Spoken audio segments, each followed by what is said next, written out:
習武之人，無懼風雨雷霆。習武之心，靜看流水浮雲。習武之道，邊個先係真正嘅對手？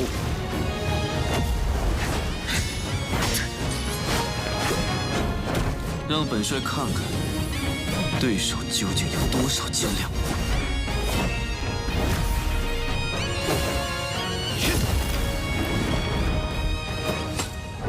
武道如水，水可乾，亦可游；水可攻，亦可守。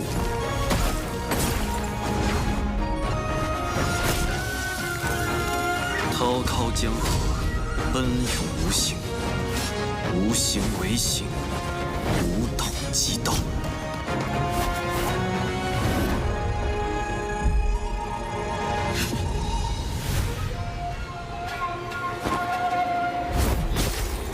真正的對手就是自己。習武之道就係戰勝自我之道。武係我，兵亦係我。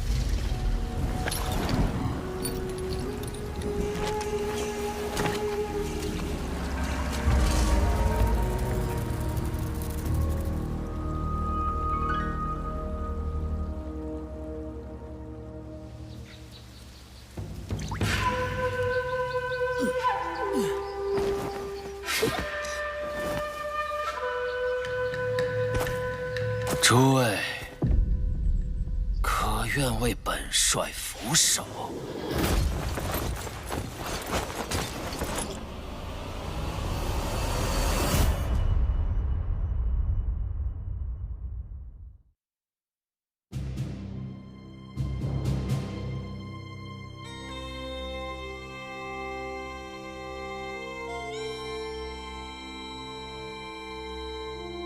我就是你们要找的。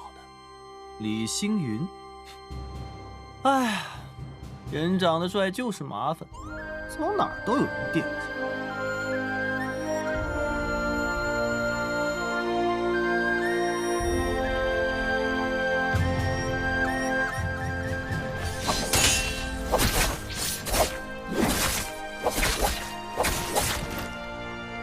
记着，本姑娘叫姬如雪，是幻音房的人。 幻音房的剑，从来不会迟疑。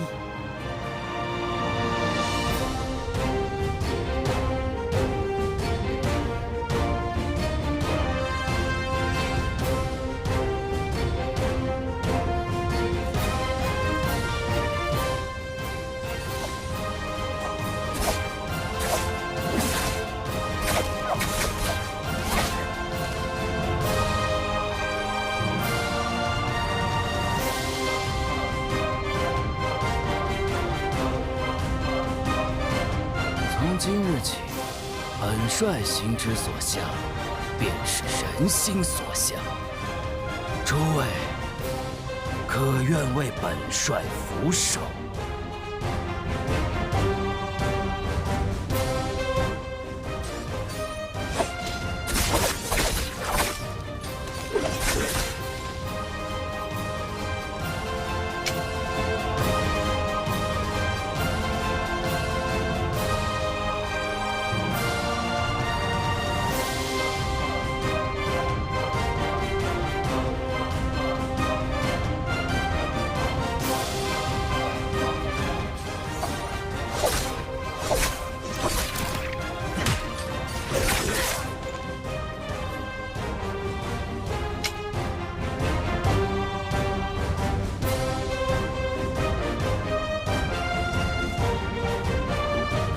我是齐王，亦是幻音房的女帝。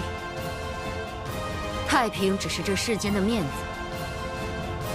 而里子早已烂透。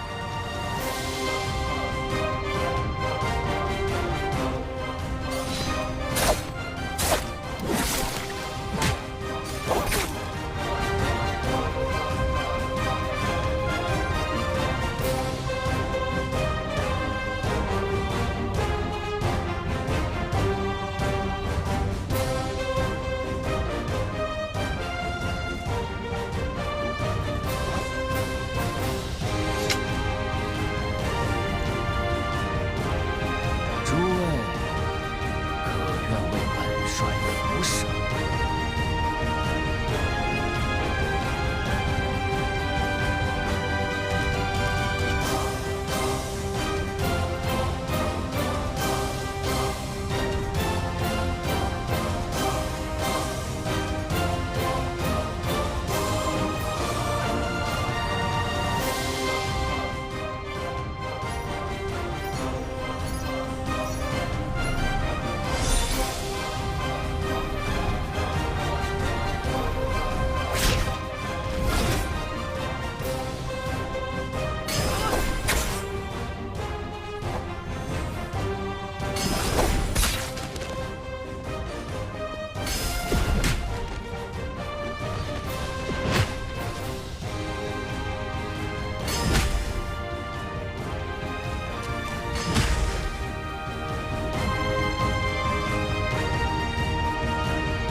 As chaos tears open the heavens, the natural order inverts. My, how many journeys back and forth have you made already? Still not found? Searching for someone lost in the rifts. No small task. It's nothing. I'm just doing my job. Here's a small charm for your protection. Much appreciated.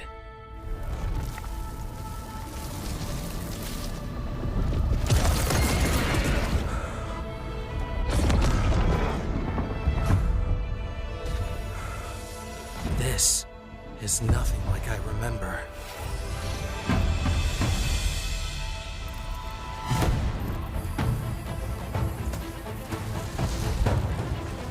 Curious, but there's no time to waste.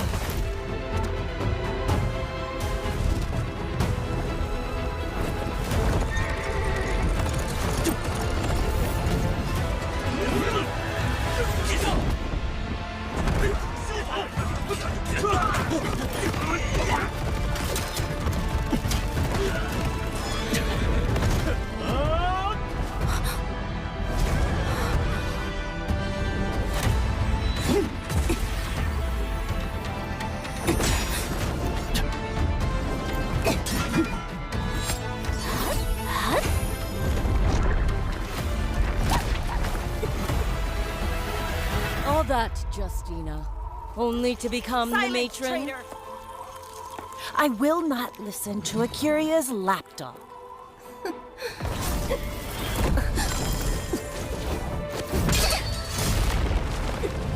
Today, I will purge you, Shun, of your filth! Go now! You're courting death! Justina!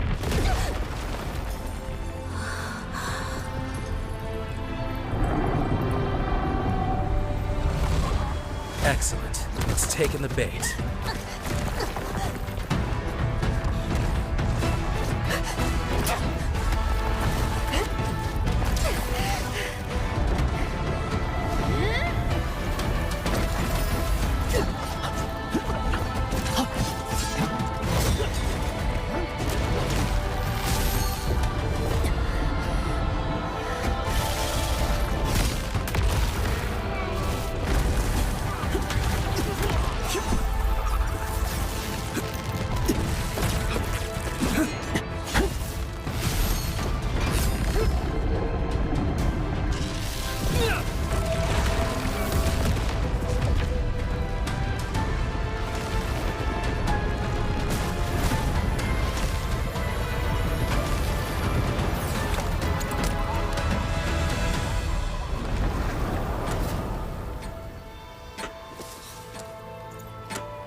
As your escort, it's my job to return you to Lanazra safe and sound.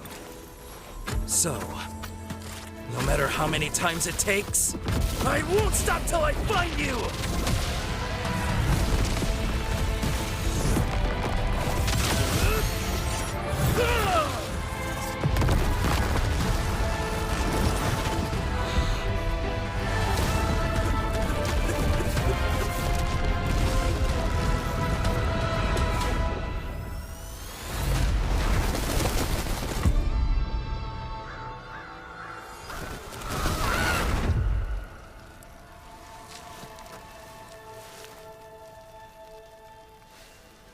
That light. Does it burn brighter than I do? When you find her in the rift, I'd like to see her for myself.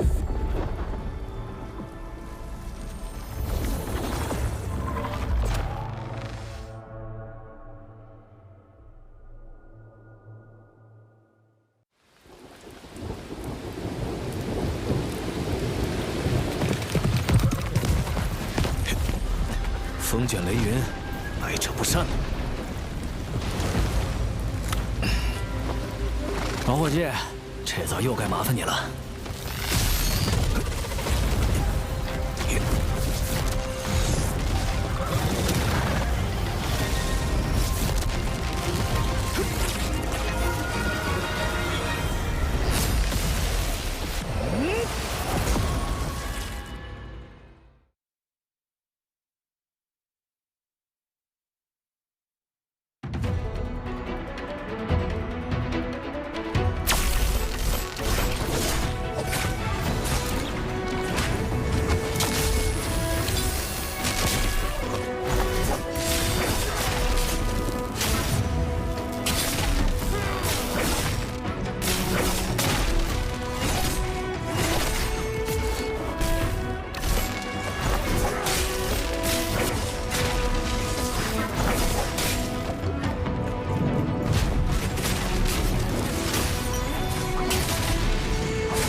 at a cave. I'm at a robot AI challenging you. I'm at a venom. I'm in your face and I'm here to see. その歪んだ欲望、我々怪盗団が頂戴する。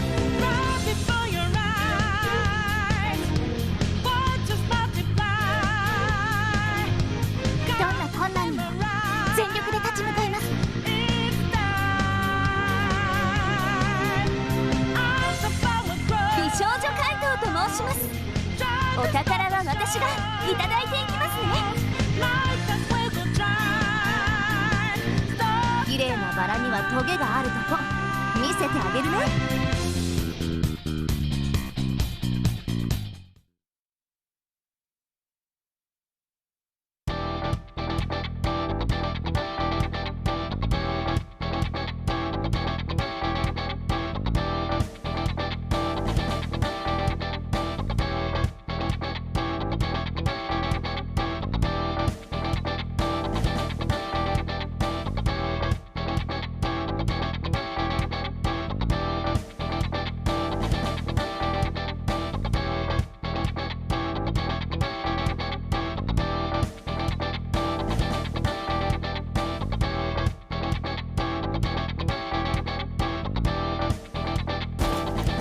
ジョーカーだ。よろしく頼む。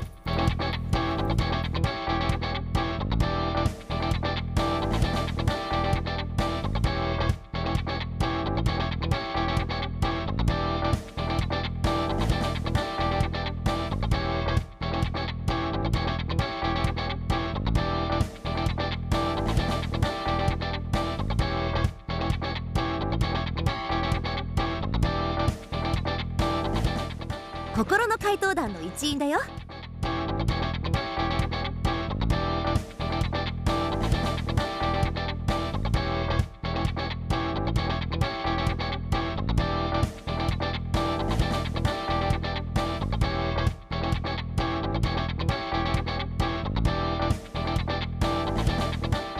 こんにちは。私のことはバイオレットと呼んでください。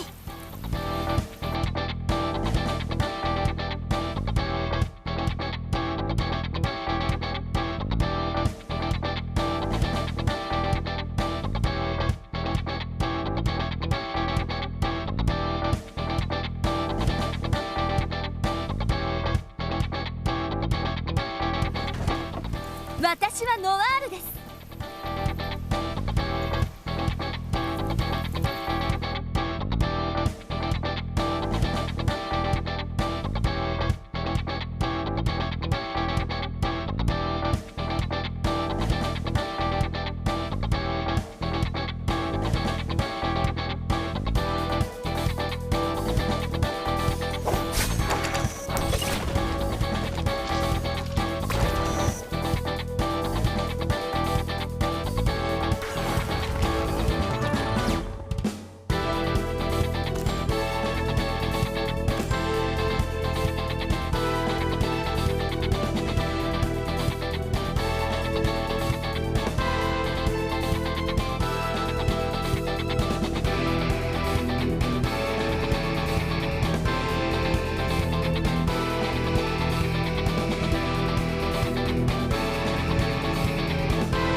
Nights are long, trying to understand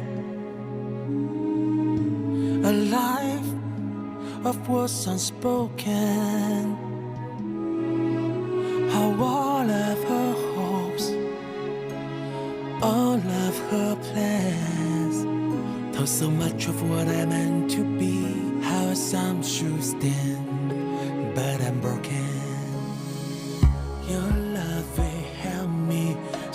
so near, never left enough space to hear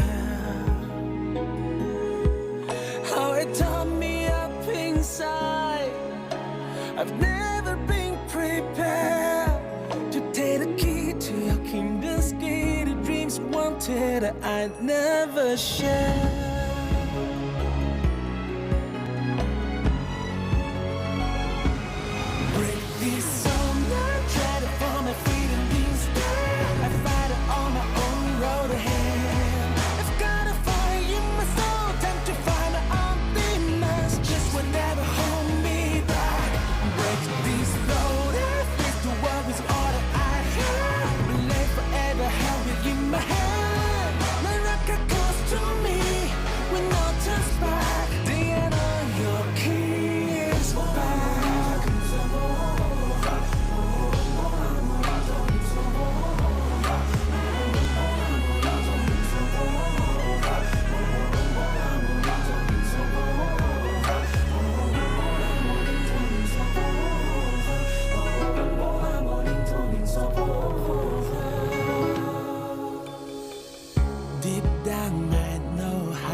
Your fears in the flames I feel alive, the burden in my hands are climbing up to the heavens gates, defy the fates to show you who I am.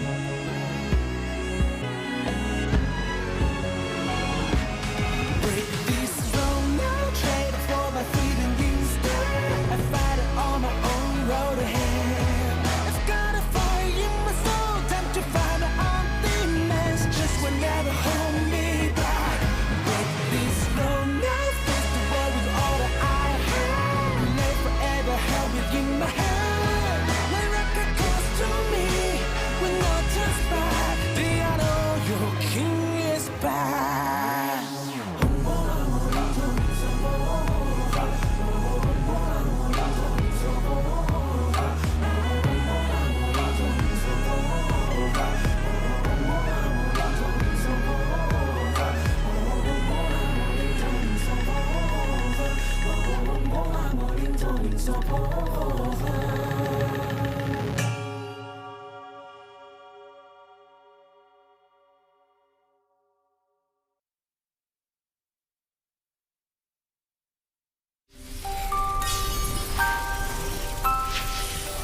習武之人，無懼風雨雷霆。習武之心，靜看流水浮雲。習武之道，邊個先係真正嘅對手？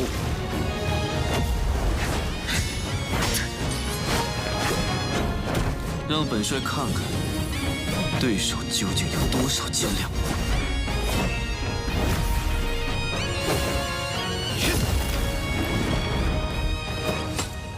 武道如水，水可剛，亦可柔；水可攻，亦可守。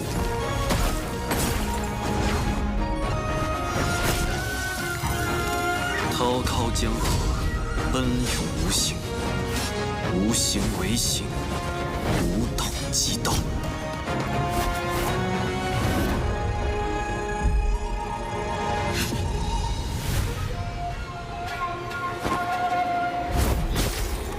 真正的对手就是自己。習武之道，就係戰勝自我之道。霧係我，冰亦係我。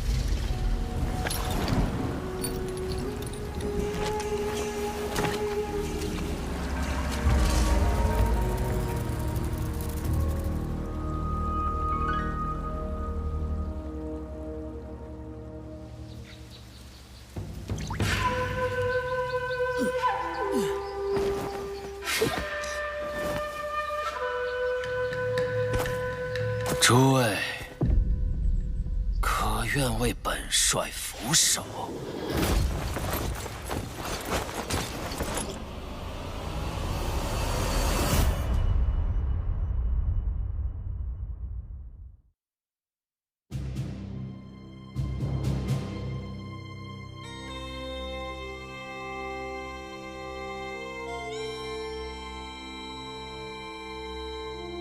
我就是你们要找的李星云。哎呀，人长得帅就是麻烦，走哪儿都有人惦记。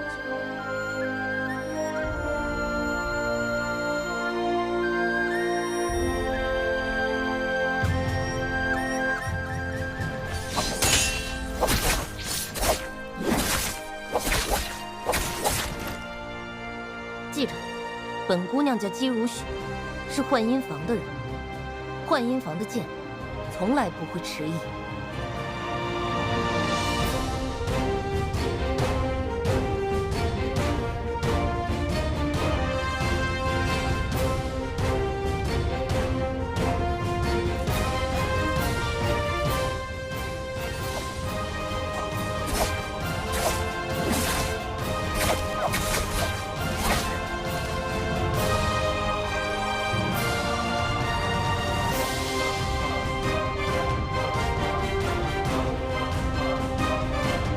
从今日起，本帅心之所向，便是人心所向。诸位，可愿为本帅俯首？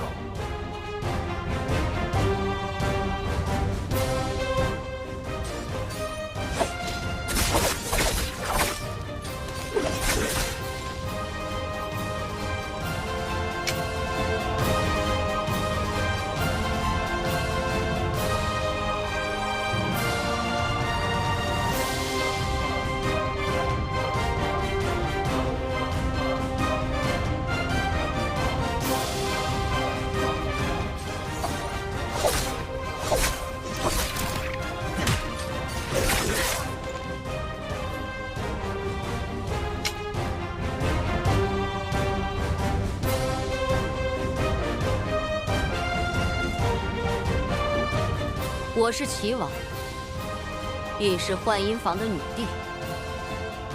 太平只是这世间的面子，而里子早已烂透了。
As chaos tears open the heavens,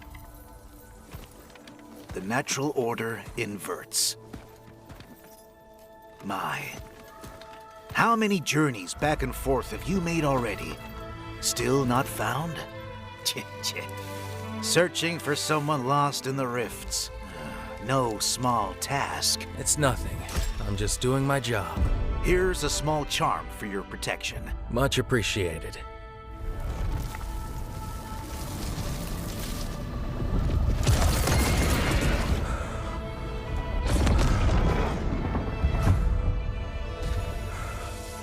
This is nothing like I remember.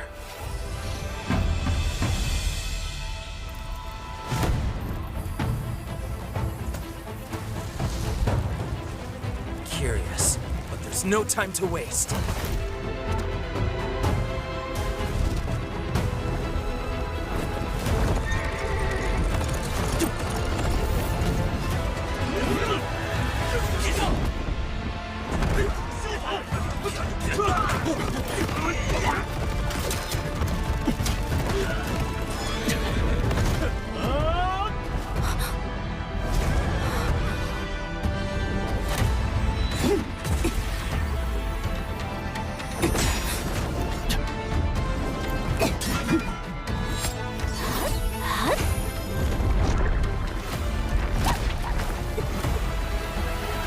All that, Justina, only to become the matron. Traitor. I will not listen to Akira's lapdog.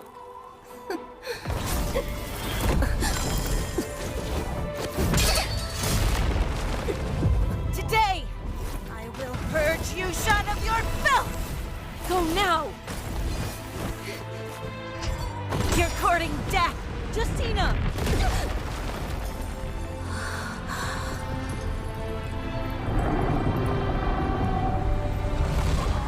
Excellent. It's taken the bait.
And ladies and gentlemen, welcome back to the NBPL for the autumn spring or the autumn split for week 2. My name is Severio, longtime scene here, creatives back from Saudi Arabia. Man, how's it been, dude? It's been amazing, bro. It's been great. I mean, we're back with another week of the bi-weekly here for the fall split.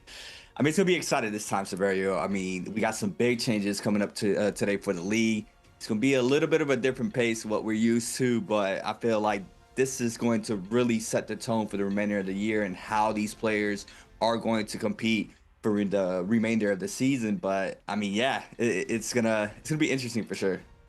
Yeah, no, definitely. I think some things to keep in mentions, right? I made mention this before we even had spring for week 1 to end, where we ended up bringing some changes later down the road. This is going to be post EWC, post mid-season challenge. These changes are now in effect, folks. It's for solos and for trios, but for today, solos are going to be our main primary focus.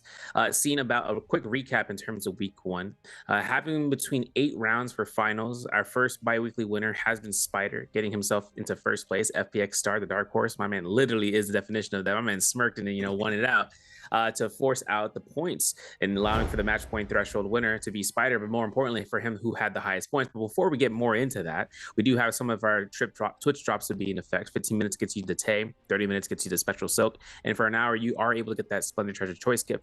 Our weekly final for rewards is going to be the Champion Choice Bubble gift, so limited time rewards for that, y'all. And I know you guys are going to be asking, where's the hat? Where's the hat? The hat will be most likely after all of the finals have been occurred for weeks 1 through 4. We might see it come again for last chance qualifiers at the bare minimum, so make sure you guys are tuned in for that, because that is probably the most limited time reward ever. I see Monkey D. Luffy on the leaderboards for the collection leaderboard, and that boy got it, so he found somebody who won it in the chat. My man boy purchased that out. But regardless of that, I know a lot of things are coming through here with Spider getting the first bi-weekly win, as well as the mid-season challenge winners titles, so he was able to surpass out Mike in that indefinite diabolical 1v1 of a match. And that was insane to watch. That was so crazy to watch live. But I mean, yeah, you saw even after game 6 how emotional Spider got, how hard he's been working for the MSC and just the league in general. But just like Severio mentioned, an overlook, and oh my god, the back-to-back there from SR, it's just incredible. At EWC, they're just represented there for their organizations at Saudi Arabia. Was just a beauty to watch. And once again, SR Spider did take the first bi-weekly OUG for the trios, and now for this week's bi-weekly 2, starting off in a normal pace as we used to. Bi-weekly 1, we kind of had back-to-back games over and over, but now we're going to be going back to our OG format, Thursday through Sunday, and then next Thursday through Sunday for the bi-weekly final 2 as well. So we're back to our normal selves. We did have a week off there for the bi-weekly, but now it's gonna be going back to the same rotation that these players are used to. Our bi-weekly 4 will be in October towards November as we see it here. I mean, Solo Grand Finals is pretty soon.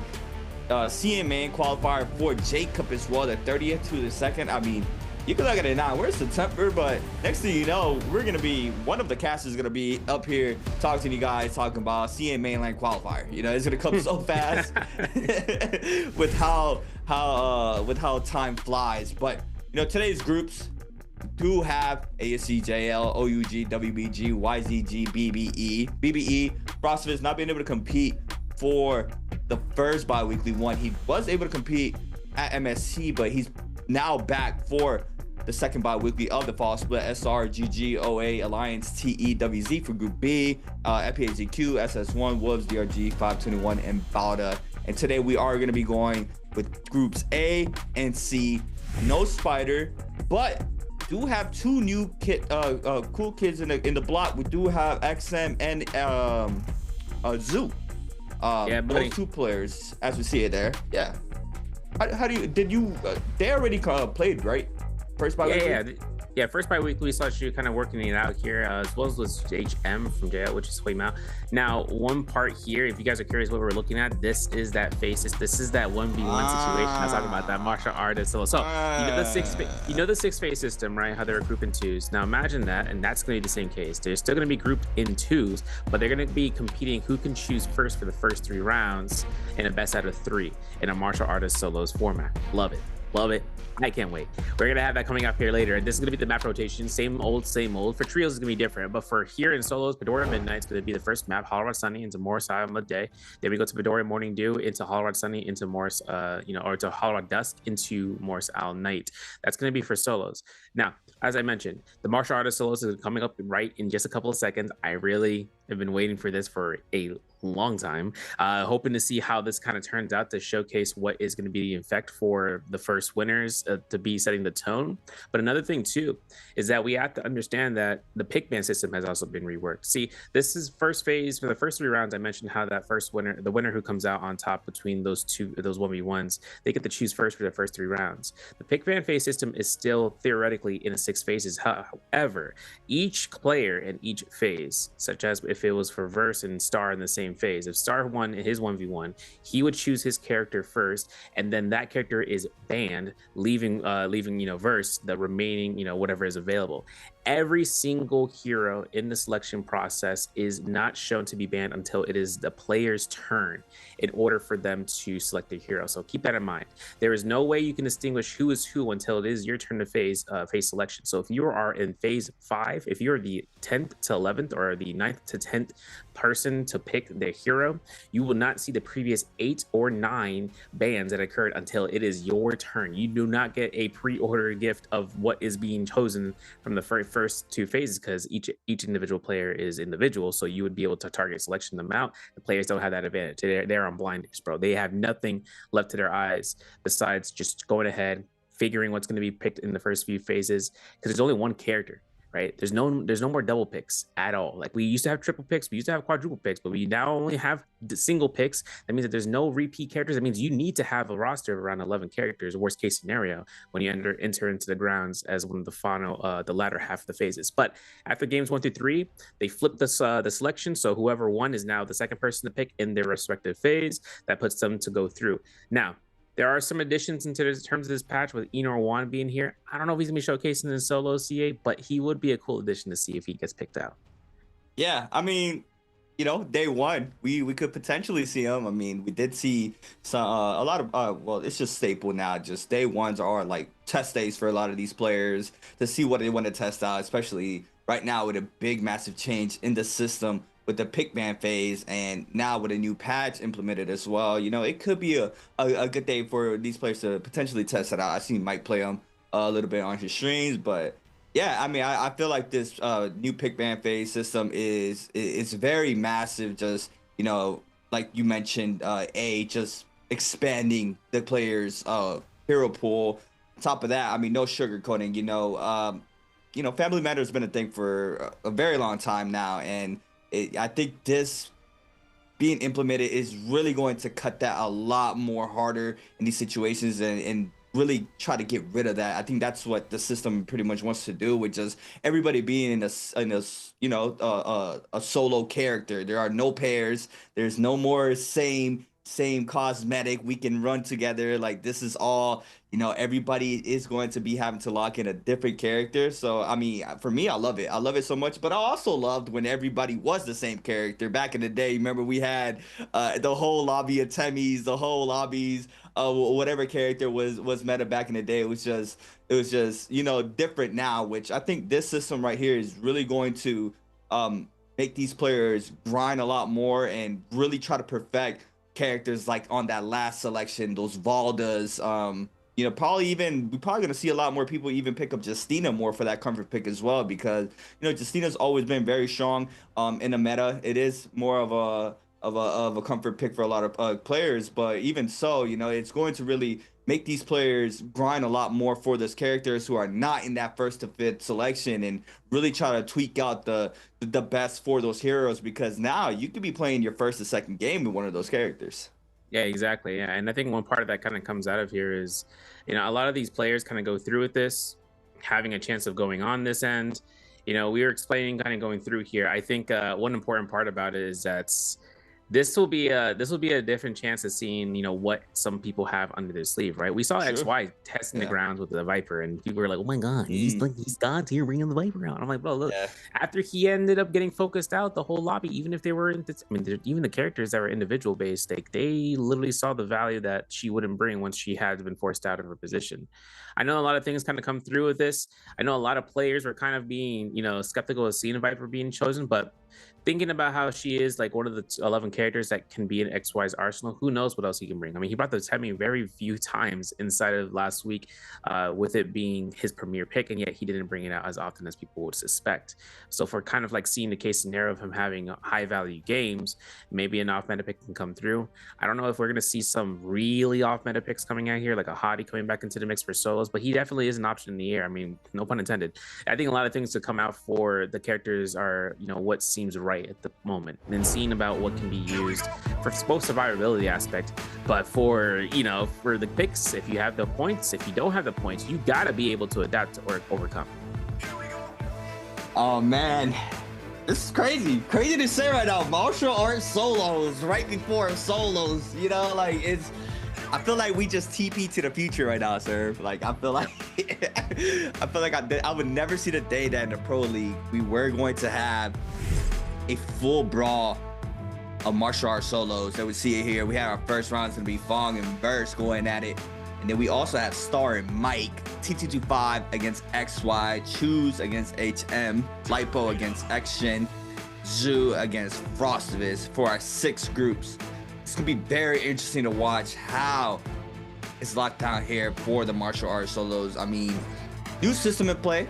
You know, we are gonna be having a, you can look at this like a pre-show before the main show, because right after this we're jumping right into the action with our 6 games of the day for the first day of the bi-weekly 2 here for the fall split. I mean, what else can we ask for? I mean, we have so many games to watch. We have a new system implemented. We have a new character in the mix as well. Everybody's gonna be able to pick different characters, no pair of characters. We might see your favorite hero being pulled up now, probably even Takeda in the mix now. I mean, this is big. Yeah, it is, man. It's I know you said it's like a, you know, show match, but I think it's an exhibition match, bro. Like this is how it's gonna feel like. That's the word. Yeah, yes, sir. Yeah, and I think it's gonna be really good because this brings out that fighting game mentality coming through for these players, especially those 0-ban mindsets. It's gonna be a 1-ban, meaning that there's only gonna be skills. There's no ultimates in the martial arts solos. They come with what, 1 armor powder, 1 healing berry on standby, 6 grapples to their name. They're gonna be fighting in a realm of yang, quote unquote, area of, you know, combat, so they're not going to be taking their fights in like, you know, like in a blood sport lobby, if you guys recognize what that is, where you would be randomly spawned in different areas of the map. This is going to be where they are in a controlled environment, same as a Roma Yang, which is always going to be the same, and then they have to just go by the rules. I don't think it's attrition, meaning that if they die, if one player goes down, the remaining player keeps their HP. I doubt it. I think it's just going to be a full elim refresh, and then they go right back into their fight for the second choice pick, as well as their second weapon.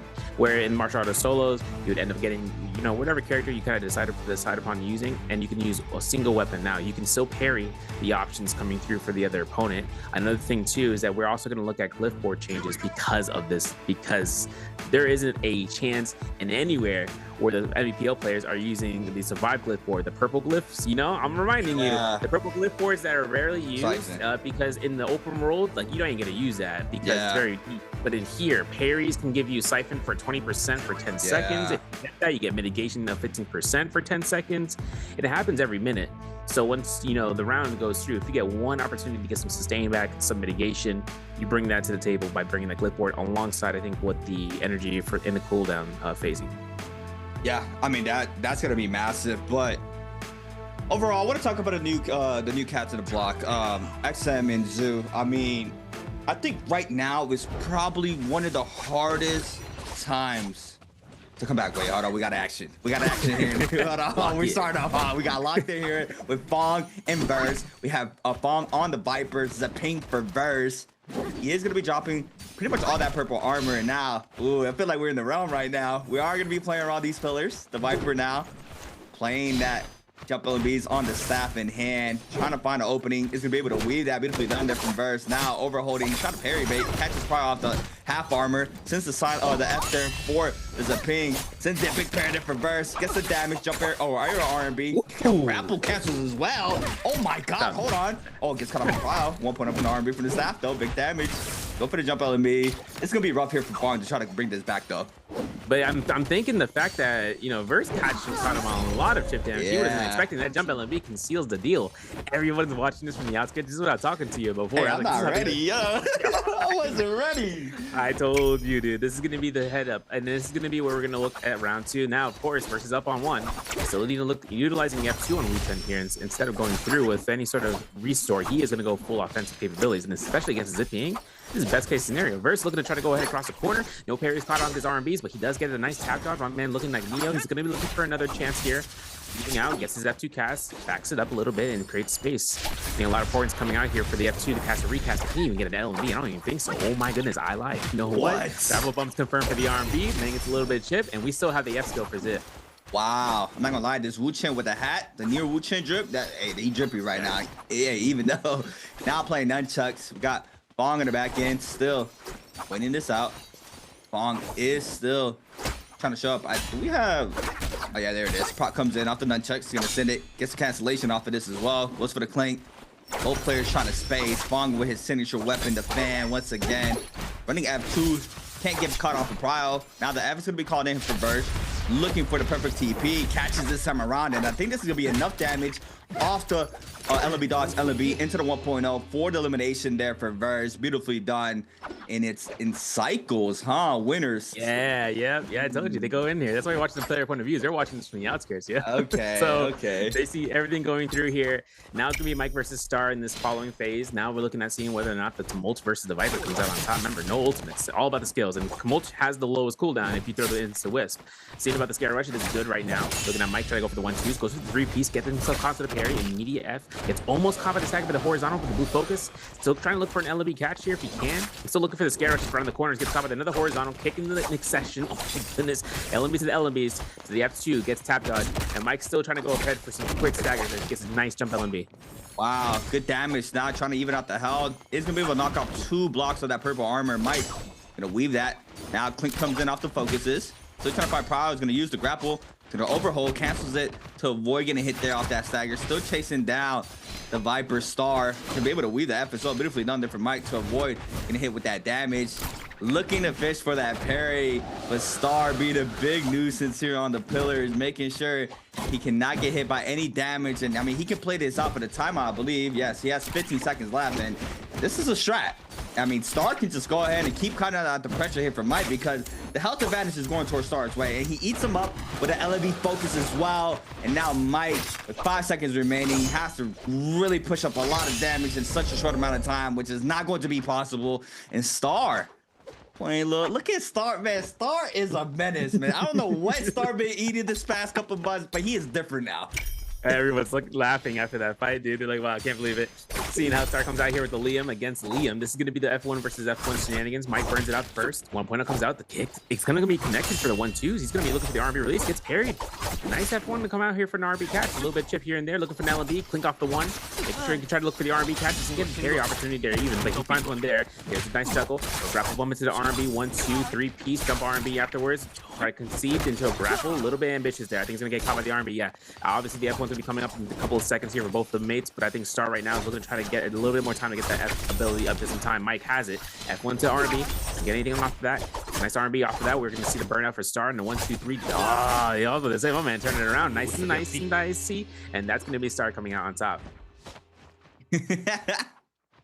Man, I'm just looking at the player counts. Yeah, I'm just looking at the player counts because everybody's just smiling and laughing right there at fight. They're like, there's no way that just happened. I mean, you got the best players in the world going at it in a martial arts mini tournament before the main games. It's just amazing to watch. Now, this time around, we got XY on the Liam, 225 as well. Massive ship parried up from XY. Be able to read that now. Catches the raw uppercut. No, goes for the 1-2. A little bit of miss to put. Recatches Prada though. Big damage off the flying out here. And he's playing those purple glyphs just like Severino was talking about. He's getting those ciphers back off of those attacks. Now goes for the follow-up. Clink comes in once again.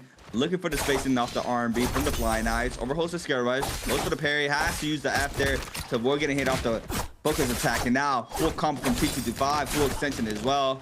To the follow-up aerial R&B, big damage. XY now loses a lot of HP, gets caught up reprile there off the double tap dodge. Now once again, this is gonna be enough damage here for T225. Look at the elimination. No, it's not. Just one shot in a dream, and the dream was shut down. Yeah, Dream was sent to the nightmare zone, bro. REM, straight to the cycling. TT5 got himself first win. He's got himself up against Wu Chen as XY. I'm not sure what skill we might see from XY. Honestly speaking, maybe F1 for the Wu Chen. We'll have to see. Nice carry. Look at that. Sap comes out here for the siphon.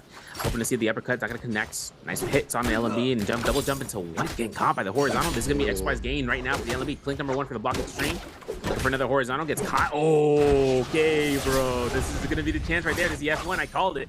And seeing about XY getting his opportunity for one clink. Looking for his chance right now for R&B. If he can get the uppercut, it's good for the dash. FLMB comes out here, gets almost burned out. Still has F1 to shield throw for the first stagger. It's a horizontal, throws in the back end, and XY loses all his F casts.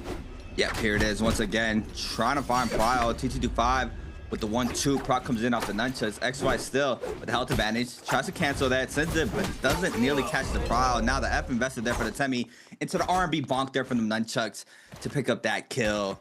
Once again, just a reminder, this is a exhibition match right before the games to set who's going to be going in what group for the following 6 games that we still have yet to watch. But right now, XY and TT25, looks like it's a tie right now. I know it is. No, it's not. TT25 has the advantage, or XY has the advantage against TT25, and as well as the health department. XY taking out a lot of HP there from the Syra, going for the 1-2 off the dagger, tries to create the space, does send it. Both players do. That's going to be a clink, and now it's back to neutral for both players. Yeah, and I think right now for one heal given to TT25, so I'm gonna make sure to go for that slide. Ooh, okay, looking for a parry off the soul break. Ain't gonna happen. I think one thing is left for jump parry. F1 doesn't get caught by a raw uppercut nor the horizontal blue. Himself alive by keeping himself in the air. I know there's one little strike coming after TT5. That's gonna be a 1-2-3 from the dagger. I already know it. He's looking for the grapple strike into the LMBs. 1, 2, gets caught to a slap. Another slap, blue focus. Okay, we're doing it 3 times. So we're gonna do it 4 times. We're doing it 5 times now. We're baiting and we cancel it. 6. I can't believe XY's getting away with this. Everybody's like, no, there's no way this man. Even Star has a grin on his smile on his face. He's like, yeah. He like me, bro. He like me. Wow, TT5 gets hit with so many slaps there. A lot of HP lost there, and XY can just play the timer with 3 seconds. Slaps him again, overholds for the last smack mate there for the elimination. Everybody laughing in the player cap. That is just insane to watch there. And I mean, if you really sit back and think about it, some of these players have a lot more zero band experience than others. You know, a lot of these players just sit in Immortal War trying to practice out the BR game. But, you know, a lot of players as well sit in zero bands. And this is where it comes in handy. You never thought sitting in that practice range or sitting in that custom room is going to come out with some big value, as we see it here for Choose against HM. Massive parry there onto HM. New player in the league for this season. Tries to send the LMB focus and go ahead and cancel it. Choose now, going back to neutral, in the face, in the pocket, goes for the parry. It doesn't connect there, but that manages to force out the Yodo F. Choose try to go for the grapple bump, does manage to connect there in the Yodo F. ×2, question mark, nearly connects, doesn't manage to do so. Now both players back in their faces, trying to go for focus attack release. Proc comes in off the nunchucks, doesn't connect, goes for the slap. HM now, the jump beats off the fifth place. Ooh, tap dodge roll there to avoid that. Now Proc comes in once again, gets cut off from Proud this time around. Choose, applying tons of pressure into the RB focus. Choose, applying so much damage now. HM trying to respond in this situation. It's a very close fight between both of these players thus far. Yeah, I'm thinking one slap to the neck gets countered by the horizontal blue focus. JHM gets to slap himself. Forces blocking stream. Might be Shishang's opportunity there for another blocking stream. Okay, what are we gonna do about this? Because the F2's in play. We got a little bit of time. 10 seconds on the clock. When RB and jump LMB. HM's got this for first round on the Yodo Hime. Switching to round 2 for these two. HM up on 1. It's going to be match point right now. Hopefully this Ichi-Chang here is going to be his Liam pick, and then HM on Flying Eyes as well as a Syra. Now, funny, both of them on Flying Eyes. I mean, there's no weapon variety. Oh my God, my man went ahead and got himself left to right to the center, bro. DPI is 2000. Looking for the LMB, looking for the 1-2. 2.0 attempt is going to be baited out for the F1. And now, of course, HM with the slap off number 1, stopped by RB number 2, and then looking for a horizontal shotgun blast in the face. He goes even for a 1-2-3 vertical. Wow. Good pressure there from HM. Now catching power against Shoes. Big damage here off of this full combo. To the R&B, extra damage. Goes for the extension. Catches the grapple LMB. Doing nunchuck combo. Recatches Prowl as well. Oh my God, HM now to be able to get the full damage onto Choose. F came just in time there for Choose to be able to stay alive for now. But a shotgun burst there from HM. And oh my God, I didn't even know you could extend that like the nunchucks. Yeah, this is, man, these guys are pulling out all the punches here in the zero band environment. Flat ground. I think this is gonna be interesting though. This is Polaris' first chance of showcasing himself in the autumn season, right? We didn't see him in week 1 for 5-2-1. We are gonna see him going through here now against Exon, and this is a demon right now. Exon this season has been a monster, and he got longsword off rip, bro. Polaris is getting eaten up alive here. Looking to try not to invest the F1 just yet. Gets himself caught into an LB situation, but he's tap dodge. Going to catch a lot of value off of that. He's got to worried about the horizontal thing. There's the first one. He's going for the catch again. F2's burned out. No R&B catch. He finds another one. We grapple extending. No, what are we doing? He R&B in the opposite direction. I think he was probably trying to read the Valda F potentially, due to the Valda's turn of 180 and popping F, but F was not invested. Action still trying to stay up. First longsword of the day, goes for the slap. It comes in once again. Lipo to the overhold, gets the damage off of his nose. Jump over is good there for Action, but gets recon off for Prowl. There goes the F this time around there for Action. Crouch cancels into the R&B. Prowl forcing out the Liam F. Both players now look like they are going to be going a quick reset and actually going to be able to top off that purple armor. Nope, just one on the purple armor, one in the white health. Now back to square one. Sending their mid-range R&B focus, gets the damage. Both players now back to neutral. Sends it, but big parry there from Lipo. Being able to invest the F, but a health advantage to be going towards Lipo's way. With a second left, Action is going to lose this round. And wow. Are these guys pulling up to this desk? I'm looking. Yeah, they're like, oh, okay, my turn. Oh, I'm gonna check something. Yeah, Polaris is like, yo, that's crazy, bro. Yeah, because the thing I was talking about earlier was the fact that when we saw the F2 coming out here, right? We saw the F2 coming through to be used from the Valda, and I was like, his internal clock for the F skill not coming back to being up is like, he's overclocked, you know, he's at 1.5, and I think that's gonna be the case. I think we're gonna see something here. I don't know what's happening, but I'll be honest. I think this is gonna be coming through here to make this fight a one-on-one. I think it's gonna be a one-on-one situation between these two. So now Polaris comes back in. We're gonna see him get his, you know, we're gonna see X1 SN. We're gonna get some clarification on that end, by the way, folks. We're gonna see that later on, but we are gonna see it now to be tied score here between XN and Polaris. Hoping to see what's gonna be the cases. F2 comes out here for the LMB, a catch, and the uppercut's gonna be coming through, and now it's gonna be Tumult versus Akos. Yeah, this is gonna be interesting here. These are some of the characters I feel like are a lot more better in a situation like this, especially Akos with the F2 Action. Being able to showcase that very perfectly here. Recatches Prime to the R&B focus, and that's gonna be it. And Lipo is gonna be losing out to this round. Now we have Frostivus against a new player in the league, Zoo. Frostivus on the Temmie, Zoo on the Liam. Purple flying knives against Frostivus with nunchucks. I don't know why I'm saying the weapon rarity in this martial arts, but it's just a habit. Yeah. Oh, big parry there from Zoo for the opener. Frostivus now trying to reclaim the health there that he just lost. Trying to even out the health. Be able to invest that tap dodge roll there into the Prowl, forcing out the Liam F this time around. Wake Up's half armors into the Prowl, into the 2-1-1, into the extension. Beautifully done here for Frostivus. Recatches Prowl once again. Be able to grapple bump into the R&B focus. Big damage now. Gonna be a mix up here for Sue. Recatches Prowl off of Wake Up. Doesn't go for the full extension. Could have been a lot more damage, but recatches Prowl once again. It's for the area R&B ×2. Not going for the full damage off of that. Probably reading out the F there, but now he can go for the full extension off of this low. Okay, I see you, Zoo. Now, big damage off the flying knives. Waiting for that F Temmie to go up. Frostivus being really patient, but it did not work out for him there in that situation. Stuff going through. They got a little bit of wording on like Polaris. His mouse was not working. He was moving it left and right, couldn't do anything about it. Unfortunate, but now Frostbit's in this position. Seeing about the 1-2, turns it around. Shoes gonna be looking for the LMBs. Goes for the double shadow step, releases it out for purple focus, baits it up to go ahead, try to catch an LMB if he could. F2s are gonna be on burnout. The horizontal comes out to the follow-up blue focus, and I'm looking at this R&B catch. If it's Frostbit can catch it, it's gonna be now. There's gonna be the F1 invested, but no R&B catch. And the 1.0 from Maju means that he's gonna be throwing every single one of these. LMB to the LMB, throws in another one, pops at 180, making sure you can get some nice shadow step action. Frostbus is eating up alive here for 1F1 in the dream. The F2 is still available for shoot. Gets caught to the uppercut. We need to see a little bit of time here for Frostbus. Gets a little bit upsetty spaghetti there with that 2.0 might be coming out here next, but a jump LMB will confirm the deal. Considering we were looking forward to it, this is going to be the selection process now.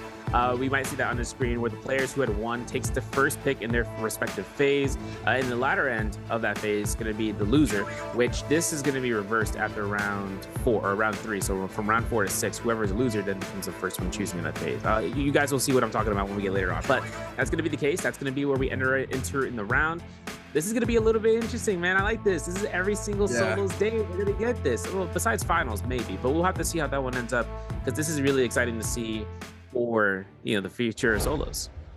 Yeah, that's gonna be very interesting to watch. I mean, off of martial arts alone, off of that alone, Viper is going to be one of those picks that these players are going to be fighting for, possibly around 5th round selection. At this point, even earlier, probably even 4th, because first 2 rounds we had Vipers in there. Is what I got from that. It's a ping F2, very strong in there. You can't get caught off the prio. You're able to stay more in the pocket, play more of the focus heavy game. Flying knives, super strong as usual. Was surprised only to see 1 longsword, but the wall doesn't really give you that full carousel extension because of the terrain in that martial art zone is different than how it is in the realm. There isn't a wall barrier around it, so I was very curious why they weren't really prioritizing his longsword. Temi, strong. I mean, we saw a different frost of his being able to extend off that weapon alone. It's a little bit more rougher on the nunchucks to find more value. Probably like a weapon like, I don't know, like dual blades, or I don't even know if flying knives are extension because I ain't even labbed that weapon. But Temi being able to have the capability of extending with Whis is a strong pick in my opinion. Liam, as always, Liam is always going to be great there with the knockback F, and even if you get parried. Even so, if you have more weapons in your inventory, it's just overall so good. But I mean, yeah, I wasn't ready for that. I mean, I wasn't ready. We jumped right back. We jumped right in. It was just straight to the action. You saw the players on the top. You were able to see everybody just watching and all the player cams. I mean, that was definitely very different and very exciting to watch for the first time for sure. Yeah, no, 100%. And I think that's kind of it's a good segue to kind of get ourselves spitting image of what the fighters look like on a controlled plane. One thing is for certain, right? We saw them on the rarity of their weapon and their armor purple on both ends. So the scaling on the F skill can also be attributed to why we see the Viper, but also with the dagger, trying to go for the crouch element to RMB, a light mix up to allow for the F cast to come out if there isn't any sort of like indication of what's going to be coming next. Plus the fact that if it is up against Tumultuous, that horizontal we saw in the first couple of fights, they're trying to catch, and if not, we're gonna see a lot of spacing. Get some replays brought to you coming through here.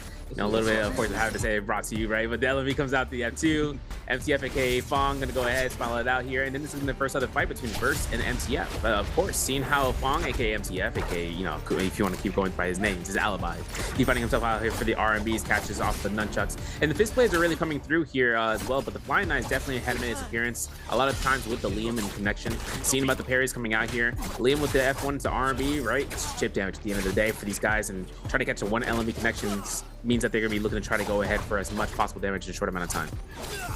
We did grapple extension with flying knives. I mean, I think this is it right here. It was 2-2-2-5 against XY. Goes for the grapple bump. 1-2 in the ground to the follow-up area RMB. Overholds. Tries to catch Proud. Does manage to do so off the double tap dodge. XY gets re-caught off. Into the ground. Into the follow-up area RMB. One shot in a dream. It's not what I was asking, but probably going to see it in the highlights. XY against T225. XY just straight up disrespecting T225 here. 3 slaps in a row, 4 slaps in a row, 5 slaps in a row. Overholds, crouch cancels into the last 2-foot elimination there. And T225 not happy about that one. I wouldn't be either. I mean, that's just straight up disrespectful. HM against Choose.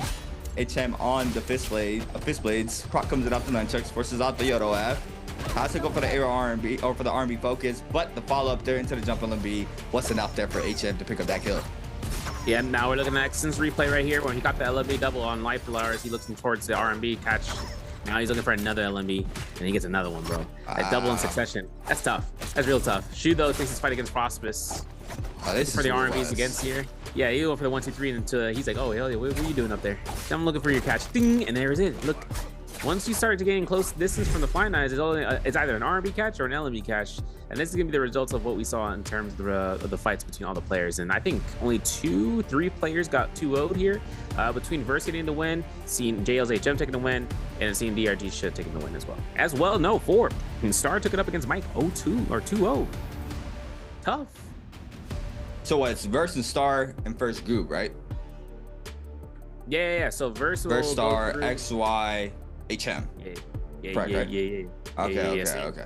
I see how it's working now. Yeah. Yeah, I'm telling you guys, like, this is going to be where we can see the individual, like, the phase system is still in effect, like the 6 quote-unquote phases, but afterwards what happens is that whoever wins in their, you know, in the 1v1 is in that phase, they'll choose first, and then the following player will be choosing second, but the following player can't choose at the same time, right? It's going to be a split choice. Now, you could say it's 12 phases, but then that's when you get really confused. So I'm just letting you know, right? In the grouping, in the first phase, whoever is the winner of going through with that goes into the first phase. They choose the character. Let's say it's Lonnie, then Lonnie Ban, right? And then the second person in that same phase, they'll have to choose either, you know, Liam, or they go into something else like a Syra, for instances of past choice picks. So that's exactly what we were trying to see or talk about earlier and explain. We showcased it. It's gonna be something that's gonna be happening in solos, like I mentioned. So all the players are gonna have that. You know, we call it an exhibition match, but it really is the setter upper. All the players are also on the back line watching this live as they were, you know, fighting, so they can see all the tendencies of a player and their point of view. Obviously, looking at all what the weapon selections and all that stuff for the future recommended choices for themselves when they start going for their second pair of games for games 7 through 12 for them. Yeah, I mean, that was very interesting, very new, very fresh.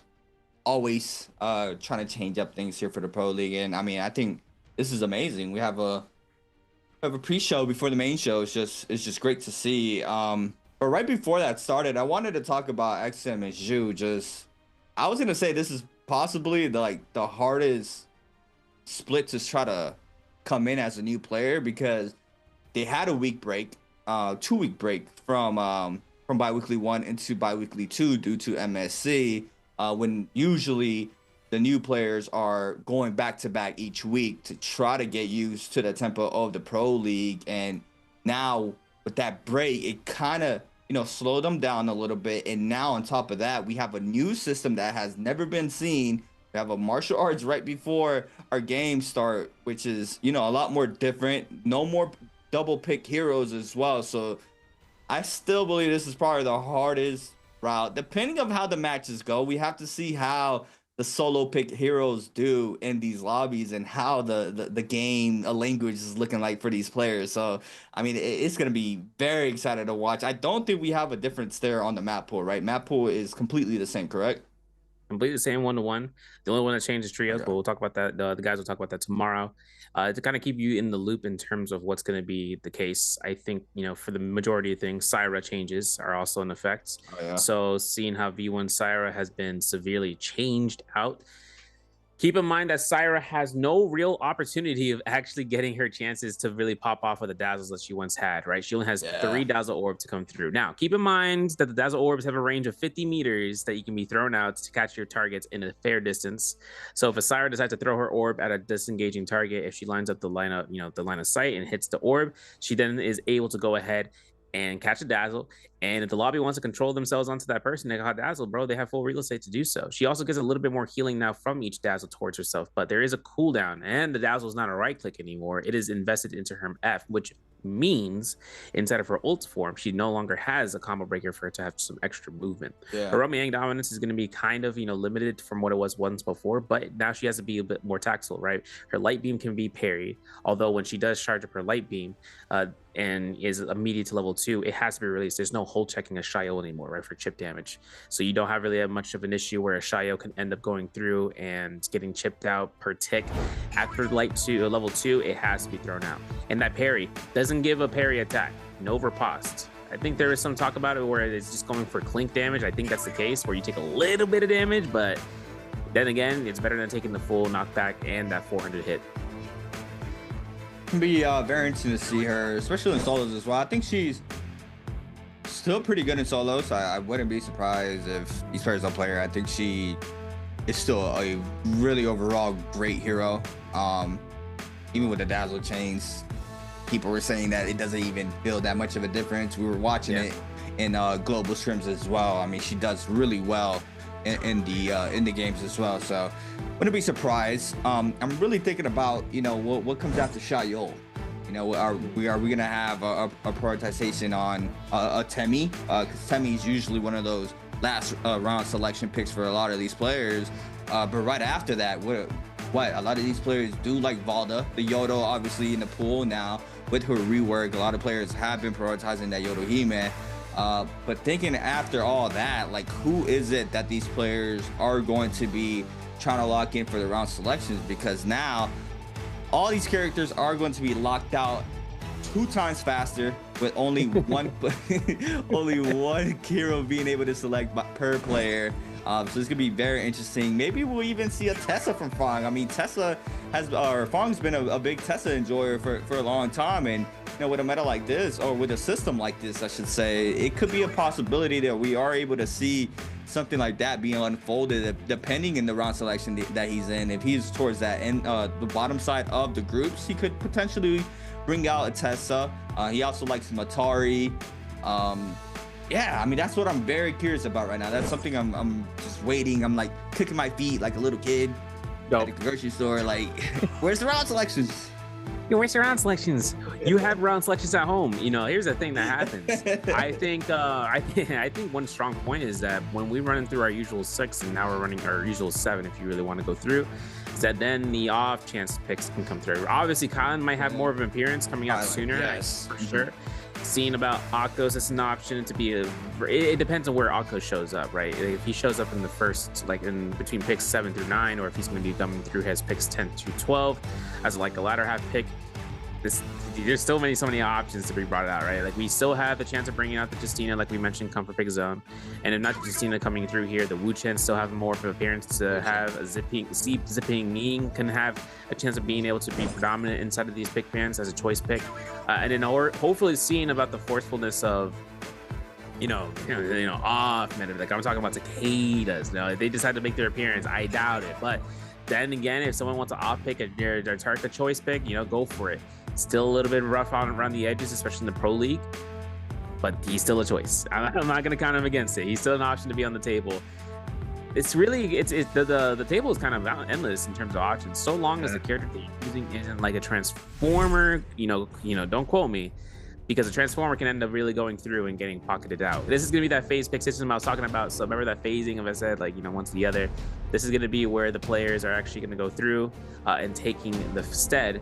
With Verse being the winner with Fong, it's going to be going from Star against Mike, XY against C225, HM against Chishang, Exen versus Light Polaris, and DRG Ship against Frostfist to be the predominant players, be the ones choosing first in their respective phase. Here it is. We have our hero pick for our first game.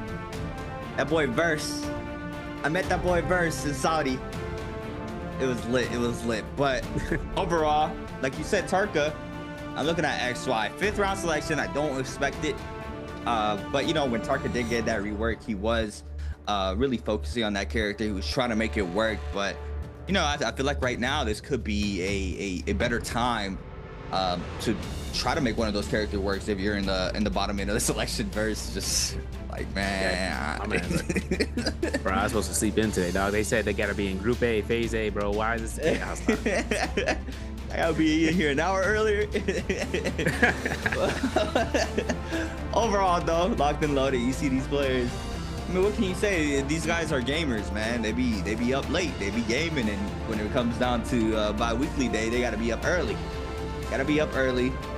And it is what it is. They know how they practice, and they know what it takes to be a champion. And I just want to talk about Edward. Edward is not here today, but man, Edward, even in bi-weekly 1, Edward was looking so polished. MSC as well. He was the first player in the threshold to try to take the chip at the MSC. Unfortunate enough for him, Spider was the one that came in and clutched there in that game 6. But I feel like Edward has really dialed in for this season, so I'm very curious to see how he's gonna do on his first day, which will be in 2 days from now. So I mean, it's just such a stacked lobby right now. But starting off here, we're at first picks. Not surprised. Lonnie, Liam, get him out the way. First 2 characters, yeah, just out. I mean, that's pretty much staple, right? We would even see that even before the system came into play, where we were getting that 1-2-1 lock-in from that first group. Yep, now we're looking at this from the case angle of the Syra. Looks like the Shiel is going to be next, coming out here from Mike. My man went to his mouse real quick. He's all right, it's my time. And I think now it's going to be, once we enter the phase 3, right? Once we go from picks 5 and 6, everything's off the walls. Like, this is going to be limitations right here. Shiel's going to be coming through here for Mike, of course. Seeing about phase 5 or phase 3 with 5th pick might be Yodohime from XY, I would say. I mean, this is Midoriya Midnight. He really loves to take into the tumult if he can in here, but that really comes into whether or not he feels confident bringing him out right now. Thinking about it, he's going to go for the case. Remember, these players are playing it out. Like, I haven't seen any scrimmages for the solos, guys. Like, I haven't seen any scrimmages for solos, so this is the first time they're going to be running these phases in terms of their peers. At least that's an available viewing. T5 going to be here with the Yakos pick. So for now, with 7 and 8 in phase 4, this is going to be the picks coming out from JL's HM to Bowder Shisheng. Yeah, and this is something we have to keep a look at for the remainder of the games. I mean, XY really has a strong Tumult. So Tumult being selected in that 5th round selection for him, something I'm going to be looking at for the remainder of the games is see what character gets picked out. I mean, because earlier, the early stages, Lonnie Liam, Syra, Shayols, those are pretty much stapled, right? In the meta, they've been really strong for a very long time. So I will be keeping an eye out there personally in that group 5 to see what gets picked. This time around, we have that Temi Alcos, like Severio mentioned. HM on the Justina for his first game of the day. Now Chuzong waiting to lock in his pick for this game alone. What's gonna be it here, Chuzong? This is where we start getting, you know, a lot more interesting. Okay, Yodohime, yeah. Forgot about the Yodo. Yodo is very, very liked between the players. And now, 9th round selection, Action. Action trying to see what he's gonna lock in. My God. Yeah. Varia. This is where I'm running my hands together like a fly, bro. I'm just like, wow. Varia? Varia Shen, bro. Might be F1 to be honest. Long time. Yo, imagine it's V1 though. I'll be confusion. And this is gonna be where we're seeing Kylan. Normal pick. Normal. Varia, definitely. Varia? Okay. We'll see how your career progresses. I pick. You know, we have to see into phase 11, phase 12 with phase 6, but like the choice pick for 11 and 12 right now, bro. I don't know, DRG Shu, what are we gonna be doing, bro? Like we still have a chance of bringing out the Vatari, bro. Like the Tessa still available. Valda, definitely. I forgot her. Don't worry, guys. I didn't forget about her. I lied. We still have a chance for Frosty to go ahead and bring out sleeper build pick, bro. I'm telling you, this is the first 12th pick so far, and I don't even know he can pick up to this point. Varia? Yeah, I'm thinking maybe he could juggle. Uchen. Yeah. Uchen, okay. I'm not gonna lie to you. It's been a cool, if not 2 years, it's been close to 2 years since we see Fairy in solo. Like it's been a very long time since we saw. Yeah. Well, yeah. Well, when she first got released, she was very heavy in the meta when she first got released or introduced into the game. Super strong in game. Pretty much everybody. She was around 2nd to 3rd selection at that point. But I mean, it's been a very long time. You're just a big target in the map once you mech up. It's just gonna be very interesting to see how that character does, and with the realm change as well. She had a very strong realm on release, but now things are different. It's gonna be very, very interesting to see how Action plays out this first game of the day. We are gonna be locking in our first game in Predoria, standard format in the map selection for our bi-weeklies here for the solos in the NARAKA BLADEPOINT Pro League. 12 players locked and loaded, groups A and C going at it today in the first 6 games of the bi-weekly 2.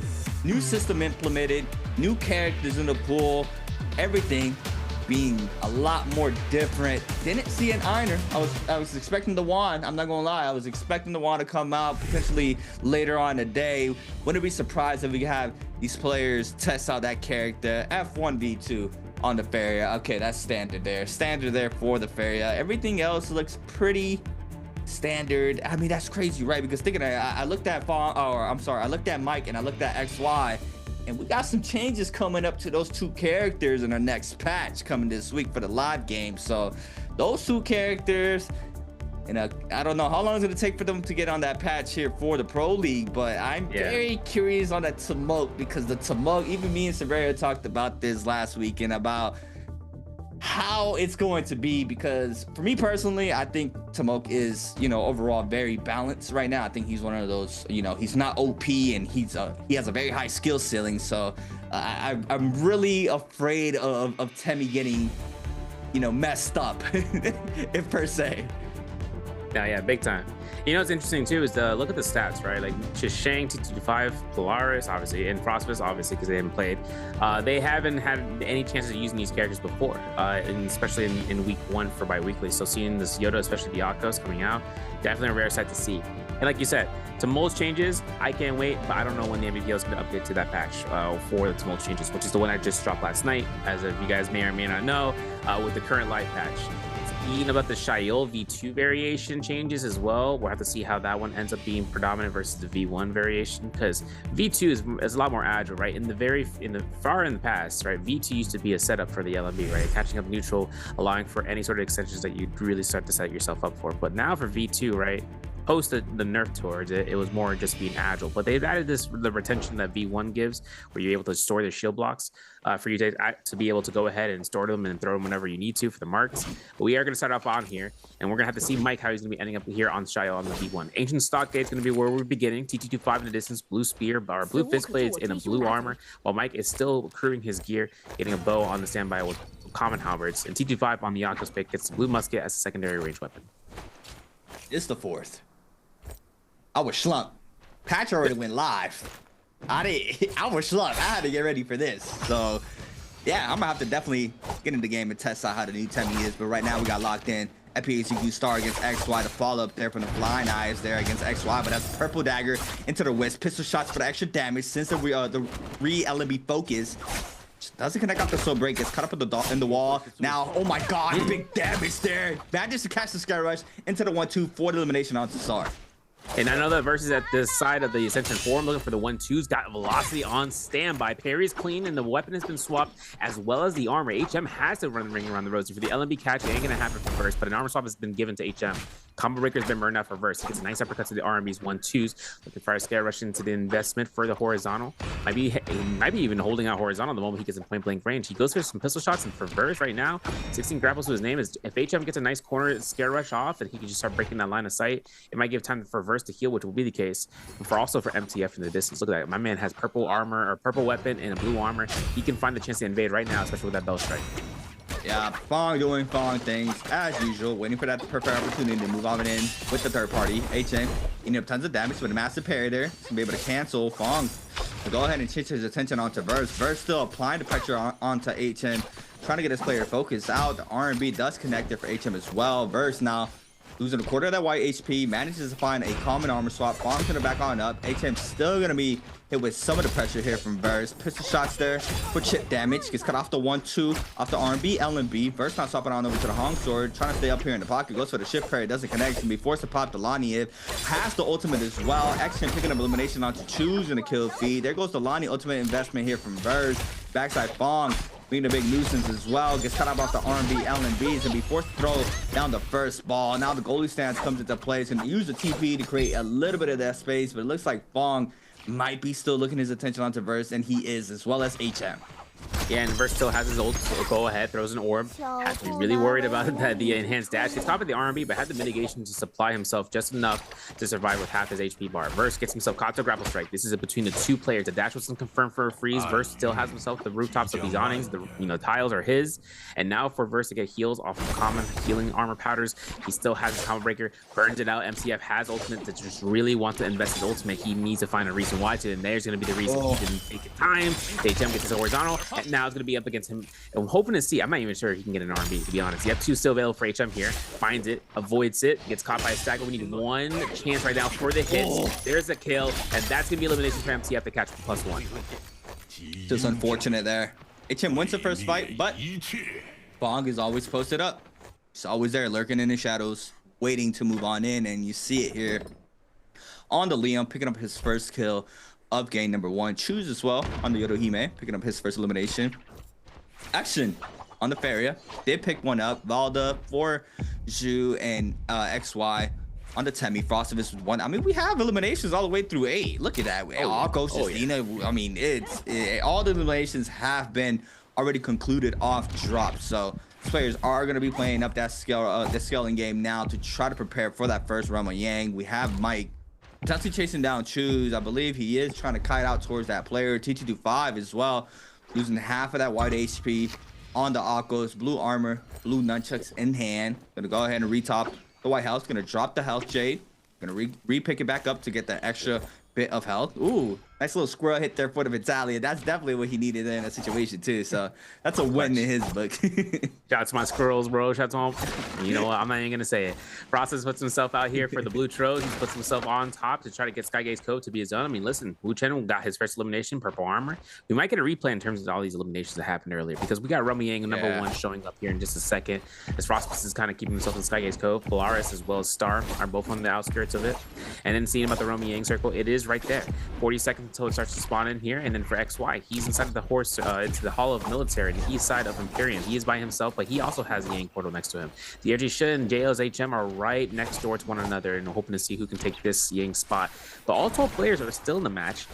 No one's really taking any aggression, even if they're right next door to one another. I love the discipline because you know what's going to happen in that first realm is that all these stragglers that lose it, they're going to be looking to try to go ahead and throw hands. Easy, frame 1, no access. You know, the VIP pass has been revoked. I mean, we love that. We want to see that. Ooh.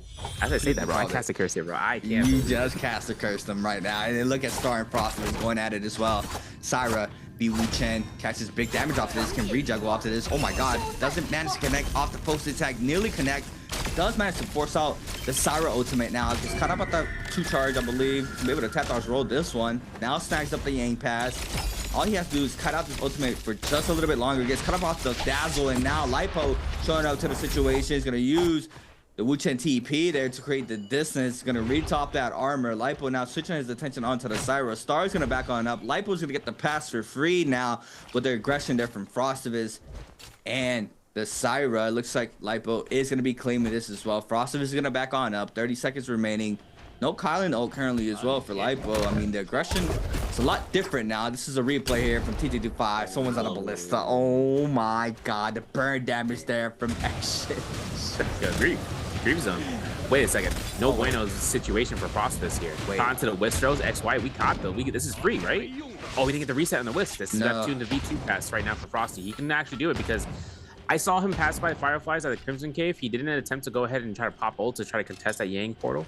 So that's going to be the case. Missed shots from XY, though, gives Frostbus enough survivability to come back for a full reset. Maybe not the Romy Yang, but he will live to fight another day. Meanwhile, we're looking at this chance right now for XY. He's got the Volpines. He's got a 12% attack, or yeah, he has 12% attack, and he's got himself up here for purple weapon rarity. He's going to start smacking Life Polaris before Life Polaris even has a chance to react. He might even ultimate too late. We'll have to see how this ends up. 3 purple weapons into first round is just insane in Immortal War. Now playing aerial game here for XY to be able to connect off the LMB focus, forcing out the Kylan there from Lipo. Lipo can try to respond with a slap off there earlier. XY showcasing he can do it too, so wouldn't be surprised if he goes for one as well. Gonna go ahead and drop that army focus. Doesn't manage to connect. Lipo now is gonna get caught up with the raw uppercut. He's gonna be able to catch the Wisp and swap on over to the Katana. What's gonna mix up uppercut off of this? Aerial LMBs, jump LMBs, jump LMBs, and XY there with a massive weapon swap. Now we have Mike against Choose. Yeah, Moon, Choose is going to have to pop the F2. He's got ultimate ready to go here. The F1 to push him back is going to be the classic play from Masayo versus the Yodohime. Nice ultimate cast. Gets a shield proc, and now we have to wait out his ultimate cast. There's going to be the shield throw. Doesn't connect. He's been holding goal focus the entire time. Looking for the next stagger. He's not going to get it, and now it's up to Mike to try to look for a grapple stagger mid-air. As a mid-air target like that is a tough bargain, bro. But he still's got 2 shield blocks ready to go for the short, for the Justiciar's guard. And of course, looking at this hit, still have to worry about the V recast here. Shang looks for it. There it is. A lot of sync can come out of this, but since there is a shield block, Shang won't get as much except for just aerial superiority, and Mike is still healthier than Nox. Yeah, it does manage to catch the R&B, forcing out the Yodo F. Has to play on top of the pillar there to get the value off that F. Now, trying to find a pocket, trying to find the value. He's gonna be able to eat up the damage off the R&B there from Choose, being able to get a little bit of damage onto Mike. Mike still trying to find pry on to Choose or focus attack damage. Does manage to clink off of that alone. Now the 1.0 there from Choose. Managed to get the damage. Master ship pair there from Mike. Is going to be able to clean out that fight against Choose, and he is going to be coming out victorious in this round. Verse 1 his as well. XY that we witnessed earlier. We potentially still have one more round, and there it is. Choose is going to be taking out Action with those flying knives as we see there in the kill feed. Gold flying knives there for Mike. I mean, what can he ask for? Wait, please tell me he picked them up because he still have purple. Yeah, he picked it. Nah, no. Okay. Here's what he did. He got a second pair of flying knives. He made the blue verity purple with a Telluric. Got him, and he's gonna probably use that before he starts using the gold ones. However, yeah, flying knives. It got nerfed this patch as well, if I'm not mistaken. So we're also looking at that, and it's still being used. everything's kind of being case scenarioed against What it they being nerf? the top of your weapon. I think the speed of the 1-2s, like it's faster for the R&B, like the catch. And then other things, the knockback for the R&B is also different. There's a nice parry though coming from here. XY is beautiful for it because now look at this. All right, let me focus, reset the rest, and that's gonna be the 2-on-1. Almost that kill stolen here. Mike is trying to be a menace to society, bro. Look at the F1 cast. XY look at the whole check into the R&B. He's going for it again and gets a clink. And then for Mike, he gets a nice sheath parry coming, or a nice sheath parry, nice catch onto the R&B, forcing out a drop down bomb dash from XY from an immediate F cast. That's a punishment and a half right there. So much damage. Looking for the prior though. Gets the parry to go for the raw uppercut, just straight for the whiz into the rear whiz as well. Sees XU in the back end shoe. Find the pressure as well. Shayo ultimate now being called in here for Mike. Gets caught up on the prior off the whiz as well. But burst from the backside, being able to get the shotgun burst for a freebie onto XY. XY not having eyes in the back of his head like every human being is going to be able to get eliminated here, but he does have Vermilion's burst spike, so he's still safe into game number 1. Now Mike eating damage there from mid-range focus attack from Burst, and this is where Burst just shines, right? 3 already off of this with pretty much low minimum effort, but now going at it against Lipo. Lipo is able to get the damage off the LNB focus. Verse still trying to choose out the Colin here from the bunch. We also have another player lurking in the back end as well. Verse still trying to see if he can get that chip damage onto Lipo and be able to re-top off that purple armor, picking up the gold or getting a gold katana off the Realm of Yang, prioritizing this weapon. Very surprised that we're not seeing this being swapped out by a Hung Sword. Yeah, I think one thing too is that you mentioned how strong the Hung Sword is, like just to be expected. I think one part about the katana that makes its appearance more valuable is just the fact that sheath 2-on-1s off an uppercut. It's a lot more consistent for the mass burst amount of damage rather than an R&B Hung Sword if you're against the wall, right? Because if the R&B the first or the second hit can miss, you won't get the full succession of damage. Although the Hung Sword still has its benefits in regards of just the movement of it, the katana is such a stable, like grounded weapon for damage that might be the case scenario. Still, otherwise, having to look at Light Polaris looking to try to go ahead and work himself out here. Nice swap coming through. His opponent being X in here, he still has 35 seconds left on that Yang depletion to start getting furthermore into a fight that he can take, especially if it's outside of this Yang, outside of this Forbidden Seal, outside of the no ult zone. And since Polaris doesn't have ultimate, he's at like 65%. It's going to be a very niche amount of time here against this Fairy Shen. Gets to one whole RMB focus versus Combo Breaker and gets caught. Exen will eliminate him out and get his Soul Bloom out of the ringer so that way he can continue the fight with 3 eliminations on the board. I'm waiting to see what happens when he throws down that beacon down when he max on up. how many range shots we're gonna have being flown his way once he starts popping that ultimate? But you know, that's probably gonna happen towards the later end of the game, closer to the end game where all these players are a lot more stacked up. But Mike, Chu, Star, it looks like Chu's getting focused here, trying to play the Yang pass. Star being the first one in. XY quickly sees it as well. Chu's being in big trouble with 48% in his ultimate. Not having this ult in a situation like this could be bad. We still have some aggression happening in the back end there from HM, Star, and XY. XY with a 1.0. The F invested there from the Syra. Now Star's going to go ahead, invest the Syra ultimate, having that pass. Wants to confirm this Yang, Realm of Yang. Do have Mike as well getting caught up in the corner. It looks like the damage is going to be going towards Shoes' way with that whisk. And XY once again being able to get those crazy whiffs onto random players, and it feels like at random times, but it's so calculated there from him every single time, being able to get this player lobby. Now Choose trying to full grapple, and now we have Mike in the back end as well, potentially joining that fight. But it looks like we are going to be having our second sets of Realm. It's going to be Burst against Star for this Realm of Yang. Yep, seeing Versto and his kid, that Hong Sword has been picked up or a swap off from the Katana. So for the previous points, gonna be using it here. Fighting an R&B coming through here from Star, though. The Flying Knight's gonna be the primary, and for Verse, jump elevate. He also has also get killed, by the way. Gets caught by the R&B, looking to still space up here if he can try to find himself up for another Scare Rush. It's gonna be a life-saving moment here if we can find a nice Scare Rush into the blue focus. But then again, he goes for it again. Look at this. Look at the move, and look at the sheer capacity of the Scare Rush speed coming out of this Jade. And now for Verse, looking for a 2.0 if we could. Try to look for it, the bait up. Star still is not letting up on his aggression. No ultimate tapping cast, no combo breaker has been invested. Nice, beautiful, very.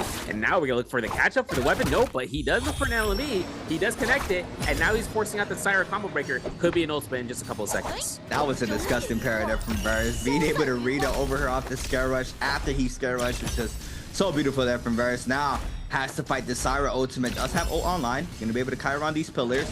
Is the Dazzle going to connect here for Star? All he needs is 1 plus that 2 charge, and it does. Does he manage to get the damage? He does, but not enough there due to the beam not fully connecting Burst. Now it's going to go ahead and invest the Lonnie ultimate. He catches off the first ball throw. Syra F is going to be called in. The goalie stance is good as well. Going to go ahead and TP to it for some Siphon help back. Recatches the ball throw off the second, plus the shotgun Burst. And Burst once again just showcasing how strong of a player he is. Still winning the second roam, he ain't getting a gold pair of fist blades as well. I mean, now fully stacked up. It's going to be rough try to knock him out, especially with him on a character like Lonnie and everybody else not. Yeah. plus he got Dreadful Whale, so his area control now is going to be massive once he finds a fan to convert to a dagger and etc. But he also has a Telluric, so any common dagger is his to upgrade to minimum purple rarity. We're finding Jail's HM though and Shu outside of the Hall of Worship. Looking at the F2 common breaker from HM as well as it from Shu means that there is no escape E except for an ultimate cast. Looking at Shu with the White Tiger's prowess though, this is huge healing over time. Gets caught by the LMB though. Might be chained up here for the RB. Ooh, okay, we couldn't do much with it, but we worked with what we got. And JL's HM still looks towards inside of the corner side. He's just looking to try to flank it out here. Gets no grapple stacker, so he wants to attempt the pistol shot. And for HM to get a reset, both of these players will look for that as well. One thing in Mike's arsenal here that we could probably potentially see again is the fact that he also has Tuna as a Shio. So I'm kind of curious as to whether he's taking any sort of fights. Meanwhile, Frostwest is taking that aggression against Exit here. Okay, wait a second. We might see the juggle coming through here. The jump LMB into the LMBs. I'm gonna leave it over here for you, CA, because now it's gonna be the ultimate fire. I mean, that was a nice catch. He shadow stepped into the TP into the 1 point of our sword. Yeah, that was beautiful there from Action. The Wu Chen TP'd. He used the shadow step there to close out that distance gap, and he just released an LMB to catch. So, I mean, Action still showing how techy he is. I mean, I remember back in the day, he was pretty much the only player really doing longsword infinites when it was still a thing with grapple bumps. I mean, even so, first bi-weekly, being able to get crazy extension there onto Mike. I mean, he's been working on his craft non-stop. HM though in the back end very weak. This does have that Justina ultimate invested already. Investing 2 dashes, no dash available, and he has 3 players on his trail. One of those being Burst. Massive parry there, and doesn't even budge to look back. Just continues moving on because he has to with so much pressure being thrown his way now. Has a blue dagger in hand. Trying to see if he can try to kite out the pressure, but Star now overcharging the Scare Rush. He's gonna go ahead and recycle it back the way he came in. It's gonna be forced to go inside the zone. He's gonna be taking a little bit of that white HP. He's gonna eat up the damage off the RP bomb there from Star, and the back end now Burst with the last and final hit there onto HM with the fist blade. Star now needs to try to back on up, but this could be bad here for Star as well. He's very low, does have ult, but the white HP is ticking very fast. Yeah, Verse did a surgical play on the roll-up Soul Bloom player. Star was so unaware about how fast it was picked up that he had to roll right back into it. Took a lot of pressure here to now force ultimate. Verse is going to be waiting this ultimate out most likely. It might even not even need to use ultimate unless Star forces the dazzle. Doesn't get a level 2 here as he's hoping for. So he's going to be waiting out to see where he's going to be ending up. Verse is scaling so far away that this Valda is going to make this a lot more dangerous. And Star actually gets last hit priority by Star. Last hit, I lied, XY somewhere in the midst of the pistol shot comes up to 5 eliminations. I'm saying 5 eliminations coming through here. My man yoinked it between 2 different players and dipped out like nothing ever happened. Bro, I swear he does that with the whiz too. He just spawns in. He's there. He just pistol shots you and whisper you, and then you just in a bad spot in there. We're gonna see it once again there from XY, snagging up his 5th kill. Shu against Frostvis in the second room. He ain't gold halberds in hand. Here's for Shu. Goes for the aerial LMB. Tries to read out the F there from the Wu-Tang. Drop down R&B. Focus there from Frostvis. Gonna be able to weave that FTP. Now throwing back the second 1.0. It's gonna go ahead and invest the Wu-Tang ultimate. And Shu now is gonna respond with the Valda ultimate. Catches that spear throw. Go for the full extension. Swaps on over to the Hung Sword. He uses the tech into the spear throw again. Goes for the LMB. Once again, catches ACCA into the aerial LMB. No, goes for the 1.0. It's enough damage with the pistol shot. You guys didn't notice there. He hot swapped. He didn't have that in his second slot. He opened up inventory, hold, and swapped on over there to confirm the full extension there off the Hung Sword. That was, hey, New Cat's getting techy. Hey, what are the finds there from Shu though? Yeah, catching the fade, bro. He literally got it through for Frosty. And the problem was that Frosty had F2 coming up in just a second. They are going to see, though, the gear from a Palm Lightning to a jabbing in the hands of XY. And that Volpine's still in his hand. He has himself here for the, you know, I mean, we're not going to see it, but he has Inferno Slash 2 for the Warrior Pace. We are going to see the Dreadful Will, the Mortal Defiance, the Starfall, the Quick Charge Thunder Call, as well as the jabbing and the Advanced Heal on Verse. Look at this Common Dagger. He's not even upgrading it to purple, even if he wanted to. He decided to use it just for a crowd control effect of just a stagger. And more importantly, in the end game circle, when forces start to come and converge onto him, he'll have a greater time to try to hold himself out here. Mike, we mentioned the tuna earlier, having himself out here for what seems to be a twin shot. He also has Hexa Harmony Spear, Scatter Shot on the standby. So his sustain right now is the stat line is that he's got 12% attack, 12% HP for 1 HP Jade, and then 12% mitigation. So 2 mitigation Jades, he can easily swap those out. I believe he can just go ahead and drop one of the purple, the blue rarity ones and then go in there. And for everyone at Purity Chamber, my favorite part of this map, this fight's going to be lasting out here for quite a while. A lot of spacing here is going to be available. The scare rushes can come in and out between the ledges. XY has straight, you know, fire shot and winning this as long as he doesn't get caught in a predicament of just getting caught out by a parry by throwing wild haymaker blue focuses, because now the Yang Spear Rail is now in effect. Yep. And this is very nice to see, because this just gives out more aggression in the earlier or the later game, the mid game of the matches, where these players are going to have to try to contest for the Spirit Well to not get that Yang depletion infected by them by this alone. We do have XY. Seeing him, looks like he is going to be able to get some damage there onto Verse. There goes the Yang depletion infliction onto the remainder of the lobby. Now most of these players are going to be rotating on over to this Spirit Well to try to cleanse. Have Shu on the Balda, trying to see you can find some sorts of opening, but it's gonna be Choose dead center, playing this Spirit Well, sitting, trying to find something. But XY with a massive scare rush is gonna be able to back up Choose from the center. Mike now drops right back on in. You have a fly down R&B focus there from Action as well. Tons of pressure, tons of players fighting for this Spirit Well. Mike still being able to be the first one in. Massive parry as well there from Mike. He is able to get the damage onto Verse. XY now drops half or drops all of that armor. Goes for the Wisp. Doesn't manage to connect off the first one. Choose now needs to be real careful not to get caught up off these Wisps. XY is going to just use his ultimate to re-top off his armor. Gets hit off the drop down, but catches LMB Prowl once again. Can send the second Wisp. Does manage to do so. Farrier Mech beacon down now. Trying to play around it. Action is going to drop right down, right in the center of that beacon. And XY is going to be forced to try to get a full reset in. But the time is ticking now. With a minute 50, Choose goes right back in to the next Spirit Well. Yeah, he needs to get that going through here, because seeing how External wasn't able to pick up that Spirit, this is real tough right now, because that 2-minute timer, that 3-minute timer, 2 minutes 55 seconds, let's be accurate. It's going to be going down to now 100 seconds and below. These guys have to start getting these eliminations now, and External is looking ambitious for it. Look, Diving comes out here, the parry swap coming through for the pistol shots as well. XY is making it really, really difficult for the mix-up and where he's going to be standing up here. F1 is still available. Beautiful parry coming out here. My man's still in the siphon. He's still on the, he's still on the purple glyph board right now. This is crazy. XY's actually looking for the hits, looking for the LMVs again and again. R&B's not going to get any opportunity there. The Wisp is going to be available, but he gets caught on the uppercut. The scare rush doesn't connect. The double rollout is going to be good for XY. The uppercut is guaranteed off of the combo breaker, though. The R&B is going to be negated out 1, 2, 3 piece. He ain't going to go for it. Exton looking to try to go for the wild haymaker blue focus. Don't do it again. Okay, there's the first one. Hey, we're going to have the beacon drop, and we got at least 55 seconds. Exton is pushing this through the moon main on a Fairy Shen, and he just double beaconed. It's a bit weird. The first one is going to be Bane Surfing, though. Needs to be real careful. Tries to top off the white health.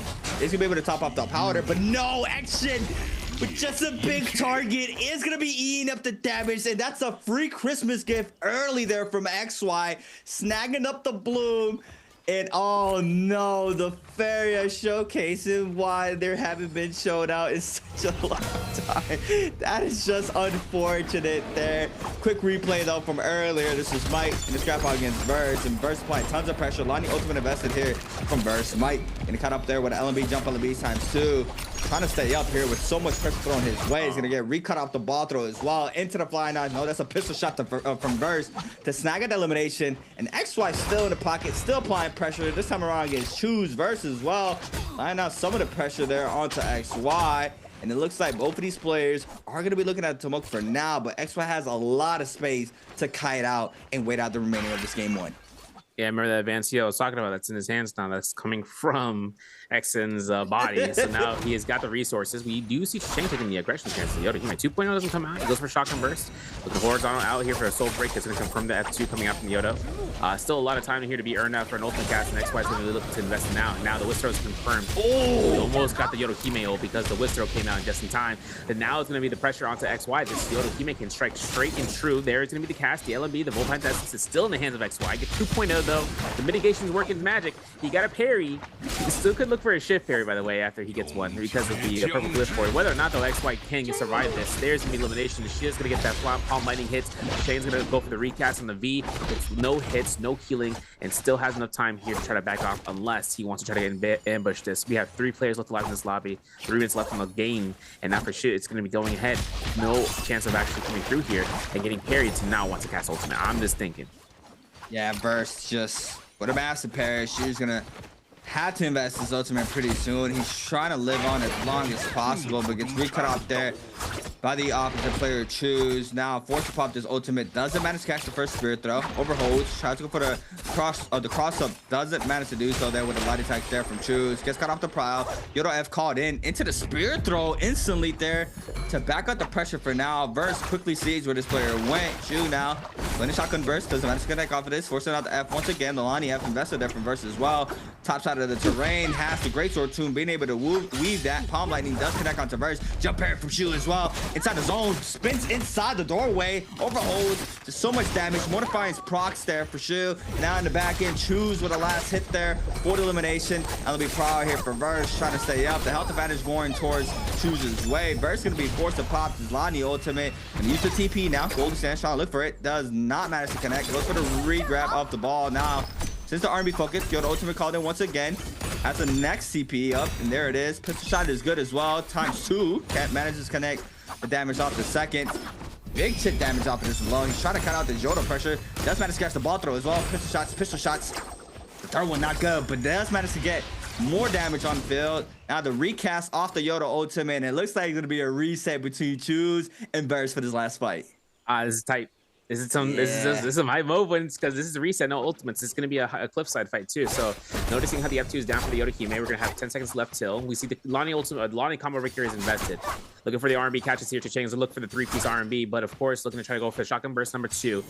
Waiting to see what this none of these actions is going to be coming out here. Whether he's trying to burn out the block extreme, he gets a bow shot in. He's looking to try to get an LMB mitigation from the R&B. It's just too good to be true here. And whether or not we can see Verse catching him a little bit of chip damage here, he's going to do the same. One hit to the next. Looks like there's going to be a 2.0 potential coming through here. The 2s. There's a horizontal 1.0 comes through. Another LMB. The F1 still available. We saw the F2 still. It hasn't been popped out here from Chisheng. He still got it going on. The horizontal's out. The horizontal is thrown and is avoided. Chisheng still has a chance right now to try to catch it up before he gets himself caught with one F2. Now, he can get grapple bumped out of here. Verse really wanted to look for him, but he ain't doing it. He's going to go for a full reset. He's going to try to go ahead for jump LMB. Chisheng loses a little bit of time on the heal that he was hoping to try to expend for the pressure that he's putting on. And now for the bow shot, 2-1-1, literally. 211 damage coming out here for the 1-2s. 20 seconds left on the clock here. Jump LMB pushes him out the zone. F1 to reposition and looking for the LMB catch if he can, but there's going to be Verse to try to pressure him out in the zone, and that's going to be it. Verse is up to 7 eliminations with first place multiplier. Yeah, beautiful game there for Verse. I mean, pretty much posted up perfectly throughout the whole early, mid to end game there for Verse. Being able to stay up in the last and final moments as well. Taking game number 1. But I believe 6 eliminations, 6-7 plus a multiplier. I mean, set up perfectly here for the first game. All the bi-weekly 2 here for the fall split in the NARAKA BLADEPOINT Pro League. Wow. Different pace in that early game, though. We had a lot of aggression at the start, slowed down into that realm, re-aggression right after that first realm. I mean, the different characters in the field really make it a lot more interesting to watch, to see how these players are able to maneuver the map and not get caught up, what decisions you make to try to stay up in these games. But overall, an amazing game 1 concluded our first game. This is gonna be very interesting, Survey. I feel like a lot of these players are really not used to the tempo right now with how everything is, but you know, they gotta get their reps in. Yeah, no, definitely. And I think it's also interesting to see these, choice picks. I know that Exon came out with like I think 5 or 6 eliminations that game as a Fairy Shen. The one big grievance that came out was his positioning, on that ultimate cast that he had.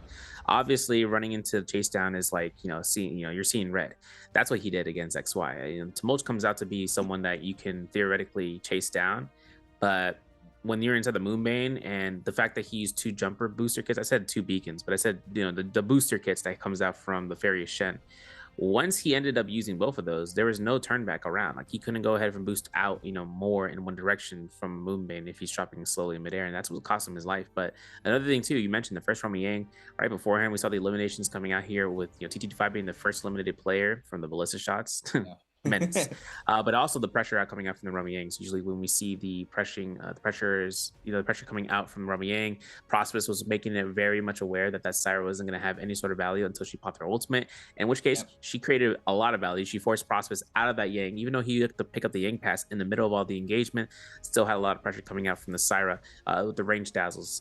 He still didn't, this is not anything in terms of hindsight. There were Fireflies outside of the Crimson Cave that he might have wanted to use offensively. Otherwise, you saw him head towards the other Firefly, which is north of that ridge, which he might have been looking for the Syra to see if she was resetting, because she couldn't have survived the fight with that third party there inside the Yang pass. Regardless, though, a lot of positions coming out from the Yang, with the Yang depletion in effect, saw some, nasty eliminations. I am curious, though, in seeing if Exon does have a little bit more, sightlines in terms of using the Fairy Shen as one of the early picks in the latter half, just to see if he's just using it for the beacon to have as an insurance policy for just transforming and then walking away with heals as a full reset tool. That's my opinion on how he would want to operate on that, just like I've seen it before.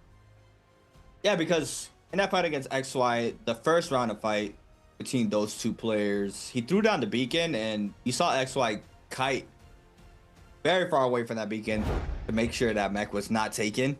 But Action still was in the pocket there, chasing down the elimination because he had to cleanse. But we'll talk about it in just a second. Another answer for Treasure for everybody watching in the Twitch chat. If you guys are watching on YouTube, make sure you guys swap on over to twitch.tv/NARAKA BLADEPOINT. The question will be, how many players chose Lonnie in game number 1? I mean, this is a freebie. This is a freebie. Me and Severity been talking about a new system now and implemented. I mean, it's an A1, B2, C3, or D4. And I feel like the questions now have to be a little different now. Can't be on that one no more because the new system is in full effect and there's only one answer to that one. Yeah, that one is so easy, bro. You guys can do it. I know. I trust you guys. Now for the leaderboard here with Verse with 7 eliminations, Nick in the first place multiplier. He's at 11.4. Seeing about ASC's XY at 6.5 in second. G from DRG is going to be 5.5 in third place. S1's Exon takes 4th place. 4 overall, though. We are going to look at some clips and highlights brought to you by China Unicom. If Frostus is here in this first fight against Light Polaris, this is his first elimination here. We mentioned that he had purple armor even before this elimination. And Light Polaris also had purple armor on the standby. Parries are good for it. Frostus was able to connect it off. Goes for a raw uppercut for the RB catch to see. The ultimate catch is from Polaris, but enough time and pressure comes out where he took the advantage. And now for Frostmas, taking this fight against Jill, we saw this in terms of the replays where this extension comes out. He weapon swapped from his inventory for the halberds to guarantee the next setup in order for him to get it. And this is what I was mentioning. The internal clock coming out from the time for the blue chain passing his F prior wasn't enough in time for that.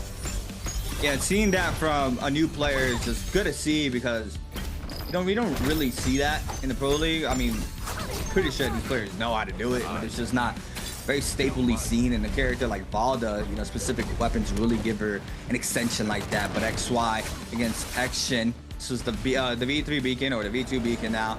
Being called in, Action goes into the back four, tries to 180 around, he gets caught up. Oh man, face slaps himself knowing he just did a big boo-boo. He's gonna be able to fall down there, but still gets a good amount of eliminations into game 1. Versus against Shoes in the last 1v1 of game number 1. Goes for the 1-2 overhold. The aerial LMB for the elimination there. Just takes so much storm damage as well, being the last zone.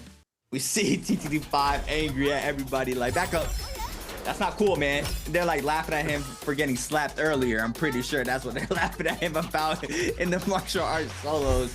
But overall, see Delaney coming into the MVP. Not a surprise for our first game. Being in the hands of WBG's first with 23,000 damage, 7 eliminations, his second MVP in the fall split. I mean, full jaded out with Dreadful Well, Mortal Defiance, Starfall, Quick Charge, Undercall, Advance Heal, and damage reduction Jade. on the Lonnie. What can we say? I mean, Verse showed out this whole season. I mean, he's versing, bro. Yeah, he's versing. Hey, spin bars. I think this is really interesting too. There's a lot of Mortal Defiances. Obviously, Volpine is standard Midoriya, right? That's defaults, but there was a lot of Mortal Defiances. Yang 2 brought a Mortal Defiance, but there's one thing I really wish that we had an opportunity of looking into coming through there, and as well as in the future is looking at the shop. You know, because the shop is a big part inside of Immortal War. Something that kind of comes out to Immortal War rather than ranked mode Herald's Trial. It's the fact that there are items to be purchased, more specifically jades that are randomly spawned in terms of the shop where you would purchase them out straight up. Still having RNG factor, there are gold jade bags so you can try to, you know, RNG it out to see what you can get, but it could be ending up going through where you're prioritizing saving your money for a direct jade purchase or even a weapon. And usually the case is in this scenario that you get the gold armor, but that's really expensive in the outskirts. So some players might actually go ahead if they get a superseded lead, like we see 5 kills before the second Yang. You can end up going ahead and just having to purchase by the second Yang spawning to then get whatever you want from the shop and then running it out. The first you know, armor powders that are available to upgrade your armor to purple is 10,000 dark tide coins. If you get a first elimination and then some gold off drop, then you can end up going ahead and getting yourself the mitigation necessary. But if you have the weapon selection to be earned early, we saw 3 purple weapons for XY with the purple armor. That's crazy. That was crazy. That means that he can then save the money that he earns from his eliminations to just store it up for the end game, and just hoping to see when those shops really start to pick up the higher rarity items. And like I said, it's RNG, so there could have been Mortal Defiances left and right inside the shop. We just don't know it. And if the RNG was good enough in the favor of the players, they just picked it up along the way. Yeah, I mean that's another aspect that we really don't think about, right? Because I mean, for the Pro League, we really don't see it. But it's a lot of more options that these players have and how they're going to scale up, how they're going to use their dark tide coins to try to have a great game. But overall, it's just looking very interesting here with the new system. Crazy characters in the pool. Feria, I did not expect a Feria. I would have expected more of Matari over a Feria. I'm not gonna lie to you. So that was very interesting to see there from action. Unfortunately, there he does get eliminated by the Bane, but Zhu. Hey, top 3, had I believe around 3 to 4 kills into that game 1. So now for this week, very curious to see how he's going to be doing for the remainder of his games. Going to be keeping a close eye out on the new cats. Always got to see how the new players perform in the Pro League, because it's not an easy task. Not a lot of players are able to adjust to the Pro League speed. So right now for that game number 1, I mean, that's a good start. That's a good start. You're coming right back into the league. Bi-weekly 2, had 2 weeks off in the first one. You're ready to get back into it. You did it on the Valda too. You were in the last round selection. So, you know, moving on in with our round selection, you have a better character selection, probably a character you're a lot more comfortable with. But we even see him there being comfortable with the Valda, you know, catching power birds and still not playing swap.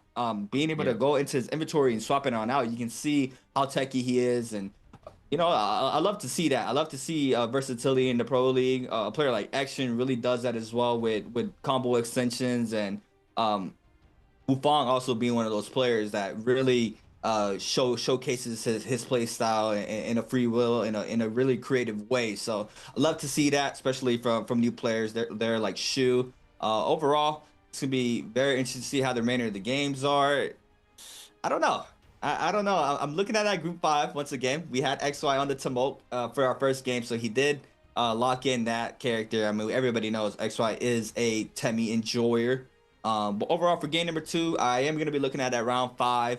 Obviously, what we saw round 6s, 7s, more like round 7s is where we start getting those interesting picks now in the new system. But you know, it's going to be very, very interesting to see how the remainder of these games go. It is just still day number 1. We could potentially still see an Einer being played out. Like I said, I've seen Mike practice that character a couple of times while he's streaming. But yeah, I mean, I don't know if anybody else sees a value. I remember me and Severio were talking about it. I feel like his ult is not that great. It might be a little rough to try to get some value in these games where these players just have crazy movement. I mean, it's just so hard to try to catch him. Yeah, the kiting against Transformers, you know, it started the moment the Transformer ults, and the moment you hear the Transformer ults, you just walk away. Like the high ground usually goes through. Now, keep in mind V2 for Enor is that like he ends up going ahead, throws the F2, like he throws the F skill off of that, he can throw him in midair, and that's a mild catch though. He'd have to do it against someone who is like no one who is drop grappling. If they're not drop grappling to anticipate it, then if they're in midair, if they cast it fast enough, you'll catch him. But one thing to mention is also with XY was the fact that he had survived Glyph board, bro. Survived Glyph board was in the open match, and I'm thinking, did he just forget from the martial artist solos, bro? Like what happened here? And we saw the value of it slightly, right? The sustain that came out just in a small pocket of time after a parry against Exen means that, as long as if the combo breaker wasn't there, can you imagine the amount? That's 20% of the damage dealt comes back as healing. The parry riposte comes out to like what, 800 damage with mitigation. That means that he's coming back with 200 HP, and then every single little strike that comes out from then on then becomes him. It then becomes his as HP back for a little bit of sustain in the fight. He can take chip damage, then invest a chance of returning it back to his health bar from the damage dealt and the riposte. So I am curious in seeing if it's only a character-specific thing that could work out better in the long run, just because certain characters may not need to develop using rage as much, where soul balloons are going to be your main benefactor of that. But then also looking at the situations, right? These guys were taking pocketed fights every so often. Like the Realm Yang 2 was where a lot of players were ending up going through, where we saw, even Mike was dissipating from it, but there were so many going through. Badass Shang disengaged almost near, Ingenious and just trying to go ahead and space out. But there were like 4 or 5 players there, so taking the fights there, I mean, you can build up your rage if you wanted to decide upon doing that in the middle of a fight, but if you use your ult early, then it's going to be over anyways. You're not going to have enough time. So maybe seeing about the preparation Glyph board comes out, maybe Survive Glyph board has an opportunity of arriving. It's super niche. I'd say it's dummy niche in retrospect from the global pro league area of the BR. I'm very curious to see what he substituted for that. Was it grapple speed? Because I feel like grapple speed is just, especially the character like Tomok. You did see him as well catching the Yodo in the wall and using the grapple stagger there to confirm the Wisp off of that alone. So if he didn't have grapple speed in that situation, if that's what he traded off, or even a little bit of stam, I don't know. I don't know if he'll stay with that board. He definitely probably just forgot about it. He's just like, oh, we're in. I forgot to change my Glyph board. Yeah, that's like, 5 kills, okay, pretty good. I mean, that's fine. Casual day here in Pro League for me. Overall, now we have our first round selection. Is going to be the Star and Mike being that second round. I mean, once again, standard. Lonnie, Liam. Wouldn't be surprised. Once again, Liam for Star. Mike now. Locking in the Lonnie. Get it out the way, as always. Yep. XY TTD5. Syra / Shayol potentially in for the 3rd and 4th round selections. Syra for XY. TTD5 now being one locking in his pick. Pretty much standard, as always, for 1 through 6 being standard overall for our round selections. Especially now, with only one character being able to be played out in the field. It's very nice to see this one. As we see there, Syra and Shayol's, everything standard, 1 through 4 right now. Yeah, it's just if you don't take the opportunity of taking that advantage of being in that phase, you ain't gonna get the chance to play the characters that are in the premier option. Like if you play an off-meta pick, then you force someone to play Shayol, or you play someone to play Liam or Lonnie sooner or later than, sooner than they thought. I mean, they're not gonna say no, right? Double picks are gonna be funky down the line because double picks are still available, right? There's still a hero point available for the solos players. It's just that you're not finding those opportunities like you once were before. Like if one character gets chosen, that's it. Like there's no chance. And those top 4 picks, very rare cases, they're gonna be let go for phases 5. For phases like 3 through 6, pretty much. Yeah. And having this going through here, pick selection 7 and 8 is up. Exen's gonna go ahead through and hopefully choose. I mean, he might be even choosing Kylan here, to be honest. But Jishang's gonna play out the Justina to mulch for the HM. As a prior pick options, gonna see Evaldo coming out from Exen. Now for Polaris, he could potentially pick up. I mean, he could do something sooner like an Akos, or if he wants to play Wu Chen pick up here, he could. If not, I'm still gonna calculate the Kylan to be chosen now here soon. We saw Evaldo in the phase, in the 11 choice pick from the last round, so it's kind of like seeing the switch ups here. Since he can't see the bans now, he's trying to calculate it out. Has Yoruhime, we'll lock her in. There it is. 8-round selection. Tammy once again 5th round selection. So we're seeing Tammy being prioritized in that 5th group. back-to-back games. We'll still keep looking at it throughout the remainder of the day to see what character is being that first pick out of the Staple 4. Kylan for Shu on his 9th round. Frostivus now bumped up one group up from last game, making his works up that pick band selection. Has a little bit more versatility this time around to pick who feels a lot more comfortable. He was locked in that Wu Chen. Now it's gonna be able to lock it in that Akos for his game 2. First and Bong. Very short pool now. We might have something come out of the woodworks now. We did have a Feria last game. What is Verse looking at? He's smiling. He's looking at something. He's definitely thinking about something interesting. Tessa. I'm calling. We're picking. Yeah, we're calling Wu Chen. What are you talking about? I ain't tripping. Hey, you meant Tessa for Fong. Yeah, I did calculate Tessa to be Fong, but I think it's gonna be more style. To be honest, either that or round 4 for Midori Morning Dew, not the BH. But I think Fong is gonna be probably picking up a safety net pick, which in this case, I mean, Matari is gonna be the option. I'm okay with that. That's a chance pick that he loves to take. Yeah. I thought, it comes down to Holorod for sure. So, taking the chance of using the Matari here, I don't think he can use F1, but F2 definitely going to be the approach. If he is going to be using V2, that's going to be the normal case scenario for the teleports. Not having a lot of chance of actually seeing him play the Matari. I mean, we saw him play it probably once, and I don't even know if that was during the autumn spring season. I'm thinking I'm in a hyperbolic time chamber with spring split, thinking about his Matari gameplay, because that's how far back I think we've seen it. So yeah, we'll bring Bada back again. Like I said, it is because the case scenario is there was 11 bans beforehand. He's got to pick a comfort pick character, or he can just go by the normalcy of like if what was available beforehand. So thus far, I mean, everything looks standard. It just seems like depending, like how we had game 1, we had Action locking in that Feria. He took that off pick, right? And now Bong was last round selection. He took the Matari. So it seems like that last player in the group is going to have to play one of those off characters. So you are really going to have to pick up one of those bottom side characters like a Matari, Tessa, maybe a Targa. Sticking to the pool, I mean, it's very rough because the Wu Chen's getting snagged up as well. But yeah, it just everything looks standard, right? We had Justina's, Fong. They don't even have a picture for Matari. That's how long she's been gone, as you see. She's been gone. They forgot to upload the PNG, but Fong is gonna be logging in at Matari. But yeah, so Justina, Liam, Valdolani, Kylan, Wu Chen, Syra, Akos being one of those picks there for these players as well. Temi, Shayo, and the Yodo now with the rework has been inside the meta. So just Fong being kind of that off pick, which last game we had action on the Feria. Seems like we're only gonna be having one player on a different pick. This is it overall. Ooh. Yes. I was waiting for this. Okay, so here's the thing. I was looking at this from EWC when we had this map. I was like, man, I really wish to bring this to the... And I think everyone was like, the SpongeBob being like, that's what we've been waiting for, because that's what I've been waiting for, bro.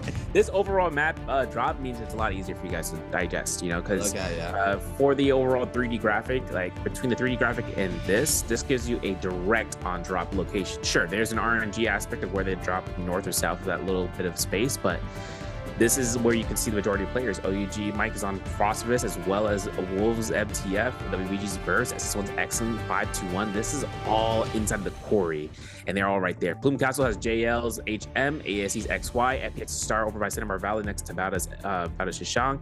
DT25, that was in the outskirts of all of this. For this fight, oh my god, the quarry, bro, I can't wait. Because the fact that Fong is in here, he has F2 priority, right? He has a damage spiking F. He can look to spike out a kill steal left and right. Round 2 is going to be getting here, guys. Mike's up against T225 here, and looking like Mike is going to have the weapon priority because I don't see anything on T225's hands.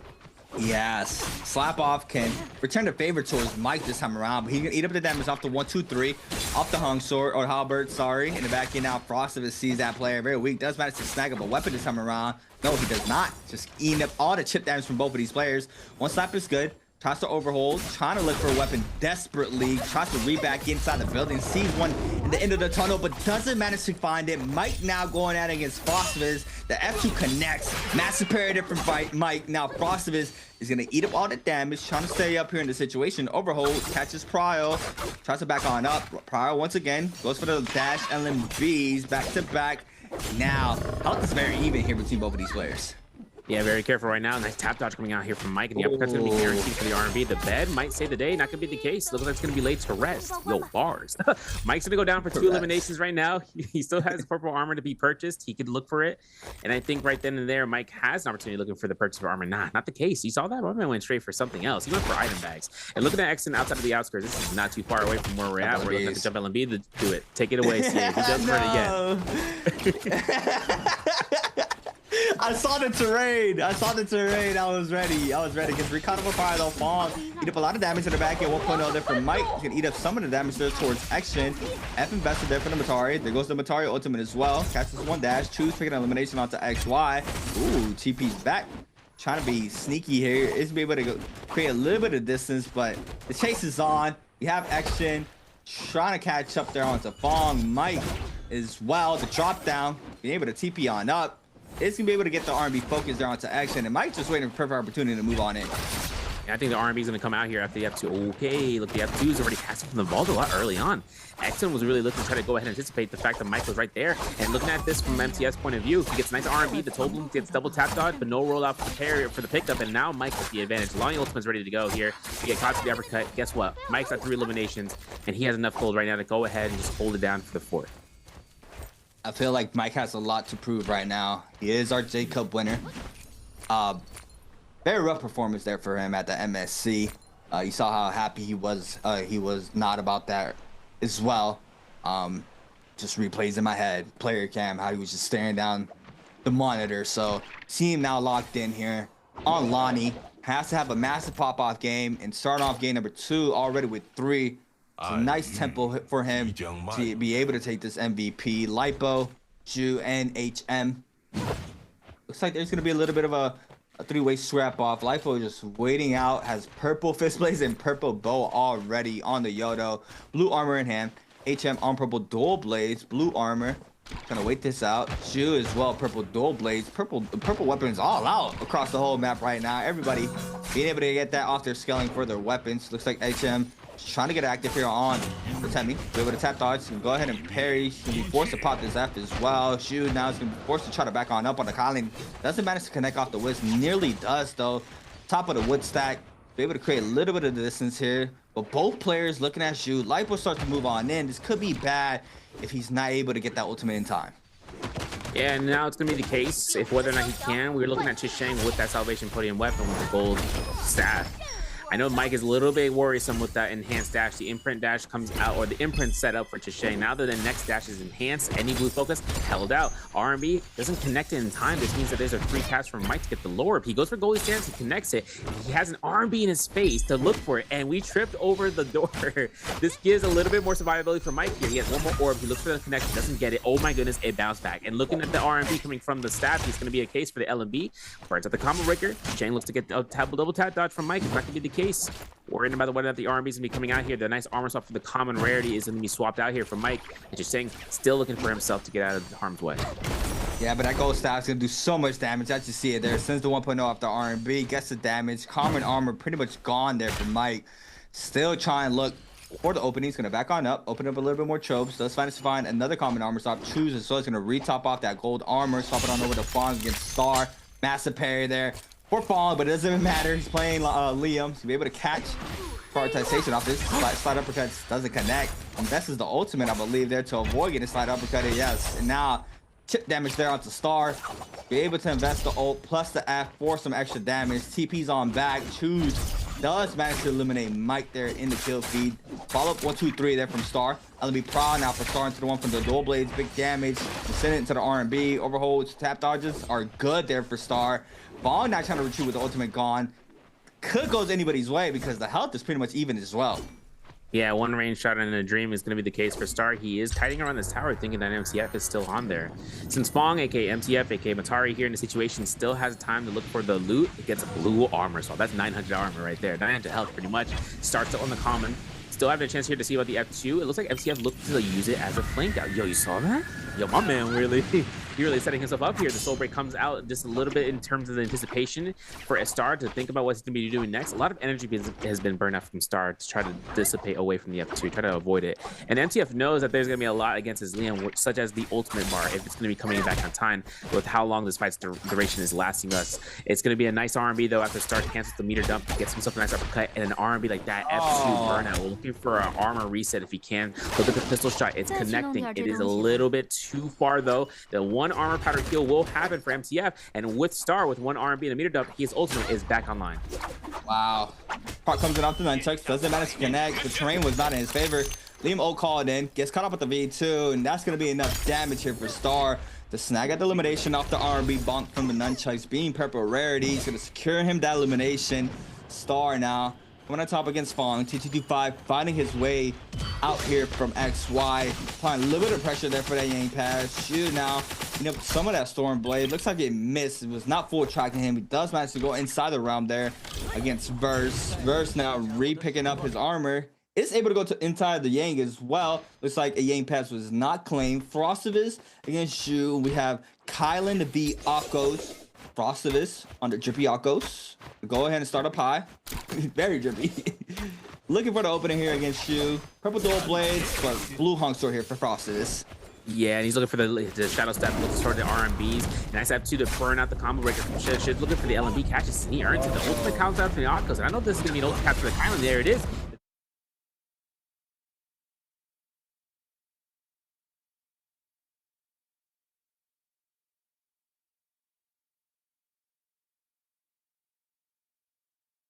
This is going to be the 1.0. Healing Guard should be up next after this next slash. If he goes for it, the V2 is tap dodge, and Frostus is constant the V1 spam. There's the elimination. I lied. Apparently, the ultimate's ending, but the LME will catch there. Otherwise, Shishang, Gold Staff, and he is at death's door, but still has ultimate ready to go. He is on that Justina, though. He'll try to take this fight around. Verse is going to be able to connect off of the TP, but jumps, so doesn't manage to catch the prio. Choose, been able to double. 1-2 from the nunchucks. There goes the Wu Chen ultimate. Invested here from Verse, waiting to see when he can call in that ultimate. I've caught in for the Justina, throws out the Storm Blade, doesn't manage to connect. The Justina ultimate is gonna be invested here for Choose. Quick reset here from Verse and Choose. The backside of the pillar. Gonna go ahead and catch the freeze. Beautifully done here for Choose. The F called in for Verse to avoid the full capitalization. TP is weave this time around. Overholds to be able to weave the Storm Blade. No, does not manage to do so. So look at slip off of it. Uses a dash to create the distance. I believe he did tap dodge it because it did not full track. Now Verse trying to lay down the pressure off the cannon. Gets one shot in. Choose playing the opposite side of the pillar. Cannon shot doesn't connect this time around. The drop down grapple bump is good. Forcing on the Justina app. At 1 HP in the dream. The R&B is good enough there for Verse to win the first Roman Yang game number 2. Is going to be coming through here, and the gear is going to be picked up. I think it's a gold great sword, so that might be a pole sword down the line. Having the Tolor crystal not picked up just yet, we will see the scatter shot being picked up for Verse if he decides to switch on from the cannon to the bow later on. We do have, though, with the Yang depletion Frostfist, he is going to be still outskirting and looking to try to pick up any sort of players in the plays. I mean, hopefully to see if he can find somebody in the first place, because this is going to be Dead Man's Land over towards the north side of the quarry, or rather south of the Imperial Village. We're going to see Battle Shishang here with that Yang depletion, as we stated from just the fight we just saw. 3 eliminations on Justina. This is not bad. He still has a gold staff. The only problem is right now it's on the ticking time clock, and having the gold rarity weapons is great. Frostus gets spotted out here. All the Realm of Yang winners are literally on the outskirts, and I can't believe I say that. All the Realm of Yang winners are right here. Seeing one player without the Realm of Yang, this is a target. Yeah, even he shook his head. He's like, this is tough. This is like, there's no reason for them to go after each other. They can go after me for all they care, and that's going to be the case. Look at this. Yoji should, SS1's excellent. They'll be coming out to try to catch him up here. The grapple is going to be coming out here from Shishang, though, to be the furthest one from the group, and he's going to be the one closest towards Frosty. Yeah, and with just a little bit left here on this Aqua's ultimate, it's about to get really rough here for Frostivus. Does manage to create some good amount of distance. Looks like the chase has stopped for now, but Verse still catching up. Does manage to pop the F2. Now Verse is going to respond with the F as well on the Wu Chen. The backside shoot. He's trying to look up for the opener, but Verse isn't even the damage there from the parry. There goes the Wu Chen ultimate. Frostivus is going to fall out of game 2. Verse as well is gonna even damage, but he has Vermilion Burst. My Lipo with the bow shot there onto Verse for the elimination. Choose investing 2 Justina dashes. Last one gone as well. Choose trying to create a little bit of space there to back on up, but the havoc is still happening. Choose getting caught up there off the Shayo shield throw. And the backside is going to fall to Action there with a cannon shot. Shield throw is good onto 2 players, HM and Lipo. 2-2-5 on the Shayo. Looking for more value. The ultimate is canceled now. It's going to save 30%. HM's going to be able to snag up the damage there in the corner. Lipo's going to eat up all the damage in the corner, and HM's going to snag out the elimination on the purple dual blades. Now can back on up. Temi ultimate invest, but he is very weak. The pressure's still happening towards his way. We see the pistol shot there for Verse through the window to secure the kill onto HM. That's going to be that +1 going through here. I think there's going to be a case right now. XY is looking to try to go ahead. He gets caught in the arm. Sees the RB coming out against Shishang, and the Soul Bloom picked up for shit. Now this is going to be XY. Like, yeah, yo, let me pick up the long, let me pick from the loot from the body. What we got? Supplies? Nah. RBs from the long sword. Wow, you saw that man was waiting for the F1 to be burned out. That's crazy. Your man was like, yo, made out. Now coming out from Exton here, the Vermilion's going to be expiring, but he's still safe to go. He's still at the gold staff is in his hand. He's still going to go ahead and try to space up. The Romy Yang is already spawning in before we know it. All these fights have been occurring going through in the blink of an eye. The second set inside of the Yang is going to be happening. The player count right now is, what, 7 right now? And this is going to be a very limited time frame right now for the players. 4 players can enter the Romy Yang. 2 can come out alive with the Yang buff, and 2 without. This is going to be interesting because the Valda has 2 eliminations right now. If she goes up against a Wu Chen or a Syra, this is going to be, the deciding factor, because Verse taking a lot of aggression here from XY to try to get that Yang pass out of his hands. Yes, the aggression is going to be going towards Verse's way.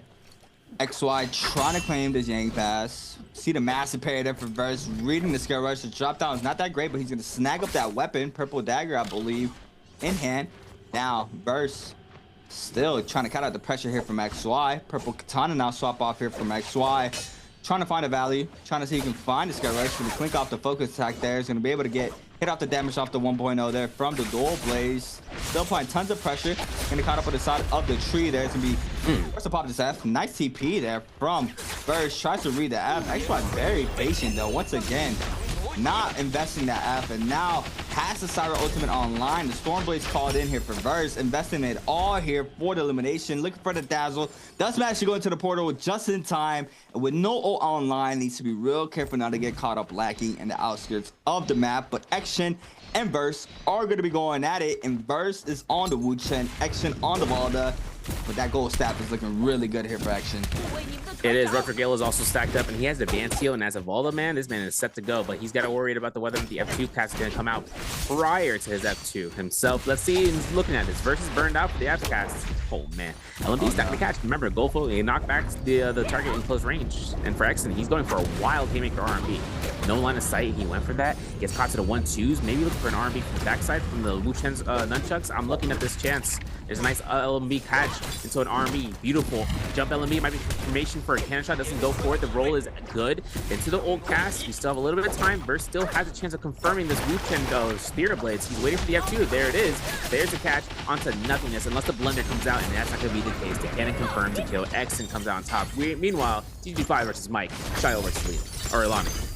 Yeah, Mike had a really good start early game. Chilled out now, takes the second round, eating up tons of damage down to T2D5. Scare Rush into the follow-up LMB. Now the Lonnie ultimate is going to get a little bit of damage. You'll be able to catch Prowl, but goes for the goalie stance.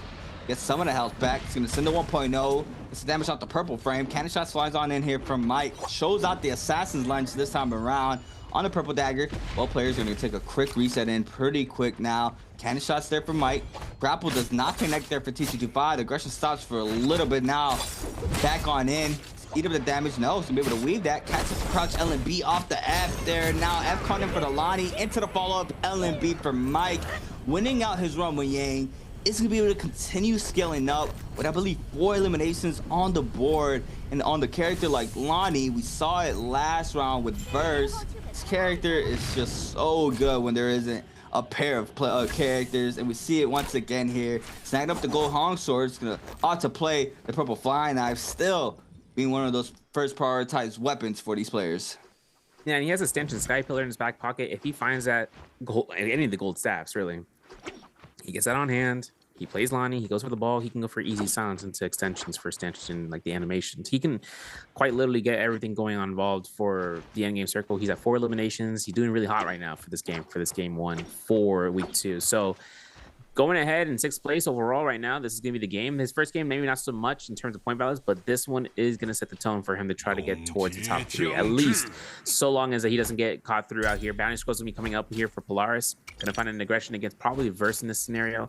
Seeing how Verse is going to be coming out of this with the Yang depletion, he is going to be looking to try to be a little bit temperamental with how his attacks come out, you know, because you don't want to reveal that you're on Yang depletion. However, the lobby knows that there's one player that died in the Roman Yang, right? That's another thing too. Since it's single picks, you can find out who died in Roman Yang. You know that person has no value in terms of being anything else but the Yang depletionist. Mike, though, gets himself into an R&B. TT5 looking for the LMB catch situation. The 1.0 is avoided. And now looking for Mike. Burns up the combo breaker for the Shio. Yep, here it is. Back at it. Mike needs to try to win this fight against T225. T5 trying to get the run back here from the round. Being able to get the LMB focus damage there. Mike catches prior as well. F now. Nope, the ult called in here for T225. It comes in ×2. Trying to shield proc here. We see Mike trying to apply the pressure. Cannon shots as well. There goes the first shield proc. Be able to weave the first shield throw as well. Second proc as well. Weaves it. No, gets cut off this time around. Beat up the damage off of this on the ground. Gets recut off for Prior. Mike has the F on cooldown. Going to use the Lonnie ultimate there. So gold iframe there to avoid that third shield throw. Catches the ball throw into the R&B, but the terrain there knocks him back. Doesn't get the full capitalization off the R&B, but the last ball throw is good there for Mike. Snagging up his 5th of game number 2. Havoc still happening. Action, Burst, Light Ball. Everybody getting active here on the top right-hand side of the map. And now it's going to be the case scenario from Verse. This is what I was talking about. They know that this player has no chance of being anyone else but the only Wu-Chen losing in the Roman Yang, dude. That's the worst part about it. That's the only case scenario that he's got to survive against. Verse is going to be looking across the field as he catches a nice V2. Shin looking for an R&B snag. It looks nice double tap dodge, but everyone's inside the tent now. The Rupture Gale proccing the burn isn't helping Versus case. He is getting caught through, gets grapple stagger, LMB, parry automatic. You see the F2 to reposition. Look at the pistol shot from Exon, my man, looking for the yoink, the bow shot in the background coming through here from Polaris, and I'm pretty sure it's going to be up to the case if he can get a reset, but everybody's there. Look, the grapple's right there. Exon catches the LMB, tries to go for an R&B kill shot, but then the shotgun blast from Light Polaris, looking to try to get the hits with the musket shot. Look at Exon, man, looking like a sniper 50. That's going to be it. That's going to be his elimination. Nice shot there from Action, being able to snag up the last hit there onto Verge. Ju on the Colin, still up though. With 3 on the board as well. I mean, back to the energy of game number 1. Still trying to survive here. Currently top 5. Being able to kite up some of the pressure there from XY. But XY and Mike full focusing out the Kylan here with him just investing that ultimate as well. He's going to be a full target here for these players. You see Polaris in the back end as well, starting to move on in. Mike, first one in. R&B, LMB, forcing out the Kylan F. Being able to avoid that LMB focus there from XY. XY still looking. Blue armor swap there for Shu. Cannon shots flying on in. Feels like everybody has a cannon right now. 2 players laying down the pressure there. The firepower off the cannon. Still doing a good job cutting out the aggression for now. Being able to create a little bit of that distance. Retopping off the white health, knowing that that cannon shot can't tick white health if they have Rupture Gale. We do see him using the side of the terrain here. You can go ahead and re-back up here through the walls to avoid any sorts of pressure. It looks like only one player's full focusing is going to be Polaris, but aggression has stopped for now. Being able to see another day right now for game number 2. Mike's going to go ahead and back on up by some more resources from the buy zone. Full kitted out right now on his inventories. He's looking really nice right now. Yeah, Assassin's Lunge, Sap, Palm Lightning, Scatter Shot, that stanchion we talked about earlier. He's looking kind of snazzy right now, dude. And he's looking at this with 20,000 Dark-type coins near. We're going to see an Armor Pierce as well as, if I'm not mistaken, a Dreadful Whale. We're going to actually see Dragon War on the hands with the Switch Dazzles, Rupture Gale Orb. I think he had attempts kick in his hands for Exon. So he's, and remember the advanced skill coming through. Light Polaris still looking around here with the Yoda Hime having, you know, the gear to hand, has the gold pulse sword double hand, has himself here for an engraving and alchemy as well. So if he finds a long sword later down the road, he might hot swap it towards if he doesn't have it already. Seeing about the Jade selections from here, this is going to be coming from a Fire Sargalok and a, I'm going to say it's going to be coming a Velocity Untold for sure. So he could have the chance of finding Nunnies if he finds a parry off of Polaris, for instance, just go ahead and pick that up. As well as just trying to go ahead and having a, if I'm not mistaken, he also has an, oh, not the Overcomer. He has a, give me a Jade in the selection. Wild Wind Spout's the Jade I'm thinking about. Mike those are looking to try to contest his Spirit Well as it comes out from XY, finding out the Soul Bricks if it's going to be arriving. Because right now, remember, like I said, Mike has Sap Jade. So if he finds a parry, he's getting all that health back. Yep. That's what he's going to be fishing for. You see him backing on up there with the Fly Knives. Action is going to be snagging up that Spirit Well. Causing the ult. Gets a re-back there from capturing that Spirit Well. Team looking for a player. XY It's like, yo, chill on me. Not me, please. I need to get this armor pot off. He does manage to do so. Now Mike is going to be in the back end. Looks like Action is going to be able to claim up this Spirit Wood as well. Everybody forces to back up. 2 minutes and 30 on the Yang pass. Lipo with the flag in hand, trying to capture, but a cannon shot's flying on in there from Chill in the back end. Looks like he had to be forced to pop this F. XY, Mike, everybody laying down range pressure here onto Lipo. Lipo still manages to stay up, cleanses as well, is out of the scene, doesn't have Yang depletion anymore. Everybody does except for Action. Now, what are these players going to do to try to get rid of this Yang depletion? Somebody's going to have to get focused pretty soon. Shu with 3, XY with 1, Mike with 5. Our kill leader currently needs to find big value here in this end circle to try to get rid of that Yang depletion. You see him now trying to apply a little bit of pressure onto the Action. XY as well, looking for the perfect opportunity. We have the Lonnie, we have the Syra, the Valda, and the Kylan. Also a Yodohime there from La Polaris. Getting caught up in the corner. XY eating up tons of damage. All that armor is gone here for the side. He's gonna be forced to pop this ultimate pretty soon with half of the white HP gone now. Still holding out. Be able to pop it now to avoid that focus attack there from Mike. Gets caught up in the dazzle. Mike in the back end being able to tap dodge roll though. Plus the distance, and now XY still trying to full focus Mike. HP is pretty much even, gets the 2 charge beam plus the elimination, and it looks like Shula is gonna be able to cleanse that out as well. XY fighting with fire is gonna be backed up here in the corner. La Polaris shows on up, but it looks like the person's been going towards XY's way. Yep, and X is still gonna be looking for that engagement, bro. Chat, we're cooked. We're looking at Mike, and we saw him go out here. This is gonna be shit looking for his level 2 if he can. Oh my goodness. Oh, okay, bro. To go grab like that. Not in the middle of the Moonbane. Yo, okay, so Jay still has Healing Guard to be proccing. There it is. Level 1 comes out here. It is gonna be a chance right now for the level 2. Get out of there. He might be okay for it. It's going to be a spotlight match. It's going to be looking to try to get an R&B if he can. The side uppercut guaranteed for an R&B, and he still kicks off here. He looking like the LMB from ASE ain't going to catch. There's going to be it, though. That's going to be the jump LMB. That's going to be what's enough to kill the solo main his, though. And we're going to see him probably fall unless he finds some sort of way in the next 20 seconds to find the fight. The engraving, I called it earlier. This is from Polaris. It is going to work in his favor to cause a little bit of disruption on the ASE's path. He does this in 15 seconds. He is insane. You see La Polaris now getting focused down by Action and XY. Goes for the jump parry, but no, it's Action there with the parry. Go ahead and overhold the Scare Rush. Yoda ultimate invested. Action's gonna snag out the kill. Tries to go for the bloom, but it's not enough. And Action being the last one standing with 5. Definitely taking this MVP home with a good amount of eliminations. Plus that multiplier is gonna set him up nice for the remainder of the day. Being able to stay on top. Man, I really want to see back to what happened with Shub, because he was able to cleanse, and I think he ate up damage off the Moonbane, because when that was happening, he was still very healthy moving into the end circle. But out of nowhere, Kylan Ultimate was up in our streams, and we saw him with 20% HP. I don't know what happened there, but needless to say, still was in the running there with top 5, possibly top 4, I believe, with 3 eliminations on the board. So overall, still staying consistent there in the overall standings. We're gonna have to wait and see how the overall standings look in just a matter of moments. But what a game 2. I like that. I like what you said though, Severio. That whole thing about seeing who has Yang depletion is now 100 times easier with only one hero in the pool, because it tells you in the kill feed. Yep. My man carrying the box, you know, because he's wrapping it up. All right, listen.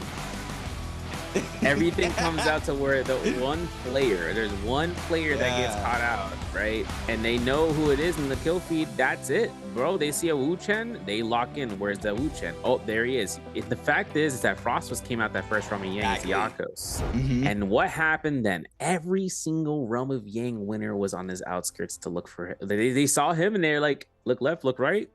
EU, let's go. We're gonna go ahead and have a little bit of a spotlight to try to pick up every single kill elimination. That's one of those things, right? Everyone would see that one player that has a little bit more pressure on their end, because without the Yang buff, there's no second insurance policy in that first Yang. So everyone's not going to take a fight against one another. They're going to be looking towards the target that doesn't have the buff. That's the easiest case scenario. I know one spotlight that comes out here though for the second Realm of Yang though, it's a lot tighter, right? It's like, do you want to take that Yang, that second Realm of Yang? Because the first Realm of Yang gets filled up regardless from the players that are doing phenomenal in the match. They have the gear, they have the soul jades. The second Yang room, do you want to take the opportunity of fighting that? Because now it's available where someone already enters it, and if they do, you're gonna take that fight. Who knows who could it be? Take the opportunity to get the gold weapon, the gold armor, sure, no problem. But then afterwards, you're gonna be left alone in terms of a limited lobby capacity, where everyone knows that you are a limited time frame before you get expired. The Yang depletion coming out here from the Yang Spirit was a mention about, you know, when it was first introduced, where the players ended up getting themselves caught in the Yang depletion. They have 3 ways to get rid of it, right? Either you get a kill elimination, you get the Soul Bloom, you get the Yang Spirit Well flag to capture it, or you get the Spirit Well buff that's also spawning at the same exact time, and there's another Spirit Well to spawn afterwards. So your timing there has to be kind of fluent, and the players aren't really taking as much consideration to negate the player that's on it. We saw Exton get that Yang Spirit Well with no questions asked. My man was a Valda gold armor. Who would, right? That's an ultimate that comes out from mitigation, and unless the whole lobby is there to help you out, theoretically, to try to chip her down, they will go ahead and, you know, leave it to her. If you're the only person in the 1v1, guess what? If you're the 1v1er against that Valda, someone else is going to look to try to snag you up. And just like that, Exton comes out to stack up the first place placement and with the kill multiplier on the board. Massive game 2 there for Exton. 6 eliminations, 10.2 overall game score. That's one of the pop-out games we talk about. Any one of these players can have that, and this time around is Exton stacking up that 10.2. OUG's Mike, though, 5 kills on the board, game score of 6. XY with 3 eliminations, 5 game score. Lipo with 3 eliminations, 4.5. Same for Sha there with 4.5. Choose with 3, 3.5. Burst with 2 eliminations, 3 overall game score. HM with 1 elimination, 1.5. Star and Fong with 1 elimination. And these 2 players were going at it in the early game, both of them back and forth. T225 with 0.5 and Frostivus not being able to snag up any points for game number 2. But our overall standings for our first 2 games of the bi-weekly 2 fall split, we have Star with 1.5, so that's T225, and Frostivus, Fong with 2, HM with 3, Lipo with 4.5, and now went into the top of our leaderboard, 1 through 6.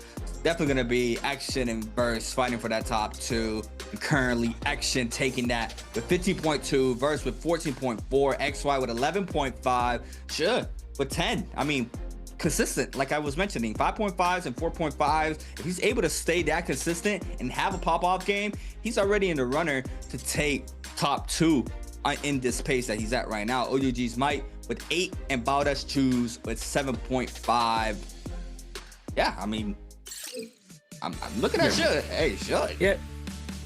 He's cooking, bro. Hey, he's cooking. He's cooking. So, got some clips and highlights brought to you by China Unicom with Mike on the parry, Frostivus.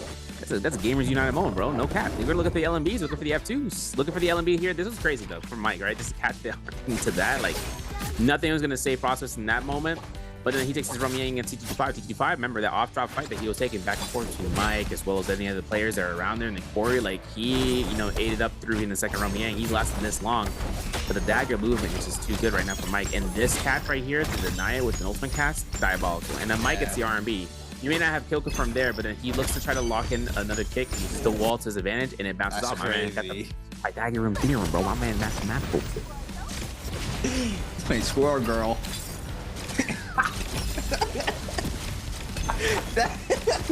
That's what he's doing there with the lucky ball, man.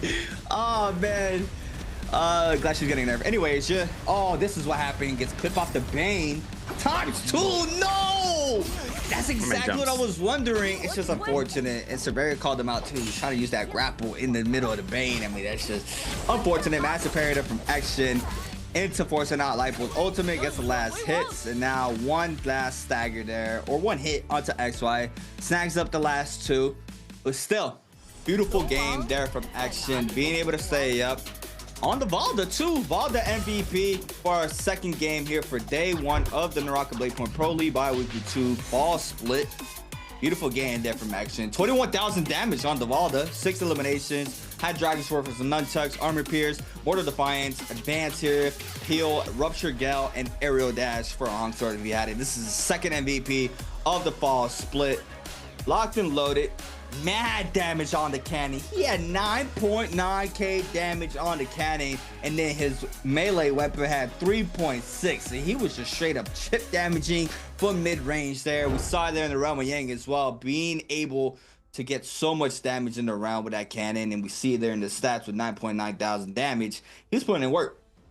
Yeah, he was. I think the one thing too is right. We saw coming out of that first ends, like from the fight that happened over by the Grizzly Rise, right in the village, that he ended up going back and forth between like two different targets getting in there. And I think it's going well for him so far. Which player I know this answer, but which player finished to capture the flag challenge? I like this. That's the second part. S is X1 for A, B for W for 521's Light Polaris, C for OUG's Mike, or D ASC's XY. Now, guys, Twitch chat only, YouTube chat. You guys are out there. You guys are why is he dropping his Jades for healing? And I'm like, well, because he's dropping his HP Jade so he can get more healing benefit from the Vitality. You guys are gonna have to go for the Twitch chat. You guys gotta answer that. It's B. There's the answer. All right, we're going to go ahead and throw it to a break. See you guys after round 3, and we'll be back afterwards.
Welcome back, everybody, to the NARAKA BLADEPOINT Pro League bi-weekly 2 here for the fall split. My name is Creatives, and I'm here with Severio. We just saw 2 games being locked in down out here with the new system implemented here for the Pro League. Now everybody having to play their separate heroes. We don't have a pair. We don't have a trio no more.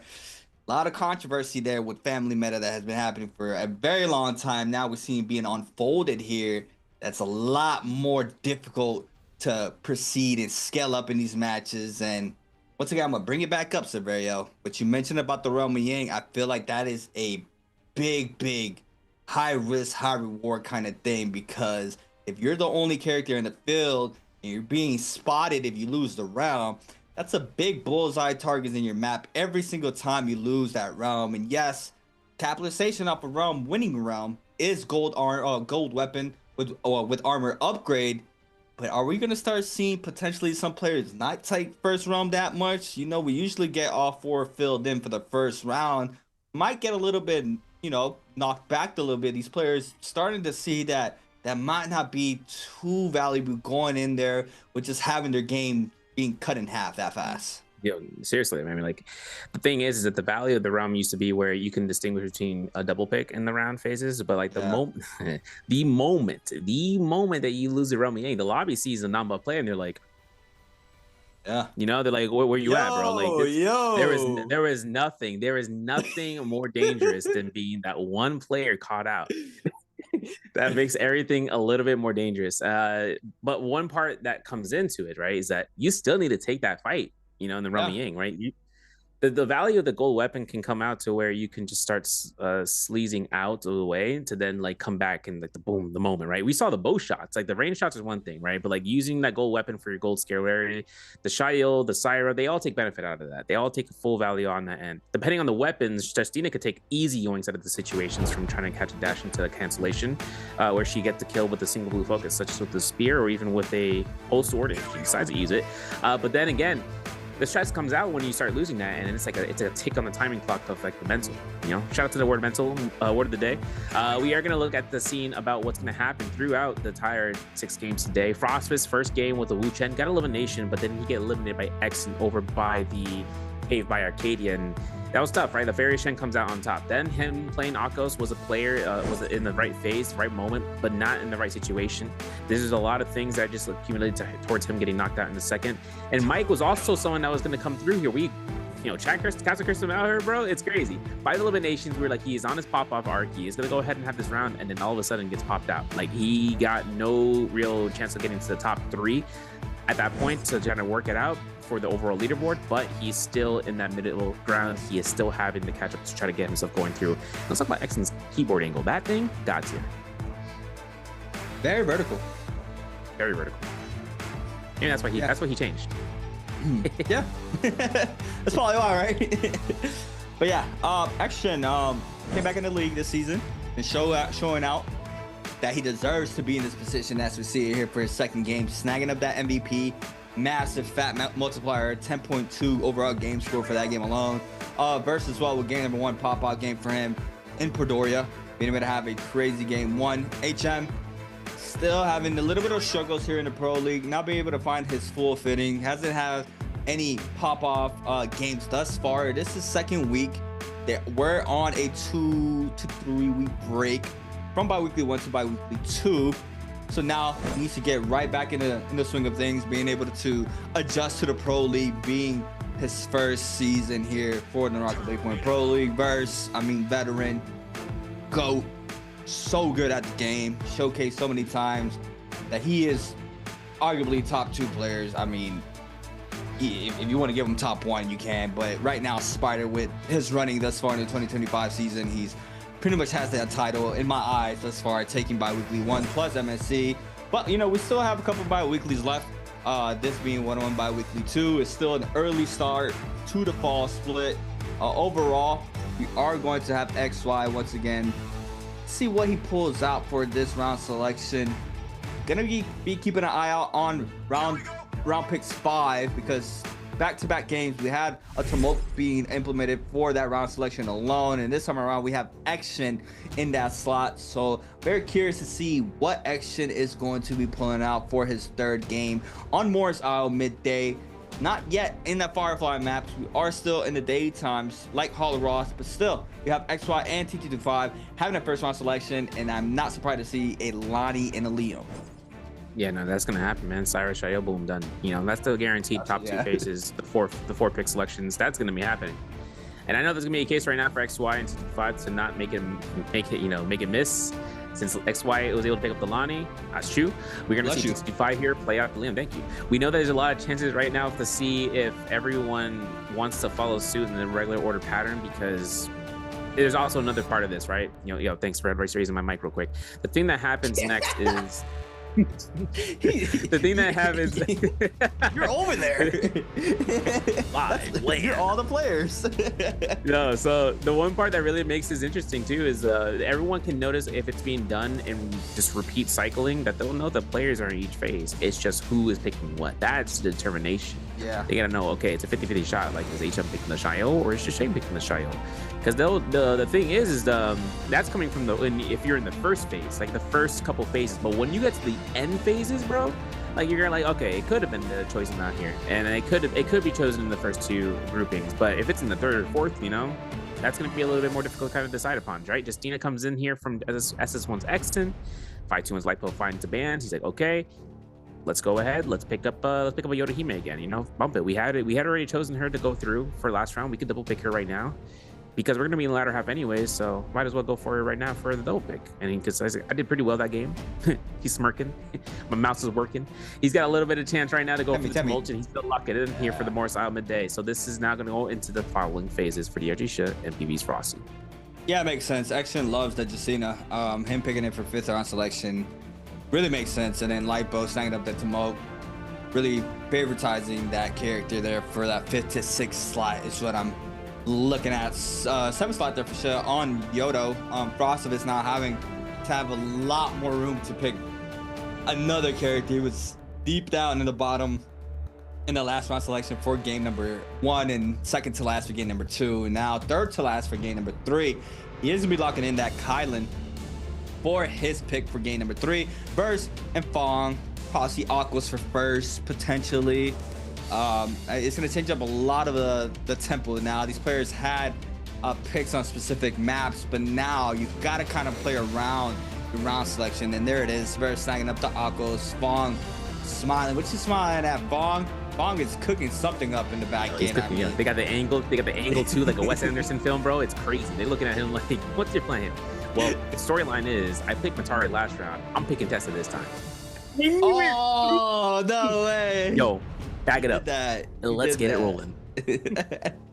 There's no way.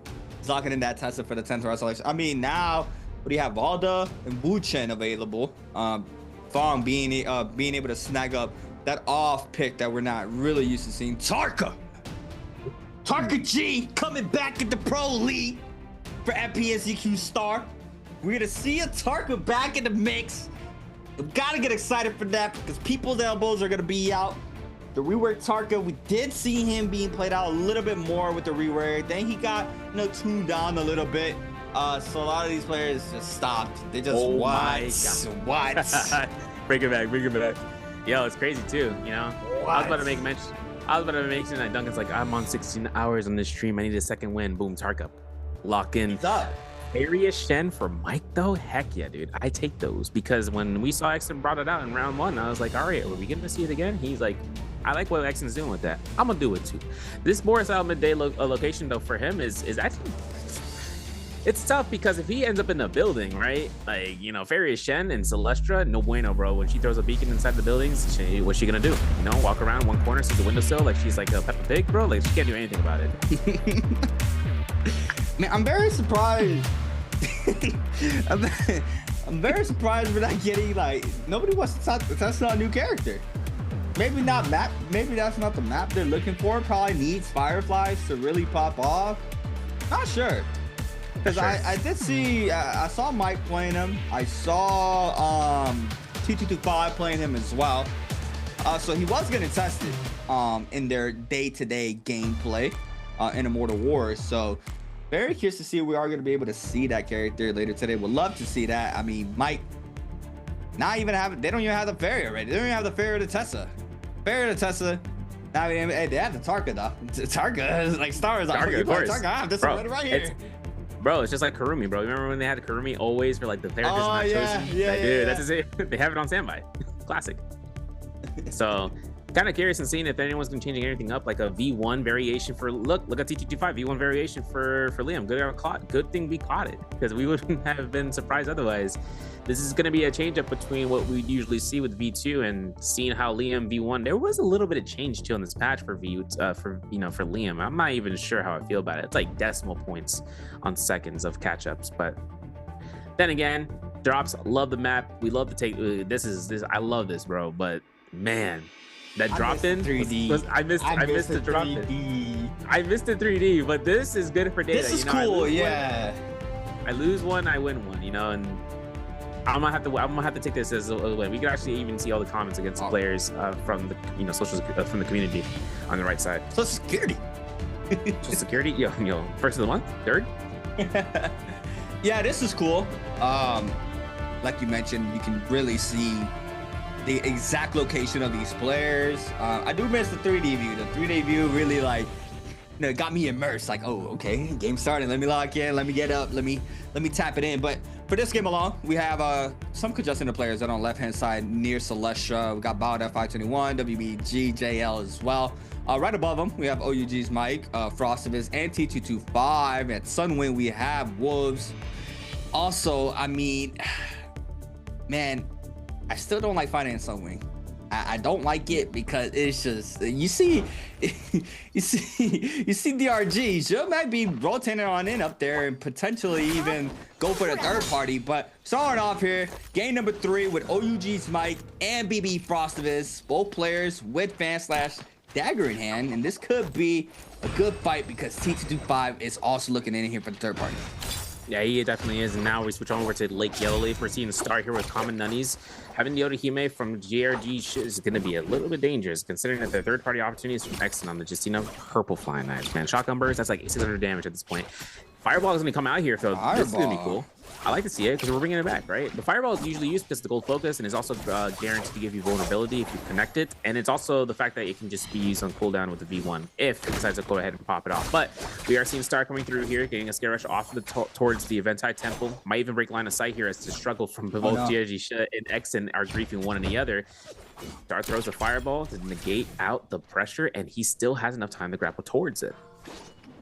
Lobby don't like the Tarka, as you see it, but Mike is going to be signing up the first kill of game number 3 there onto Frostivus. Now Verse against HM. Verse onto Akos, looking for the perfect opportunity here with the spear. Catches F2 into the raw uppercut. F caught in there for HM there to avoid that F2. Catches Prior off the LB there from the Halberds. Big damage up to 1.0 as well. Verse now trying to back on up, creates the distance this time around.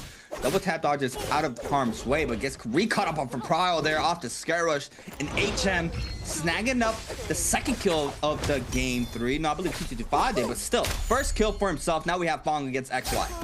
Yeah, oh, no. With the jab confirms the kill. That was quick. I mean, the first kill elimination on Tessa we've seen in a while. And now with the Purple Hong Sword, MTF is really putting it through since Fong, aka MTF, aka Akuma, aka, dare I say it, Dagger King.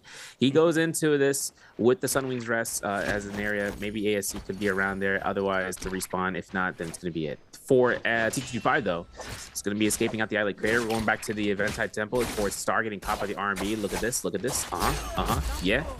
Jump LB confirms here for both Blue Weapon Longsword. That's a +1 off of that juggle coming through for the Longsword. She's going to be going ahead and keep it going, bro. Keep it rolling. And the funny thing is that even though the zone is right there, honestly speaking, I think she could have gone for the reset in terms of trying to loot it up for the temple itself. It looks like Polaris, though, over by Trifid Junction is going up against Bada Shisheng. And since Shisheng still has the Sire Ultimate, he is having a safety net before Polaris decides to invest this as Tumulch. You see him now drop down R&B, chasing down Choose, though.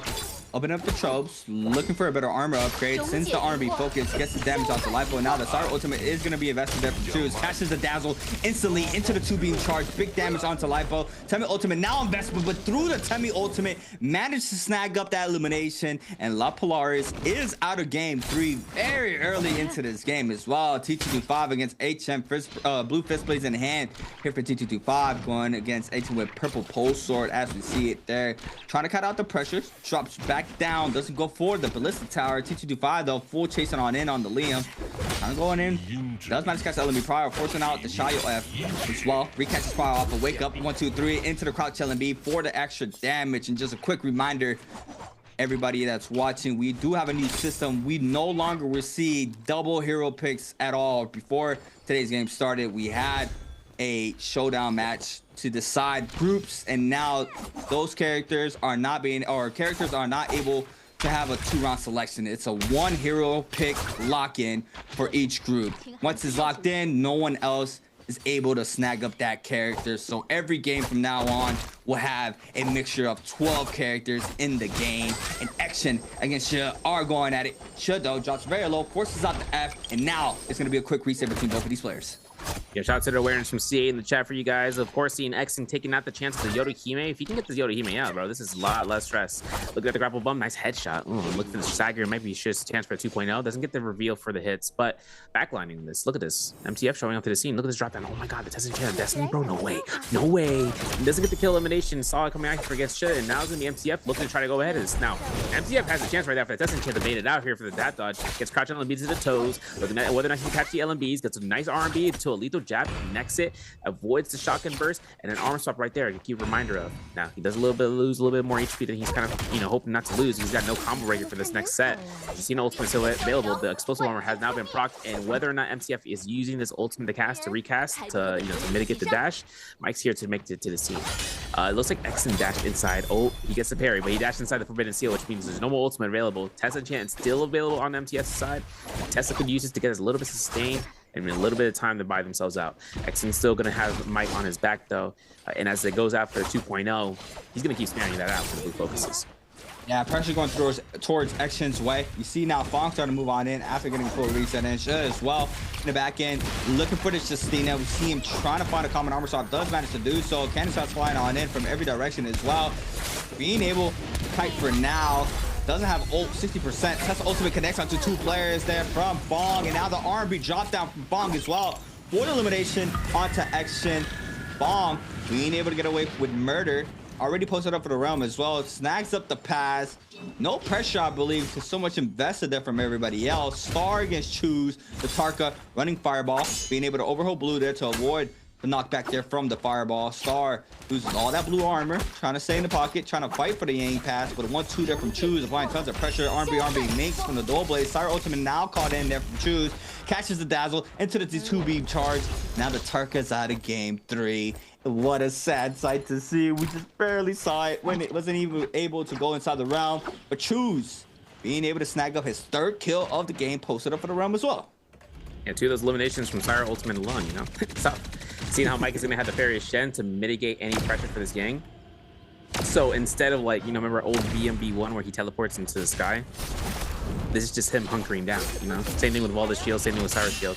And this is elimination for Prosperous from Mike up against CT25 as well at the Islet Crater here, and looking to try to get the catch the LMD uppercut. Burns out the F1, and I'm pretty sure CT25, yeah, he gets his elimination here. Look at this. Yeah. 1, 2 jump LMBs, 3 jump LMBs. Can go for a catch LMB. Whoa, man's ambitious. And look at this. He actually might get the bow shot of Destiny. Oh my god, the 2-tap. The 2-tap. This is huge for Mike. But he doesn't have any J's selections. He does have that for Hong Sword, and he's making it work so far. He's up against Sean from Kubota.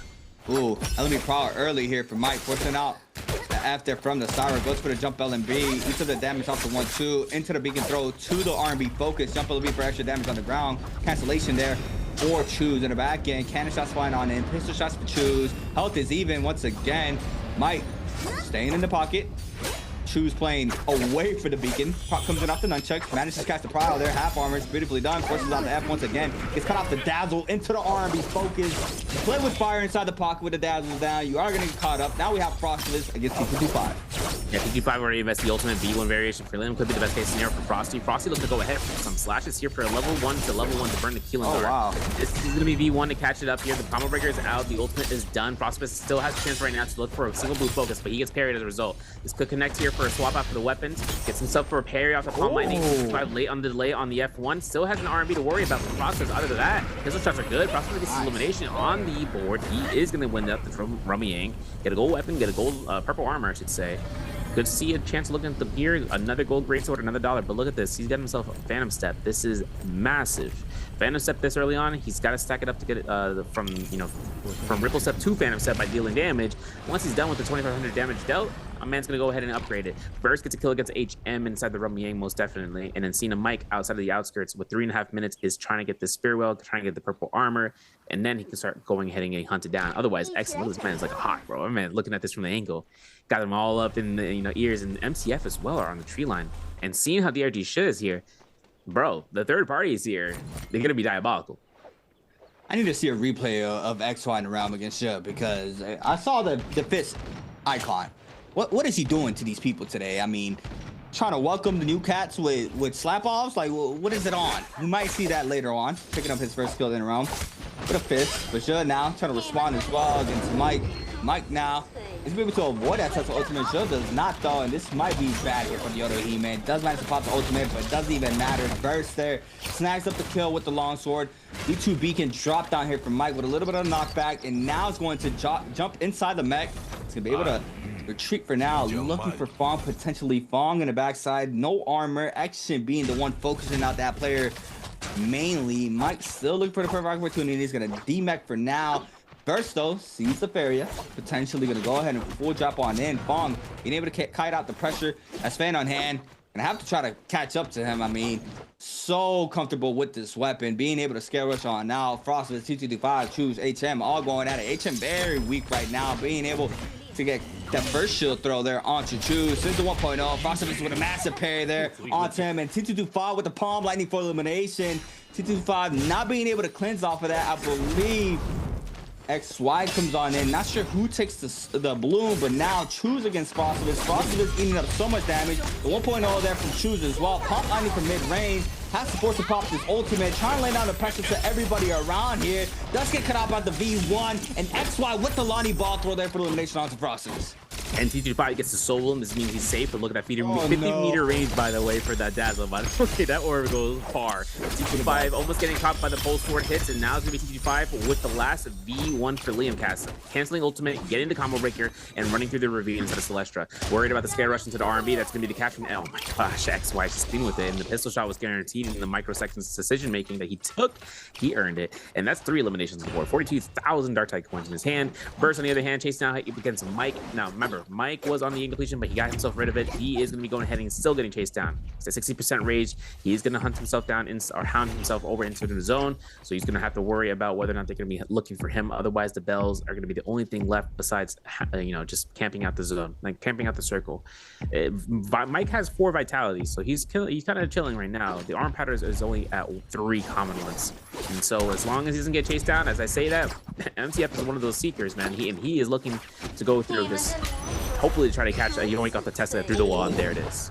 Beautifully down there from Fawn. That just has to wait it up. Action shows on up. Mike being able to create the distance. The drop down R&B is good there for Action, I believe. Mike is going to eat up some of that damage. Does lose pretty much all that purple armor with 1 block left. Now the explosive armor is going to proc here for Mike. Gets hit off of that. Is going to be able to stay up, but now there's Action to go ahead and eat up the damage, throw up the damage there off the R&B focus. Mike is going to eat up the damage, and Mike is gone out for game 3 with 1 on the board. Fong Action going at it. 70% here for the Justina ultimate, and that Tesla ultimate is about to come back online. Yeah, and that's the thing. That's the beauty of it. It's a 55% cost to the rage, or no, 60% for the rage bar to be able to cast it. Still having to worry about whether it's going to connect for the stun duration for the 3 seconds of the enchant. It's all about the control there. The 100 healing is an extra benefit for it when you connect the target, but more importantly, just being able to go ahead and get the kill elimination, get the solo, and you'll have another cast on standby. Looking over here, there we're going to see the soft side Gecko Foot for Shenwan. He's going to have himself Assassin's Lunge and Palm Lightning. Only having a longsword and pulse sword, but gold rarity for it. If he decides to swap it out for, for a weapon swap there, classic. He is the Lonnie. He has himself here to be the first one to enter on Yang, no questions asked. As for Verse, Purple Longsword, Engraving, still having a chance right now to kind of work off into it. Might be going ahead up against, we could see it against XY, but you're looking at the Engraving. He also has Fire, Target Lock, no bow, but the Gold Staff, Purple Flying Knives. Man set up to go after if he decides to throw Haymaker Blue, gets parried. He still has those 2 strong weapons on standby. And MTF, he's working his way towards Servant's Grounds, but more importantly, probably towards his Spear to try to get something upgraded. His pistol is common rarity if he decided to work that out. Otherwise, Verse, remember that thing I was talking about, bro? Like, we were talking about it. There's no chance you want to take that fight. Oh, we're back. And this is what I wanted to see, because this is 2 longswords in a row. So we have a potential full carousel extension. Is who is going to be able to get caught up off of Prio and force out that F earlier. And like we see, Frostivus and Bauta as well take the second realm. So we are going to be having 2 realms for the second half. We got the F2 called in, doesn't fully connect though, overholds, forcing out the F now for the Lonnie. Let's put Engraven as well there for Verse. Proxy Storm form, since the LB follow up, and now the Aqua's ultimate is going to be called in. XY's going to respond with the Lonnie ultimate as well with the stare down. Look for the perfect opportunity. TP's on out, throws the ball, doesn't manage to connect. Very patient Verse here on the Aquos. V2 does not connect this time around. XY And a little bit of that siphon back there from that ultimate, being able to tap dodge roll there, gets caught up at the first, but the knockback still connects there onto burst. The scare rush into the V2 there for burst onto XY, goes to the jump LMB, swamps on over to the staff for the scaling there off that ultimate, goes right back in with that purple longsword. F is on back off cooldown there for both players, I believe. First one in is XY applying the pressure, mid-range F2 into the pistol shots there for burst. Engraving showcase once again, jump LMB for that dodge, trying to go for the prio, but doesn't manage to do so. Oh my god, catches Scare Rush into the pistol shot for the extra damage. Since the second pistol shot as well. Staying up, catches a second Scare Rush. Still applying tons of pressure there onto Verse. XY doing a really good job this far. Yeah, and this F2 is not going to catch anything. The pistol shots are good, but there's no more ammo inside of the pistol. Looking for the LMB. He did a lot of chip damage there. The Engraving would have killed. Oh. One more pistol pepper shot, bro, for jump LMB into that kill, and that's XY's. He's got gold armor. He's got gold weapon. He's got a lot of sauce in his hand right now, and of course, he just doesn't know what to do with it inside of this Ramyang. So whether or not he's going to have to drop something for it, he's going to get a Sky Force gold katana to lower crystal, as well as a Sunwing shot with a slow shot. So if he decides to go ahead and find that musket, it's going to be working out. In the end of the day, though, this is great for the 4 eliminations here, having all this gear, all this loot. By endgame circle right now, there's only 5 players total, and there's only 2 of them down in the ringer. Now, MTF gets a kill outside of the Ramyang against Exon, and looking like it's a Tessa ultimate enchantment situation. Catches it, LMB comes through here, catches LMB, gets caught by the RMBs, still catching any potential hold blue focuses, and this is it right there. Blue horizontal is enough damage to come through. MTF bushing it out. He does not care right now. He is looking to try to get the multiplier to work it out, and if he gets bounty scroll, then it is what it is. Frostus, though, outside of his Ramyang victory, has himself out here for a Dragon War, as well as going ahead and having Stormstrides, Bolt Rod, whatever which way you want to call it. Has Twin Shot as well, and is with that Phantom Step as we mentioned from earlier. So having that in his hands is great. Looking at this, he's going to see an advanced heal on XY, dropping a Jade actually goes for a purchase here, and he decides to go ahead, gets a Starfall, and as well as being able to pick up Summoning Shot, but the Phantom Step is also picked up from the shop. So if he starts to deal a lot of damage, he'll get Phantom Step to be upgraded. And now looking at the spawns here, that is Shishang, Gold Hong Sword, outskirts of the Artisan's Grove, aka Moneytown, as is Syra, losing the second Ramyang. 4 kills on the board, though, still looking pretty nice on terms of, you know, gains this game. They made it to where it takes longer to interact with Tessa charm thing now, right? Yes. Yep.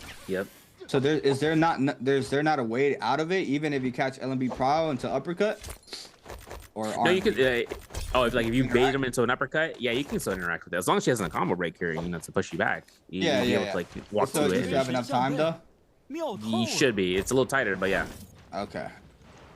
Because I was wondering, because I remember I was seeing that she did get her charm interact a little bit longer. I was just wondering if there's any counterplay now, or if you just get charmed and there's no way out of it. But you just have to be quicker on the after the uppercut, pretty much. Let's see it then. C-Verse has a Yang depletion, choose as well. Verse already getting active and target on his back. They know this player, especially at around losing it. Everybody's staring Verse down, forcing out the Akko's ultimate.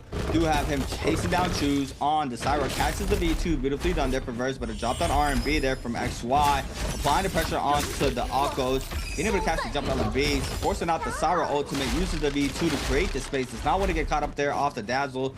Still getting full track down.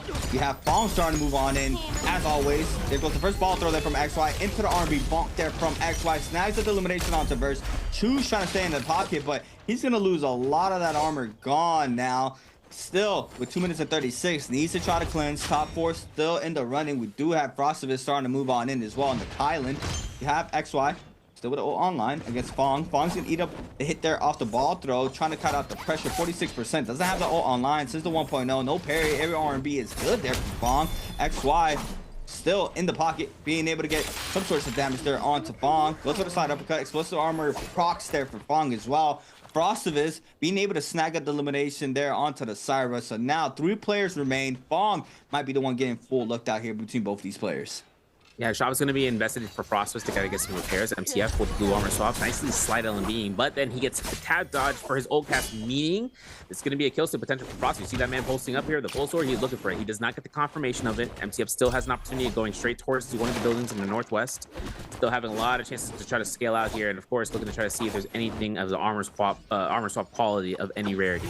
For MTF, he gets a full blue armor heal. The advanced heal is ticking away, so this blue armor goes ahead for full capacity. Still, though, supplies on the board right now. Looking at 4 armor brothers, and then, of course, taking all the chip damage from this pulse sword action. Both of these players having pulse swords is dangerous against him with how low he's at. Now, for MTF, having an opportunity to grapple, gets counter grapple out here from Frostivus. Frostivus looking to try to go ahead and scale us even further more. And it's trying to see if MTF can find a purchase in the shop, because if there were any armor powders, that's to be my first investment to go to the shop. But it's being gate kept right now from the other player. And for Frostivus, throwing out the horizontal wild haymaker, it is still up between the pole swords versus span action that's coming from MTF. What I feel like is gonna be a double R&B bonk onto Bonk for the elimination. Both Back these to back. players, yeah, just with gold pole sword catches the LMB or the R&B. Sorry, and be able to use F this time around to be able to weed that as well. The Tesla ultimate is invested now. Fong, really big trouble, trying to cut out the pressure. XY full throttle in, currently with 5. He wants to pick up this elimination, wants to get the multiplier, wants to have that massive pop-out game, 10 points plus for a game alone. He's able to snag up this kill onto Fong, but Fong never making it easy for anybody. So to go ahead, go into the other buy zone. He does manage to buy an armor from there as well. Gets full purple armor. XY posts up for the Spirit Well. It's gonna go ahead and inflict Yang depletion. Frostivus posted up near Fong. Fong quickly goes right back on in to fight this off. Does not want to let this go for free. Frostivus eats up a lot of damage. Yang depletion inflicted now between both of these players. Fong now to be able to hit the first Tesla ultimate. Frostivus is gonna respond with a Kylo ultimate of his own. Interacts just in time, being able to tap dodge away from that Lonnie ultimate. Bomb still trying to get out. Yuan is good there for Frostivus. Gets the last and final hits. The dash is good as well. Off the first slash there. Overholds, waiting to find, but it looks like Fong is able to cut out the pressure here from the Kylo ultimate, with it now running out. Trying to stay in the Spirit Well. Not sure if he has the flag. No, the flag is top side, so these players are still gonna have to duke it out here to try to cleanse his Yang depletion. Still having to worried about whether the fist plates come out here in action. Frostivus will pull them through. He's looking to scare rush up here to try to get that flag, and might even kite around as long as MTF doesn't continue to create this pressure with the fan, as well as being a Tessa. And any time, we don't know how much race she has on the player's point of view, right? But for Frostivus, it's going to be a cast of the overcomers. This is a rare case instance of it. But we see Frostivus getting surprised by it, stunned even. And looking at the F1, looking to be cast 1 HP in the double tap dodge. Can he get the Soul Bloom? Yes, he will. He will get on top of the high ground, and XY still has ultimate. And we got Moonbane dropping in. Yeah, movement is down. Frostivus has to stay neutral for now with the pressure that XY is throwing his way. The back R&B doesn't connect, overholds. Katana in hand here for XY. Comes in once again. Does manage to hit the F this time around. Seeing he can find the power, double grapple on in. Throws the dual blade tomb. Does get the damage into the big jump LMBs. Pistol shot does not connect. Now the Kylo ultimate is going to be invested there for Frostivus. Try to cut out the pressure. Lonnie ultimate to respond there against Frostivus. Connects into the pistol shot. Was going to get clipped off the Bane there as well. He just had to survive the ball throw, but it doesn't even matter. XY there with beautiful tracking there with the pistol shot for the finisher. Is going to be snagging up our MVP for game number 3. It's crazy is that Frostivus survived that. The Moonbane would have deleted XY. There was 2 Moonbanes on him in that situation. Still though, Frostivus comes out here, picks up the Soul Bloom from Tessa from MTF, was able to get himself to survive out for 2nd place. Still having a good run, especially around the eliminations he was able to go ahead and earn. The first Romy Yang victory, the 2nd Romy Yang victory, really just kind of scaled him out. Pole Sword was earned up, and then he got Fist Blades, which was used as a pocketed weapon, right? He was using Pole Sword as a way to try to catch MTF for as long as he could, aka Fong, aka Kuma, aka Tessa. This is going to be a lot of things to kind of keep in mind about what players would want to reveal to the enemy opponents, and the scaling could be. It's rather what's going to be using as their primary, and if that's going to be the weapon of choice that they had picked up from the Romy Yang, or it's just because they just like the weapon, like how we see Flying Knife. That's just because it's optimal in situations. But regardless, having that been said, XY gets MVP. He's going to be earning this up here as his Lonnie game is extinguished. And then, of course, having to worry about whether or not the players have themselves to, still stick to what they got, and this pick kind of comes out really strong. I am satisfied in seeing how the Tesla kind of performed out there too. I mean, we rarely get a chance of seeing here because a lot of these double picks really make it hard for her to seem appeasing. At least to try to case her against one of the better premier picks in a 6 or 7 pick format, or even set an 8 pick format. But when you're in the down and the dumps in the last 2 phases, the 9 through 12. You got no options besides what you feel is necessary, what's in your heart. It's like an anime line coming through here. You do choose what you decide upon using, but like the Fairy Shen, we didn't get a chance of looking at that from Mike as much as we were hoping for. Even though he got himself to use his Romy Yang to get himself out for the Spirit Well and all that, all that, you know, came out to where he was stuck in the zone. MCF was waiting him out, and all of a sudden hounded upon. And then all of a sudden, Justina Exton came in, dashed through, knew that it was going to be a hold R&B situation in his favor. And then all of a sudden, Mike goes out here. And he was frustrated about that at the daily meta. I think there's enough reason as to why, considering that when you come down towards the ringer of being a character that might have an escape, that they still take the investment for it, and being caught out in a situation that they were expecting you to be out in the zone regardless. Once they saw you walk out, there's no other chance for you to stay in there unless you come right back in. They took advantage of that, whole and pure and simple. Yeah, I mean, that was beautiful too from everybody who was hounding down Mike there. They literally even bothered to chase him and just backed on up. Someone left, someone right, as you saw there. Fong being the one picking correctly to which direction Mike went. And fortunately there for Mike, gets caught up between two players and does get eliminated. We also didn't see much of the Tarka. The Tarka did get pretty much picked up very quickly into this game alone as well. Oh man, it's just rough. Looking just at that bottom round selection, it's just so tough to try to get something working out this far after these 3 games. It's the only value we've seen there is from Fong on the Tessa being able to secure that top 4, and now XY does manage to get that multiplied with that 10.2 with that 6 kill eliminations for his game 3.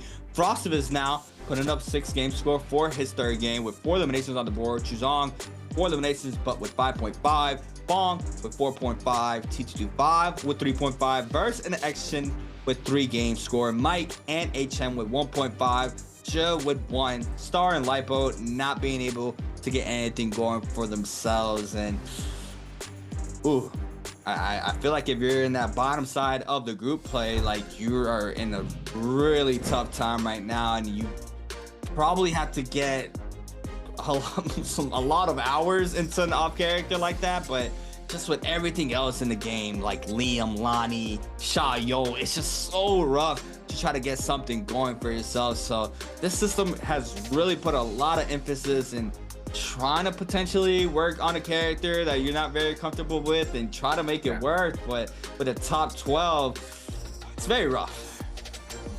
It is.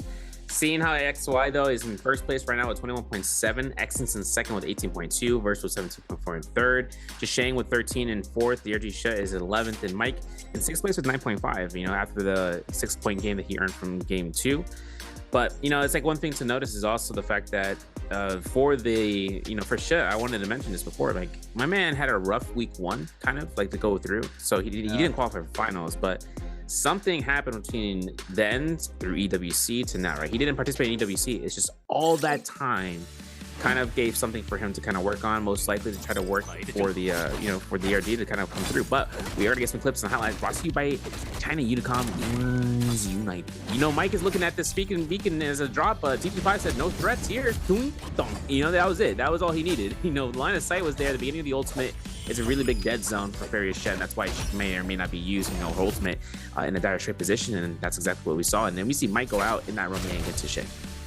Yeah, now XY against Verse. This was a long scrap off.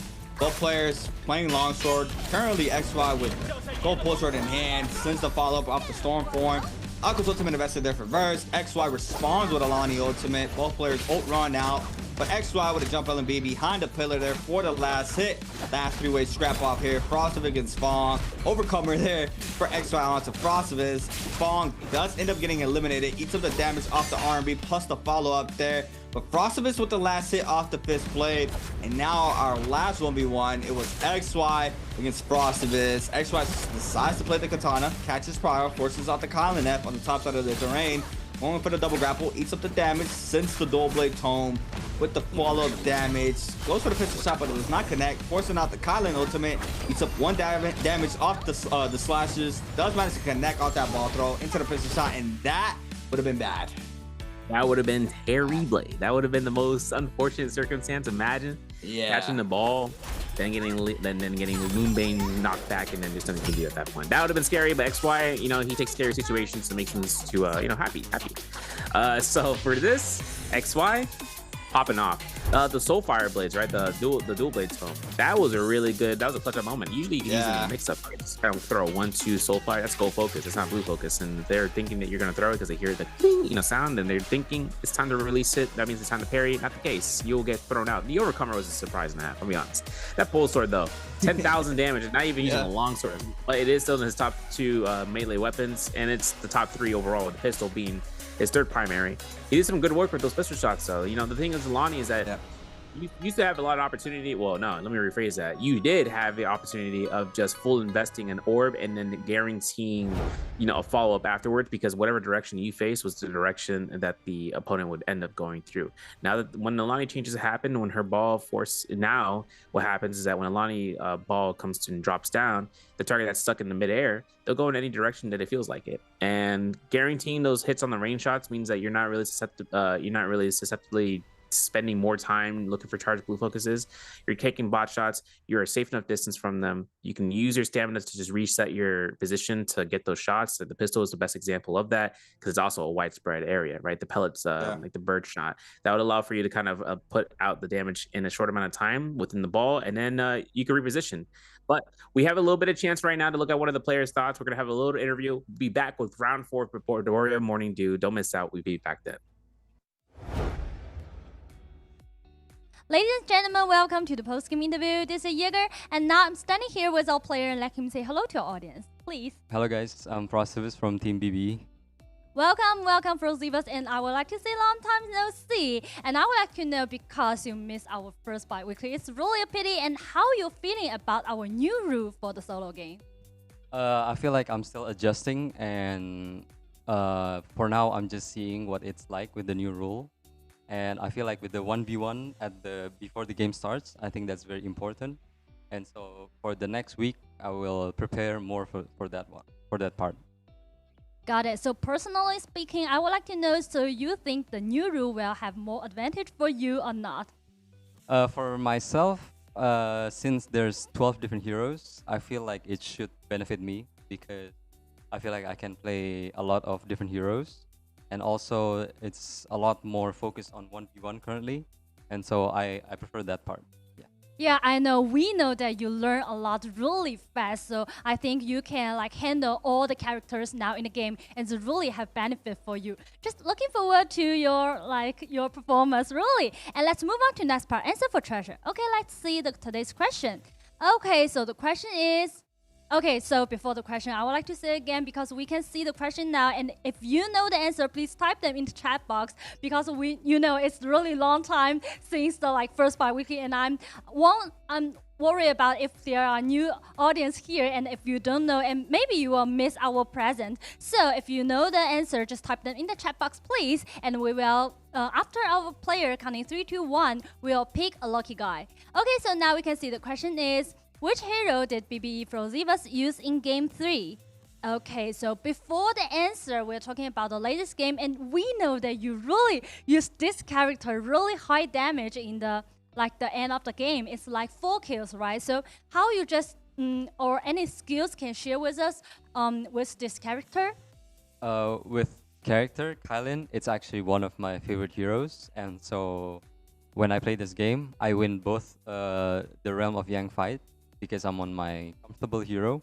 And so I just win those fights, and I can roam around and fight everyone I meet.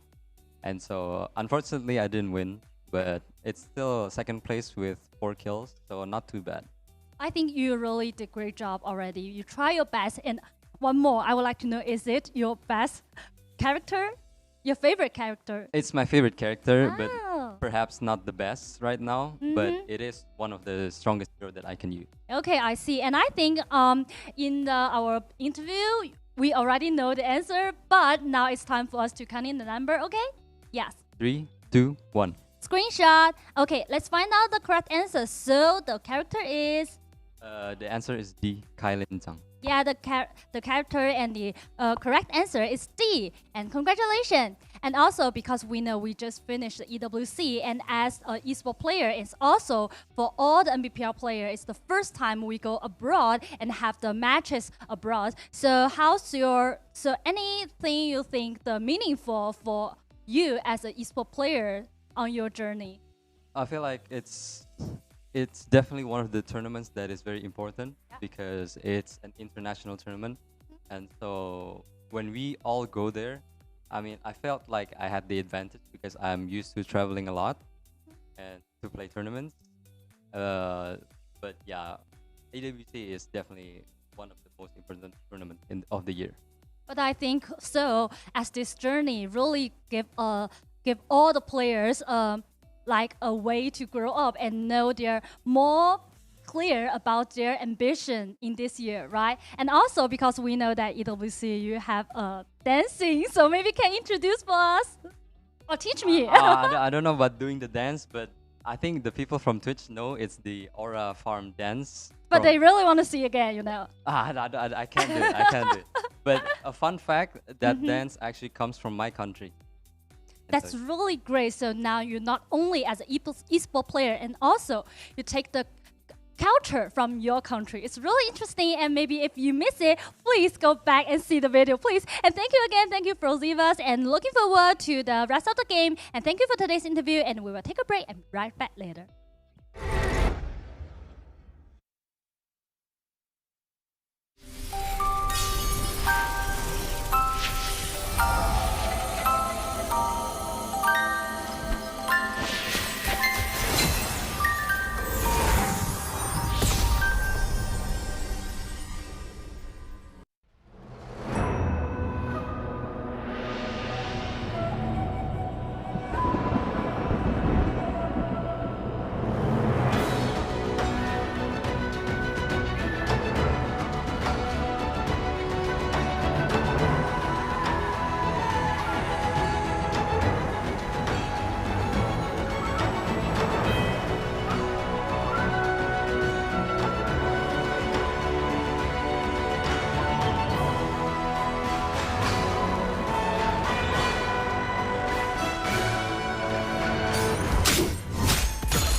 All right, ladies and gentlemen, welcome back here for round 4 into the autumn split for week 2. We're on day 1 for solos. We got a lot of things to be hyping up for. More importantly, to got to give you guys a brief overview. If you guys are just tuning in, the new pick ban system is live for solos. If you guys don't know how it works and how it's distinguished, C8 gave a little bit of the description, because he's keeping aware for you guys and keeping check so you guys don't lack out here. But with the pick ban, the martial art of solos to determine who's going to be going first in the phases, that is now flipped on its head. Everyone who won is now the second part of their phases. You'll see what I'm talking about if you've been looking at the pick bans. And I'm excited to see this being in the future for solos especially. And trios is having exchanges as well, C8, but solos having this type of change there's ups and downs to it, right? And we've seen that with the Yang depletion being in effect from earlier on. Yeah, I didn't think about that.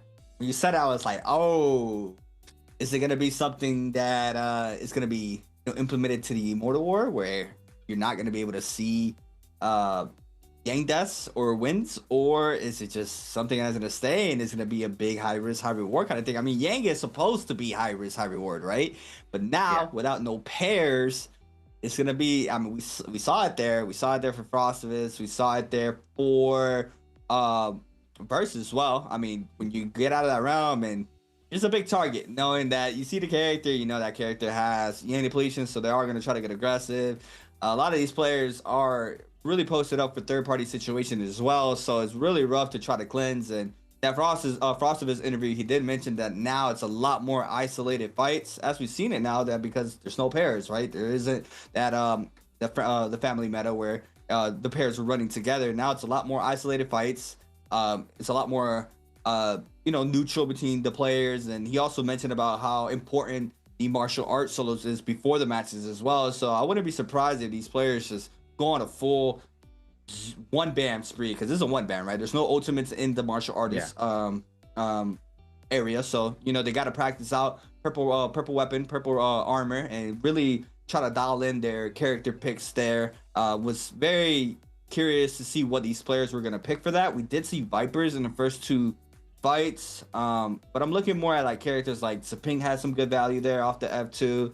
Temmie has Rewis. Liam always being one of those characters who is good. You really got to just really focus on the F of the character alone, because that's pretty much your only escape, and how the cooldown works and this and that. So on top of that, weapon choice is a big thing as well in that martial arts. Flying knives always be top weapon and everything we've seen thus far since the release. We also saw some fist blades.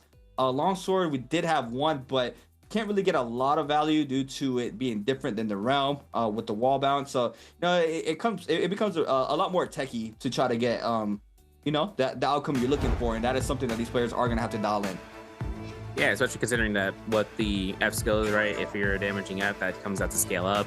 It's purple weapon, purple armor, and then you're seeing like the glyph boards to be purple glyphs for the survive glyph board, and seeing that like into the usage, it's small but it's effective, considering that if you do end up getting the parry, you end up getting the cost, you are going to deal damage, and you're going to get a little bit of siphon back, 20%. For 10 seconds though, right? So you got to make use of the time that you got. If they used a combo breaker, you get full value off of it. If they haven't used it, you got to keep that in mind. You got to think about the weapon you're using, if it's a multi-hit, and if not, you got to make as much use of like a single 0.0. You got XY, and it's locking in here. He said, no more excrement. We are going in here. We are going in here full style. He is the top of the leaderboard. He is the kill leaderboard as of right now for points. For XY though, another day in the office, bro. Bedora Morning Dew is coming up next year. If he decides to get a chance of bringing out some mulch, like I said, right? We're going to see the pick bans, and then you're going to see that the person that was first chosen, like the 6-phase system is low-key still in effect, but it's split in half.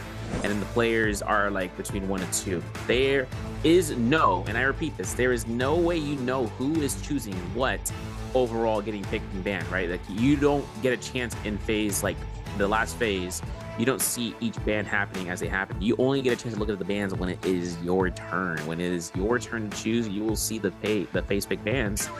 You have to guesstimate from the usual, conundrum. For phases 1 and 2, where the first 4 players choose, you could know, hands down. It's gonna be a Alani, it's gonna be a Liam, it's gonna be a Syra, it's gonna be a Shayo.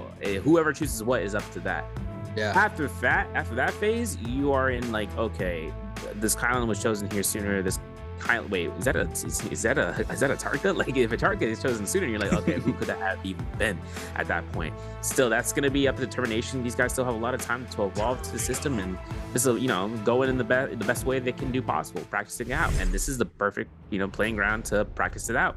Now we go into those pick bans, and with it, the reversal has been gone through. We are seeing now coming out here for HM and Chisheng, and this is going to be the first phases actually to be picked up. Keep looking at XY's coach. I feel like he was an Nbpl player as well.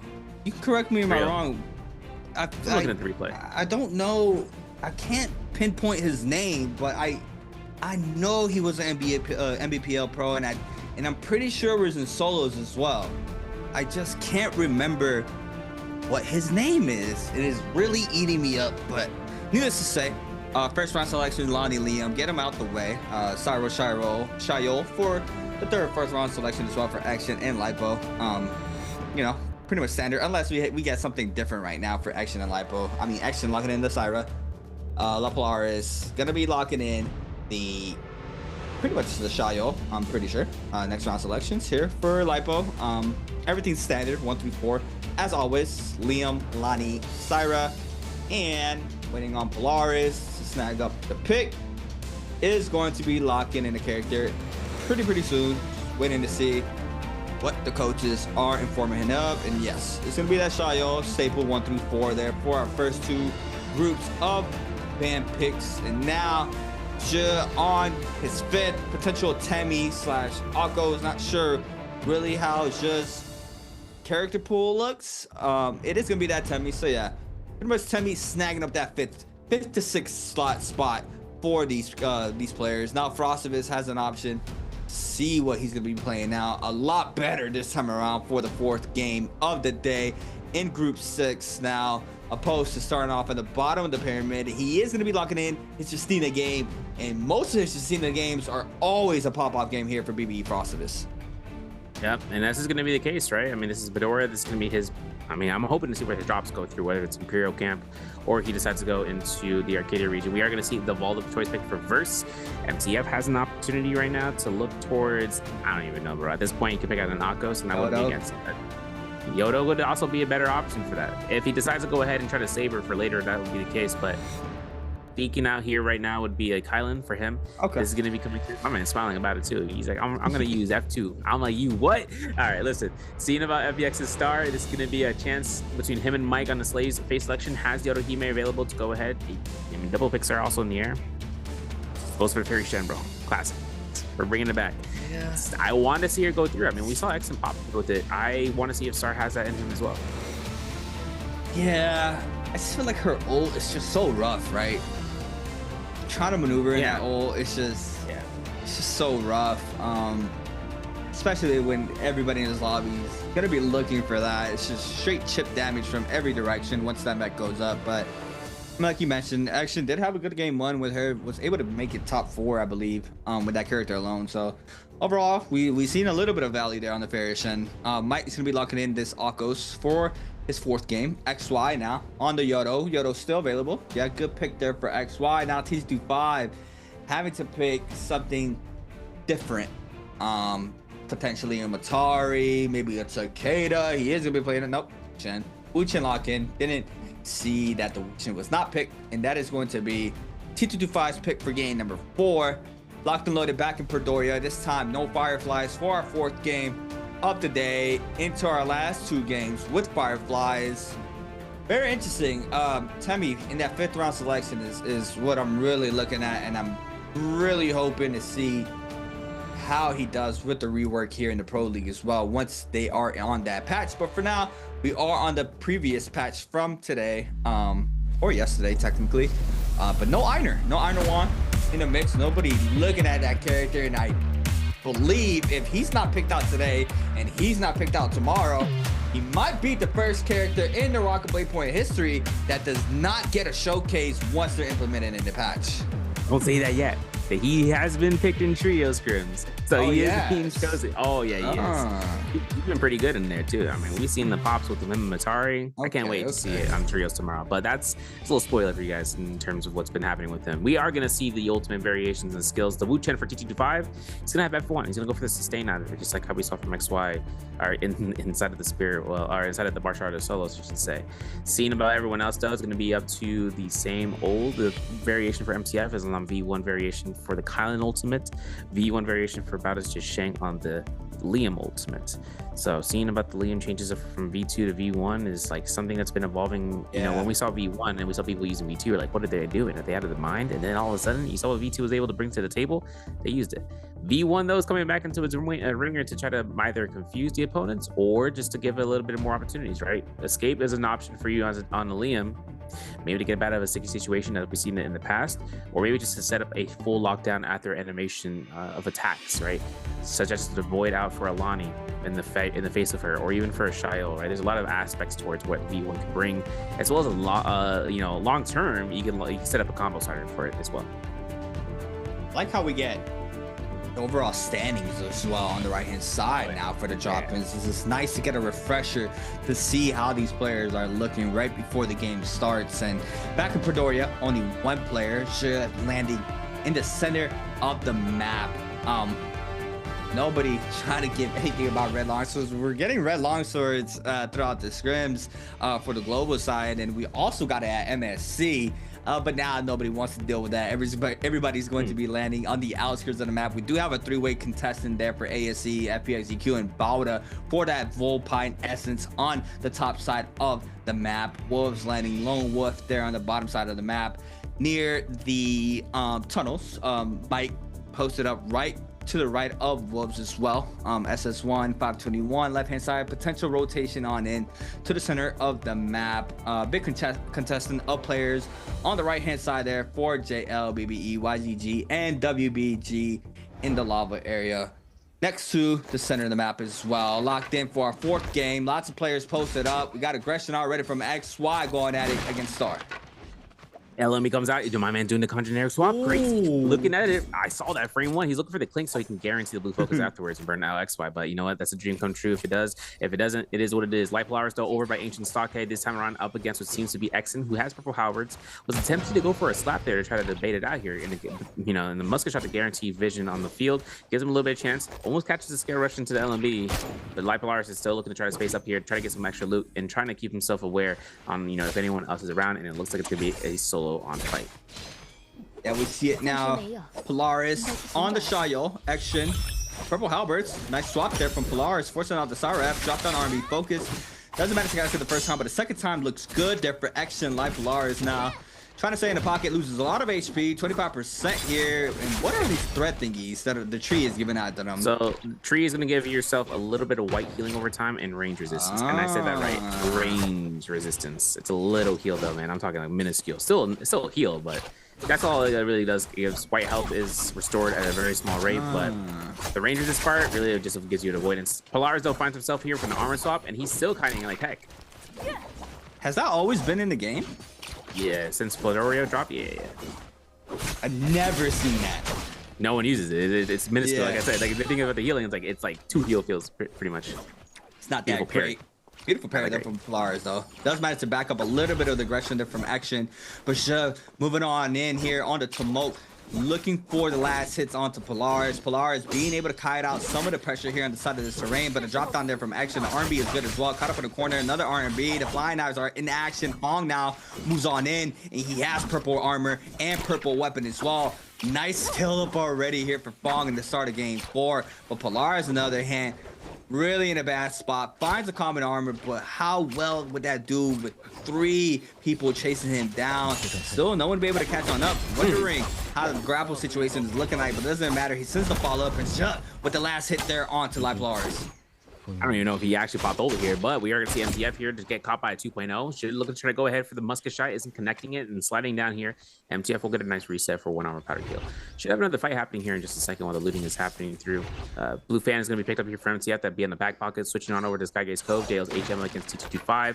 As the Scarush comes back into the building, we are going to see Verse on the outskirts, but he's with the dagger, so he ain't going to have as much range as he's hoping for. The horizontal can be thrown. So look at 65 for the F1 here for Wu Chen. Nice catch into the ult pass. I'm sure Verse has a different plan of his own, and he does do so. In fact, there is still blades to be thrown for TT25 to hold his ground, to hold his position.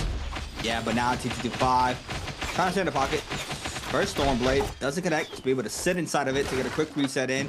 HM trying to lay down the pressure there off the bow shot. Verse now moving right back on in. Mike on the other hand against Mike very low, drops all that armor pretty quick, and there's a congestion of players here. We also have Action in the mix. Bong, I believe, in the back end as well. Lots of players posted up. Mike trying to cut out all this aggression.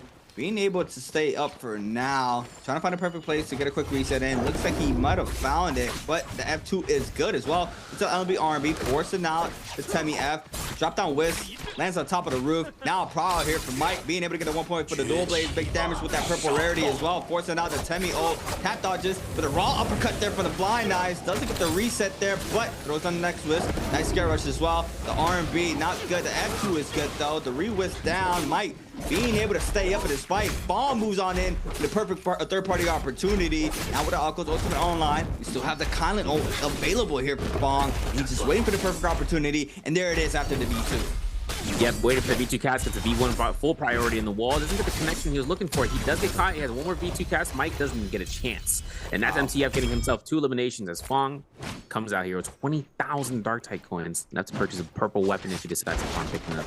We are seeing HM, though, over by the Sky Gaze kill. Still taking fights against TT25. And this time, TT25 is on the run on, I believe, his second life. At least it should be. Sky Punch is revealed here for HM with the blue focus uppercut. Still has a chance to look for a grapple stagger. Oh my goodness, my man jumped to Narnia. He might be having an R&B drop down. He is going to be allowed to go fight inside of the center and looking to try to weave out for an armor swap, and TT5 is good for it. Still has a chance to release the R&B blue focus. No grapple to HM's name. We're looking for another Sky Punch attempt to get a nice LMB off the drop. And then, of course, where is Verse going to be coming out here for Woodworks with? Foster's as well starting to move on in. He hears the commotion, potentially going with the bounty onto one of these players. First ball throw is good for HM. Look for the goalie sense. Does manage to connect to the rebounds. Does manage to get it. Plus the 1.0 from the dual blades. Gets the elimination onto T225. Players are going to start moving on back.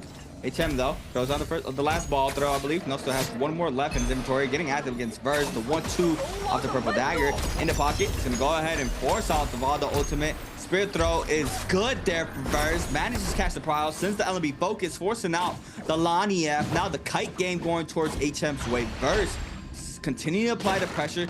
Looking for the last spirit throw. Doesn't manage to connect. So has a little bit of that ult left, but it's gone now. HM able to stay up there, cutting out the pressure from the ultimate. Verse can go ahead and retop off the health. Choose very low inside the zone. XY full chasing down the Liam of game number 4. Bowder's choose with purple nunchucks in hand. They are able to hear that vitality go off as well.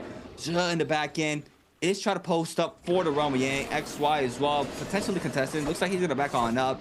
Sees the next realm pretty nearby, so this one's gonna be free. He is gonna be able to snag up that Yang pass. Nothing too crazy in the weapon department nor Jade. Start off with game number 1 or game number 4, sorry. Not being able to scale up that much, but he's posted up for the realm. Bong buying out that Moonbane with so many dark coins in hand, and man, I feel like Bong is just always at the perfect time. His spacing into the third parties have won him so many eliminations with pretty much little effort on the how many damage he has to implement. So you see it again for game 4, already with 2 posted up for the realm. He's ready to keep scaling up. Yeah, he is, and I think it's going to be coming out here for MTF, aka Fong, to have 2 eliminations. He's got 4,000 Dark-type coins, but the moment he gets elimination here, he can start building up. No Jade specialty, but dual blades, dual halberds on standby, and a blue fan to kind of be double backed up there. Now for JSHM, fist blades and common rarity fist blades at that, right? He's not using any other weapon here, and it's kind of concerning because I'm like, is this man have something we don't know? The Sky Punch that he really wants to take a utilization of, because it's going to be coming out here. The drop down from the shots and connect for HM. It's all about the scare rush catch if you can. Looking for a drop in the R&B. We're going to see MCF back away from it. Doesn't want to release it. It was an anticipation, of course, but the scare rush is good for the LMBs. Now blue focus be released out here. HM looking for the jump area opportunity, but there he gets a 1-2. Nice repeat up here for the crouch LMB. The Sky Punch is revealed. MCF is going to be caught out here. No combo breaker has been invested yet, so whether or not HM is going to be trying to go for another LMB situation, he's going to be first forcing out the combo breaker right there. Wow, beautifully done there from him, being able to stay patient on that. Scare Rush catches the raw uppercut from the Sky Punch into the 1-2. Doesn't connect off the last 2 hits, though. Fong now being forced to pop this Kylan ultimate, looking for the value. Nice F there for HM to avoid getting hit off that V1. Now the Lonnie ultimate is going to be invested. Triple tap darts there for Fong to avoid that ball throw, being able to stay behind the pillar. Looking for the next ball throw. HM still playing around the pillars, trying to avoid all this pressure. Gets caught up, but the ball throw is good there. Plus the prio. The F is back off a cooldown there for Fong. Playing behind the pillar, gets cut off the Scare Rush once again. The F invested for the last time. Last ball throw called in there for HM. And now it's back towards Scare Rush play, but no, Fong catches Scare Rush. Massive parry for Fong as well. HM is gonna eat up all that damage, going for the area R&B. Gets caught up by the area of the LMB into the area R&B, and he is gonna be coming out victorious in that realm of game. Yeah, I didn't know that slap was gonna be the immediate wake up though. That's crazy. That's what Fong wasn't anticipating. Beautiful parry from XY though. Off of that, the slider play ain't gonna happen. He's gonna switch to the fire nice. See the ultimate happening a mile away. My man's like, yo, you know who I'm playing? You know who you're playing? My guy. Yeah. You're playing. I'm Debbie. I'm Tuffy, get out of here, bro. The Yoda He-Man is good to go here. No ultimate investment is great. And now looking switching into the Spirit Well position. Mike up against Verse, Velocity Untold, the Purple Nunnies. It's gonna smack. The Baldo though is looking for the chance right now to try to catch it out. There's a block extreme number 1. Still gets a meter dump because he jumps. Now it's gonna be a back around here for another chance for the catches. LMB in a jump isn't gonna be confirmed, but for Mike, it's all about velocity gameplay. And this is gonna be a Spirit Well, which is gonna reset, you know, the armor powder if he gets the intermediate. There it is. And then Purple Musket on standby. MCF is around the sightlines though after his Rum Yang loss, trying to catch a Soul Bloom. And Verse is looking a little bit too close for comfort here. He still has an ultimate though, and another player and another player and another player are arriving to this scene. Everyone in the lobby is making their approach into the Hall of Military, and Versus is going to be one lonely Baldo right now with that Vermilions. Yeah, Verse trying to cut out the pressures and be forced to pop this ball. The ultimate Mike does a little bit of damage there onto Verse, forcing out the spear throw, and now Fong coming right back on in, looking for the damage. Calm Lightning for mid-range. Kind of ultimate invested here for Fong, trying to get the last hit. Spear throw goes on in. It was able to drop down, but choose waiting on the other side. There's so many people here in the center of the map. Verse is gonna be eliminated there from Action. Vermilion's Birds might fuck there for Verse. Fong still trying to get the damage this time around against HM. HM is gonna go ahead and invest in Lonnie ultimate. Fong with no ult online is gonna get cut off the ball throw, trying to stay alive here in the situation. This could be bad for him. The second, I believe that's the goalie stance. Palm Lighting, so much stagger here happening towards Fong's way, and Star with the last hit. Fong got a game 4. The aggression still continues here for game number 4. Still seeing Mike though getting knocked out here for Vermilion's Exon on the yoink duty. And he's got 3 eliminations on the board. He's still going to try to go ahead and keep the action up. Exon's going to go ahead and can swap over to see about what is the HP over yonder. He finds it. The Ruptured Gale is blocking the burn. He is going to have a chance to try to kite around and try to flank it up and seeing where Polaris is going to be ending up. In this case though, it looks like HM though is going to get caught by the next burn. And this is going to be Delani. She is nearly full HP, so there's not really much to take advantage of here. FPX's Star is also in the outskirts. Meanwhile, I was about to mention, Frostbus is on the main depletion. He's the only player left to go through with this. XY though taking a lot of damage off of this. R&B comes out, and now this is the moment of truth. The juggle on the downhill slope. This is going to be coming out here from Yoda Hime's standpoint. The 1-2 to force the Stoneform Fox, non-Fox book, but he is trying to catch an LMB in a situation dire like that. He couldn't even get a Scare Rush here because he absolutely negated. Comes around from XY as a big brain moment. The jump LMB to close the gap is going to come out, and XY will get that Soul Bloom as well. Wow. Jump LMB is so good in the Yoda Ultimate. It's like a longsword. Really is. And the F2, the block is a way of escape. That's tough. That's tough. Yeah. 3 above his head. That is rough. Still now, Polaris against Star. 1-2 Minx into 1-2-3 through the window. Waiting on the other side. We have Bada as well. That's Scare Rush. Xiaoyo proc there for the first shield throw. Now the Ferromech is going to come online here for Star. These players are going to potentially wait this out. No pressure going towards Star's way. So everybody's eyes gonna be looking at Polaris here inside the zone. We have Choose now. The 1-2. Since the 1-2-3 doesn't get the damage off of that. Still looking for Lipo inside the zone. Go ahead. Still try to cast some of the pressure. Gets a common armor swap, but just a matter of time. He's gonna be forced inside the zone. And look at the minimap. We have T225, Star, Choose, all waiting it out. T225 now starts moving on in on the Wu Chen in the backside. A little bit of love tap. Choose still being the first one up, I believe. Grapples on in. Lipo now going inside the zone. Does manage to get inside, but Choose still on his show. Star as well out of that mech, waiting to see if he can find a perfect opportunity for the last hit in the backside. The kite is good so far for Polaris. tries to pop a Battalion in, doesn't manage to do so. Palm Lightning there in the back end as well. It's going to be able to get a little bit of damage thrown his way. Still inside the zone. Tries to put another powder, but a 1-2 crouching beast there from 3-5. So much damage now onto Lipo. Does get another common armor star, but the White Hell is taking so much here inside the zone. Palm Lightning is good. Star with the last hit once again, and that's going to be a second kill of game number 4. Really is. Looking at TTG5 trying to confirm he does get the second Spirit Blade thrown out here, and Shang is actually going to be getting caught by a stagger. The free no, not going to happen. I thought he was going to get a blue focus for free. Ain't happening. Shang denies it with the Liam V1, and the cast is going to be coming out from that Auric Sword now for TTG5. So has to hold himself out here, and Chucheng can get to the shop. Rummy Yang is happening between Mike and Verse. Now, this is the second time these guys have been fighting. On the outskirts, we saw at the Spearwell, but now it's going to be inside the Yang portal. Looking at the LMB, catches the block extreme. Looking for the LMB, gets another Velocity Untold. I've never seen this banana before in my life. The LMB couldn't catch up here, and the uppercut might be coming through. Still fighting an F2 roar opportunity. That's going to be Mike's game to play. Looking to see if he can catch a scare or to stagger to try to force out Verse in the predicament, and that's going to force the ultimate. Wow. Look at the movement there from Verse. Being able to cut out the pressure here from Mike. Now the Valda ultimate is going to be invested. Verse looking for the Spirit Throw. Catches off of that alone. What's going to be the mix-up here for Verse? LMB, uppercut. 1-2-3 in the corner. Into the crouch LMB. Enough damage there for the elimination there for Verse. Onto Spider. XY and the other Realm of Yang against HM. Gold Spear in hand for HM. XY with that Yodo He-Man. But the double musket shot there from HM. Oh my god. Disgusting there onto XY to win the second Realm of Yang. Too clean. Too clean. And it was super missable too. He got it. Phoenix Blast picked up with Gold Fist Blades. Tempest, I don't know if we're going to use a Tempest. We better leave that behind.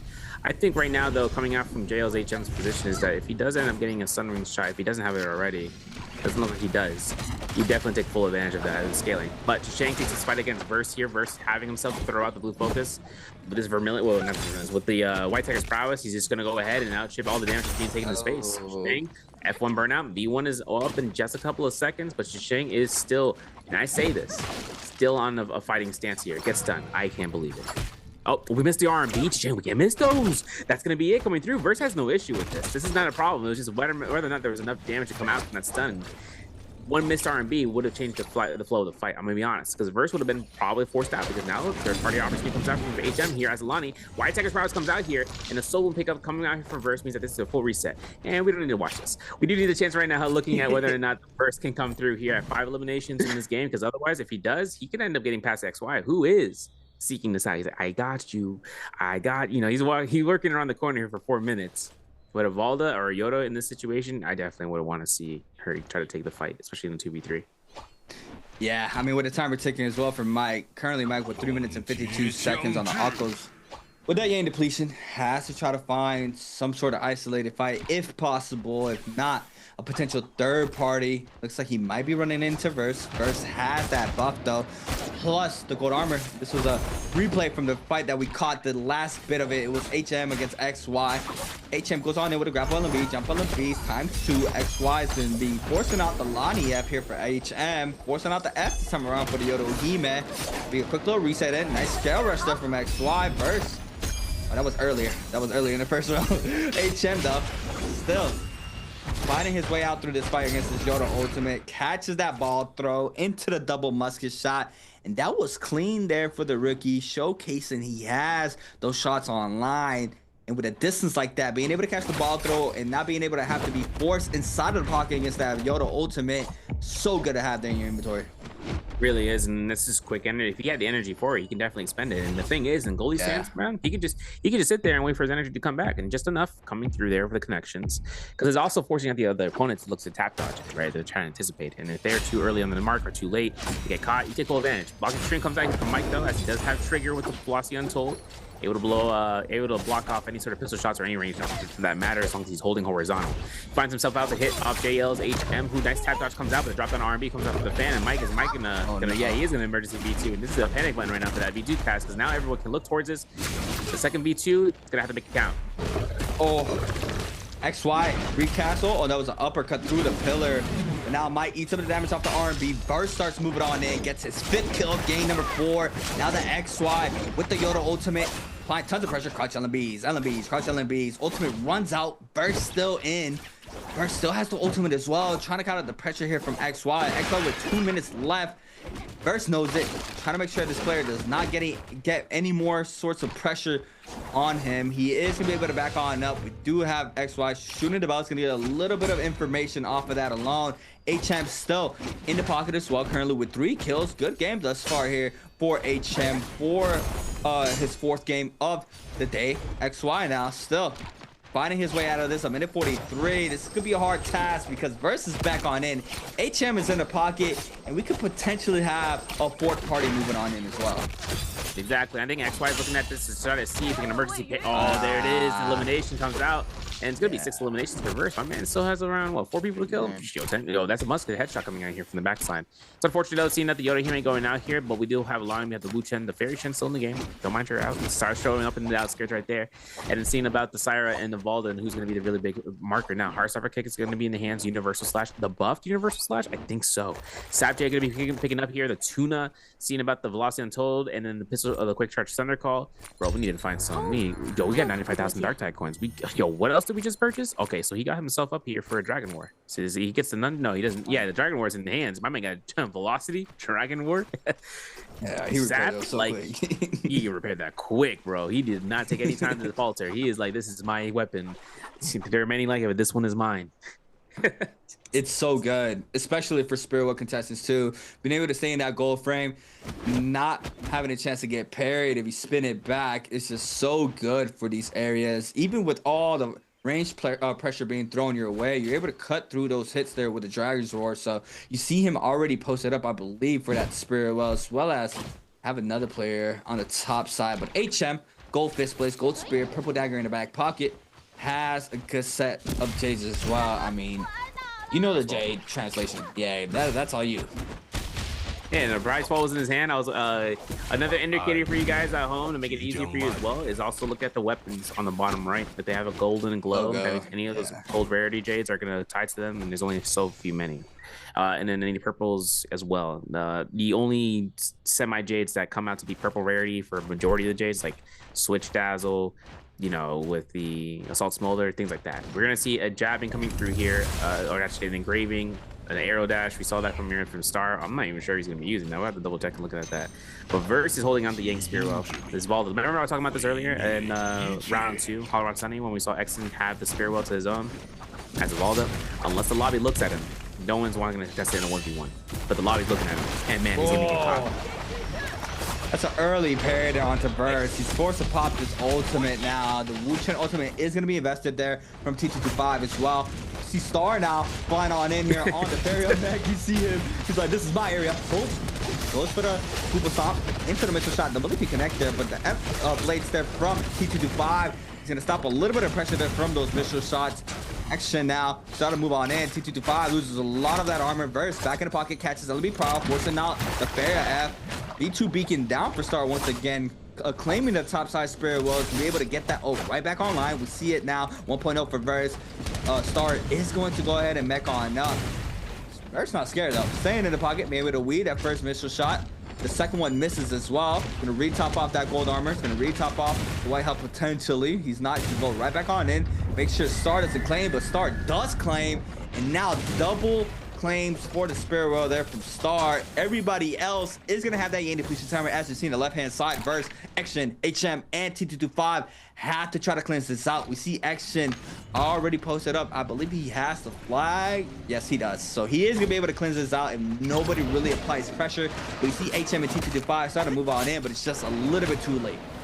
You know what's tough too is that Star actually went to proc the this Yang Sparrow. He didn't get a reset on his ult. I was like, wait, I saw that. I saw the second one, transfer, right? we saw, yeah, because the Transformers, we've seen them get the changes where they are able to reset. And I was like, oh, perfect, they got reverted. But for Fairy, it looks like it's not that change. So I'm not sure what's going to be the case up here now for T225, though. His F1 is down. Your 2 shield walls, now it goes third. He still has ultimate, gets a beautiful parry.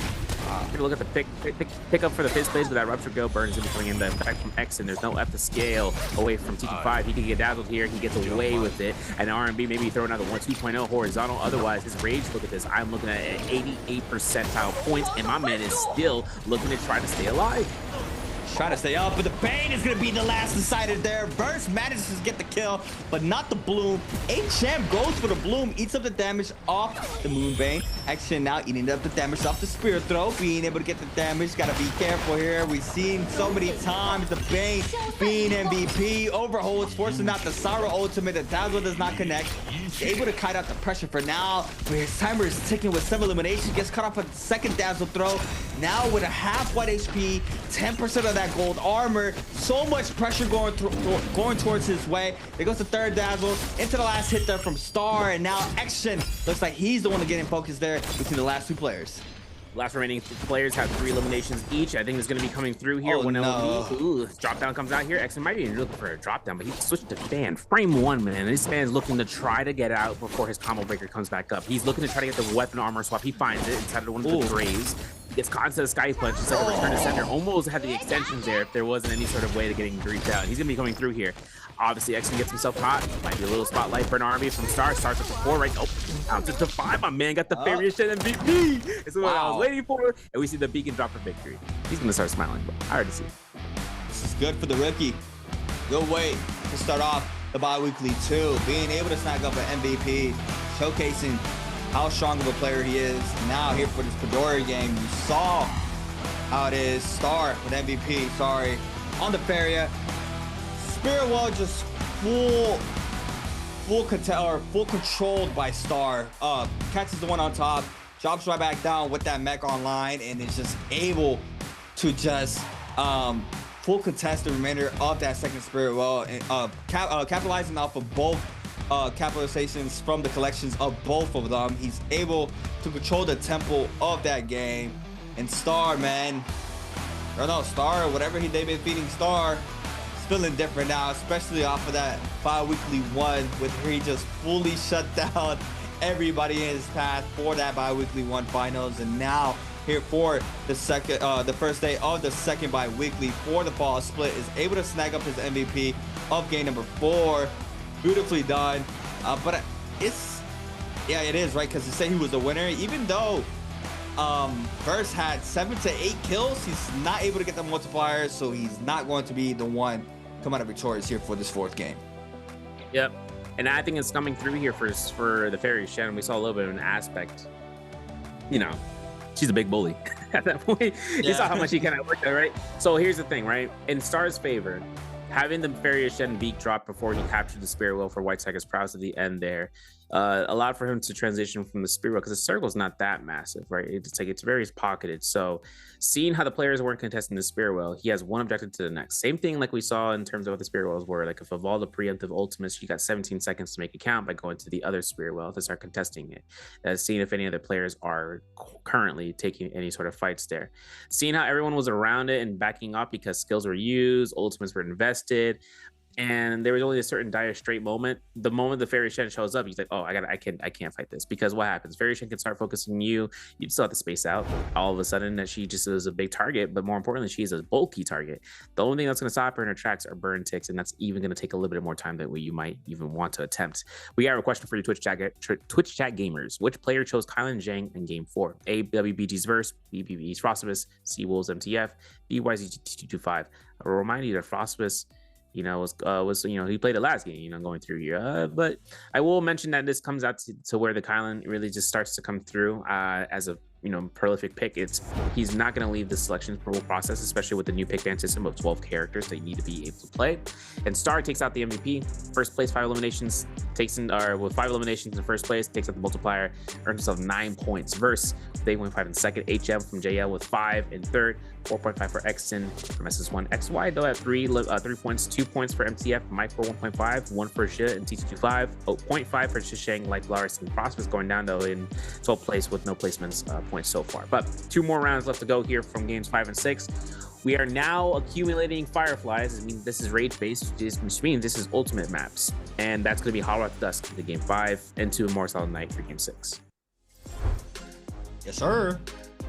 0.5 a difference there for Bears. I thought he had the MVP with 7 kills. Unfortunate enough, Wasn't able to get that. Still getting a good chunk of points there for game number 4 alone.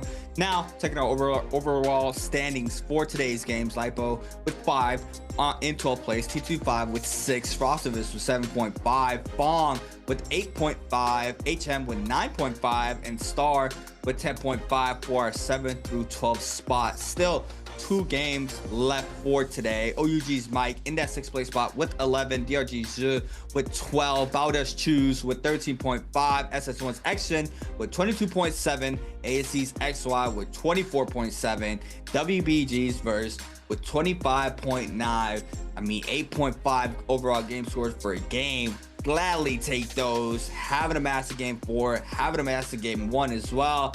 Staying consistent there for games 2 and 3, putting up points on the board there with 3. The 1 closes up. I mean, top 3 is still very close. I mean, 3-point difference, less than 3-point difference, or well, 3 points with the points as well. From Burst, XY, and Action, still closing out here. 2 games remaining. I would love to see XY take a trip home. I think the way he's been playing, would love to see him take one of these bye weeks for sure. That part. And we're getting some clips and highlights brought to you by China Unicom Gamers. You know, the R&B is going to come out here crazy. It's going to start swinging. But Mike, I cut it short. You can see the LMB coming after Velocity Untold against his Volt Ultimate. It doesn't matter, right? The moment he got that tap dodge, the moment he was granted that tap dodge, LMB is going to come out there, especially off the passive mulch. Mike then gets pelted in the corner, bro. My man, you know when the bandana falls away and then, when the character goes, dies in the anime, and it's just like they blew up, but like their bandana flies around. That's what happened to Mike there, bro. That was kind of a diabolical analogy, but that's what it is. Out here, Verse gonna be looking at himself here with the Waldo Ultimate against Mike again. This is the case. Pops it out. LMB. It's LMB, and this is exactly what works out for Waldo, right? But the fact is that he did enough damage with the 1-2-3 because of Gold Focus. You see, Mike was even. He was like, dude, I can't believe I got caught by that. But at the same time, the scaling and the attack jades involved, crazy. Just like how this muscle shot connected twice, 2-tap. That was nice. He predicted the tap dodge there off the F. Gets the 2 musket shots. Verse with a massive parry onto XY. Tries to stay alive here. Pops the ultimate. Does manage to get the spear throw there onto T225 for the last hit with the Moonbane. Star with the mid-range R&B focus. Jump on the bees, jump on the bees, jump on the bees. HM is gonna die off of that. Star being our MVP for our 4th game. Massive game on the Feria. I mean, Ferias are back. Ferias are back after seeing all day long. I think we only had 1 game today that we didn't have a Feria. I could be wrong. I think we still had it. Game 2. Game 2, right? Yeah. So overall, still, she's back, and this time around, back with the MVP here for NPSGQ Star. 13,000 damage, 5 kills on the board, 6.3 damage on the Fly 9s, 2.9k with the Fist Blades, 2k with skills and ultimates, Prize Fall, Engraving, Palm Lightning, Arrow Dash, Starfall, and Sap there for the Jade department on the Feria. It's crazy. I was not expecting Feria to be played out in today's matches, but hey, that's what we're getting. Yeah, and I think coming through here is that this is like what characters can work in the roster that hasn't been brought out for a while or hasn't even brought out at all. For the players, that's going to be her. And coming out of here, right, you got to compare it to the other Transformers, right? Tianhai is just a big bully that gets, he's free damage pretty much because his HP shield is his HP. There is no armored form. Same thing with Wei Shan, same thing with Enor or Einor if it comes out towards, him transforming. Whatever HP is on there, that's all he's got. There's no self-sustain that comes out, and there's no ground unit health bar that comes out from those 3. Now for her, for Feria Shen, right? The mech, that's it. That's a bulk shield on top of it. That's why you're seeing her in trios, right? It's leeway, segue into it, where trios, they give it to the teammates that are either pushed out or they needed an escape option, and their escape option comes out from using that shield. The little weak spot that comes out from being able to hit the target directly means that you could end up going ahead and getting the kill shots. We saw that from earlier. We saw the brief amount of time that T225 had against Mike in round 3 against the Morris Isle off the Islet Crater fight off drop. He was able to connect it because there is a brief window that you can connect those shots if they're using it on a weakened state. But if they're not weakened, bro, they're healthy, you ain't gonna do much off of that end. She's just using it as a way to really fully reset and even pressure you out because she can go into cannon form, guaranteeing. She also cleanses whenever she goes into cannon form, mind you. In turret mode, she cleanses any sort of debuff, so any burns, any poisons, anything of the nature, she's able to cleanse it. She's able to go ahead and just reset it every so often and pelt shots you going through. It can even go ahead for proc shots and behind cover. That's why Wu Chen F1 could be an option to just come back into the ring of things, because like in trios and aspect for solos, shield wall versus the F2 is that shield wall can deny projectiles, and if in a moment like that in the end game circle you have a limited amount of space, a tight knit space that you have to make your own, throwing those shield walls can be the matter between life or death, especially since she has such a free range via range shots, and getting hit by those projectiles from across the field when she's going for Yang Spirit Well at the same exact time. There's nothing you really do except having the mitigation ahead of time by planning it ahead and being preemptive with it. Yeah, it's gonna be interesting seeing how all the other players decide to play Fairy, because I was expecting more of a Viper being picked out potentially for that pick alone, but we're getting the Farias like we were talking about. So we also had a top 3 Faria game 1, I believe. Action. Yeah, Exon did survive. 5 eliminations. Yes. Yeah, he had a really good game as well for his first game on the Faria. So it looks like that character might be what these players are going to be trying to focus a little bit more on to. Just a little rough in the ult department, but even so, we've seen the value that the character has still into the meta. Overall, very interesting to see how it is. I feel like we're never going to get another end game with how this setup is now. Before we would get at least 4 or 5 players waiting out for that zone to fully close. Even at MSC, I think we had like 1 end game, but it was a lot more limited than what we were used to before. But now with different characters all across the board, with the 12 players in the game, it's just you're in that end circle, you have that end depletion, you get inflicted, you have to apply pressure. If you get dropped down low, everybody remaining is going to try to focus you out to try to cleanse or pick up eliminations if the player who captures Spirit Well is still looking for eliminations, which they pretty much have their ult reback up, so they are getting aggressive off of that alone. So it's just so much happening now before the end game, and I mean that's what I like about that new Spirit Well change being added, where they inflict gain depletion. I feel like that really puts a lot more aggression in the lobby opposed to waiting out. We had a little downtime where the Bane will spawn in the center of the map, and players were forced out to the outer edge just to wait it out. If they didn't have anything going for them, like anybody weak or anybody getting focused. But now with this being added, it's a lot more aggression. We don't have to wait for the full duration to see the action unfold. But we still have a couple more games to watch tonight. Games 5 locked and loaded back here on the Hard Rock. But this time around, the Fireflies looking at that 5th place spot once again, or 5th round selection once again. We've been getting that tumult there for that spot. So I wouldn't be surprised if that's what these players are really trying to prioritize for that round selection. We also had an Akos one of our games for Verse, but Verse really does have a comfort pick there on the Akos. That's probably why he decided to go with that character. But potentially game 5 is where we're going to start seeing our double picks even a thing anymore? Can that even be a thing in 6 games? I don't think so. What, double picks? There's no double picks, bro. There's no way.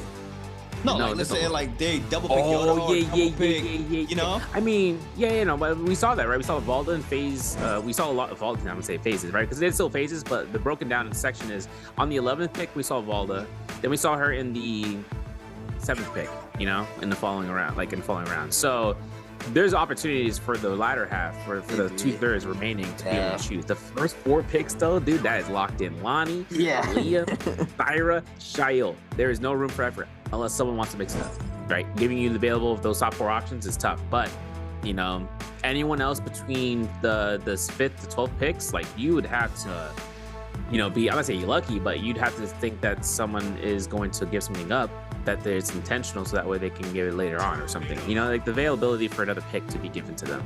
So hoping to see the calculations are there for the players and the coaches to kind of distinguish that. This is the first time this is happening in the subprime of the where this is the first time, right? But like leading down the season, when we get to week 2 and we get to week 3. Going to be fully thought out. It has to be fleshed out at that point. Think about, what can we do to go ahead and force out a character to come out sooner than then forces it out later for us later. And this isn't even, keep in mind, guys. Finals for solos has also changed. There's a change, I think, in finals. I think there's a mirror comp pick that comes out in solos finals. We'll have to see when that happens. We're gonna have to see how that distinguishes, because there is a mirror comp that's like the most played character that's chosen in the first round. The most played character gets chosen in the first round, and I think then it's all up from there for pick bans. So curious on how that ends up going through. Things could change. That's just a segue for what's going to happen next week and the next weekend, I should say, for the following weekend. Yeah, I was really curious about that to see how the finals was going to go with this new system and how the martial arts is going to go and all that. I mean, it's just so much to think about now. But for now, game number 5, waiting for our picks. Holoroth Dusk. A lot of people's favorite map for the Firefly maps. I mean, spawns, being able to get aggressive off rip. Very, very likely to see more aggression towards the middle of the map, top left-hand side. Even towards top left of the map as well. But overall, Lonnie already getting picked up for our first round selection as always. And then Liam there for Polaris. Action on the Lonnie. Probably Syra or Shayo. Frosted is now finally up in the second group, being able to get one of his stronger characters, and it might be the Syra for this game alone. Shayo there for sure. Frosted is waiting to pick out his pick. 3 characters are out. I mean, this is the new staple. This is the new meta. This top 4 slotting in potentially. I wouldn't be surprised if Yodo pick for his 4th round selection. Okay. So we get the Yoda. That means first says Syra, bro, sign me up. I'll go ahead and run around here, bro. We take this. It's my turn. It's my mom said it's my turn on the game point. Wait a second. You put the power cable in there, bro. It's over. MTF still has his opportunity right now to go ahead. He actually could play. He could play. Nah, he wouldn't. He wouldn't dare. He wouldn't dare, bro. If he brings out Tessa, it's only gonna be in Morris, right? Now, so he gets Justina. This is gonna be coming through here, and then Star is gonna be up next. And considering Tumult is still available, we could see that, or a Kylan, to be honest, to be making its way. We're doing rough estimations out here, folks. So this is the first time we have 12 round phases, and having the Kylan come out here, that's gonna be the case. Gonna be seeing Mike out for potential. Yeah, you could. Yeah, Tumult is available for him. You should take it. If not, he's gonna play an Akos for a double. I mean, I don't know if he's gonna be doing that, but if he does do an Akos, you're gonna have to be given stake because the last 2 rounds he wasn't making as much effort. Go for the Tumult. There it is, giving us an insight to see what phase our picks 9, 10, 11, and 12 are gonna be going through. Let's see it. Everything pretty much stapled for now. Too crazy. We're looking at these last 2 phases to see what's gonna be the off pick for one of these players. Father for XY. 2-2-5, waiting to lock in. Just played a Wuchen game, I believe, so has to see what he's gonna double lock in. Potentially, I don't even know what he had already picked. He wasn't the top side of the pyramid. He is gonna be going with that Faria. There it is. Once again, this time around in 2-2-2-5's hands. HM, waiting to see what they're gonna lock in. Wuchen and now Chuzong. Be the last one with the last pick of game number 5. Can we get something different? Something we haven't seen? Yeah. New character potentially. You want Enor Wand to show up here? I'll take it, bro. Yes. Viper. All right. You know what? I'll take that. You know what? I'll take the Viper. I was gonna mention this earlier. Like we're not seeing Viper instead of Fairy Shin. I think she might just be a Holorock choice character off drop. I think Shashane's gonna be wanting to take Salvation Podium because of it. This is XY behavior. Steps out on XY. Yeah. I remember I clicked the stream and I saw XY the Viper. He 1v1 won it. 1v1 won it. 1v1 won it. It was just back to back. Like he was just like anybody wants it, they can get it pretty much because he was just in there and he was winning every fight. Unfortunately, he does fall after like 4 or 5 fights. I don't even remember how many it was, but I just know he was in a pocket. He was applying tons of damage into everybody going his way, and he's winning fights. So we'll see if he potentially showcases the Viper later today. I don't think he will because I think he's in the top side now of the pick, so he'll be around 6th round or 6 or 7 rounds for next game 6. But overall, we do have players locked and loaded for their 5th game of the day. Yeah, Viper Holorock. Sounds about, calculations about right, whatever you want to call it. Overall, let's see. According to my calculations. F2 on the Viper. Yeah, big time. No, that's because of the damage knockback. The damage, yeah. No heals. But yeah, I mean, I think the thing is off of the Chishang for V2, right, is that the mitigation comes in strong. I think he can even do the shenanigans of being able to proc the ultimate, the parry. Like just so we see Garomi ultimates casted or ultimates, time it out. Because it's a really small time window. That if a blue focus spam, like a multi-hit blue weapon, dual power, 2 blades, things of that nature, or katana blue focus, they hit it, then he can cast ultimate right when he preempts it, and then he can parry right through with it. And there's no combo breaker, right? He can parry through within, get the hits, and there's no combo breaker because the silence is still intact, and then he can use F2 to shotgun blast him out. Like you knock him out of there and get the game, pretty much. We get Jodos too. Potentially get some value against that. I was looking at Polaris on the Liam, running B2, so he is going to be playing that ball. Opposed to the V1s that we were getting a little bit earlier. Verse still in the lead with 25.9, ASC with 24.7. Drops are in.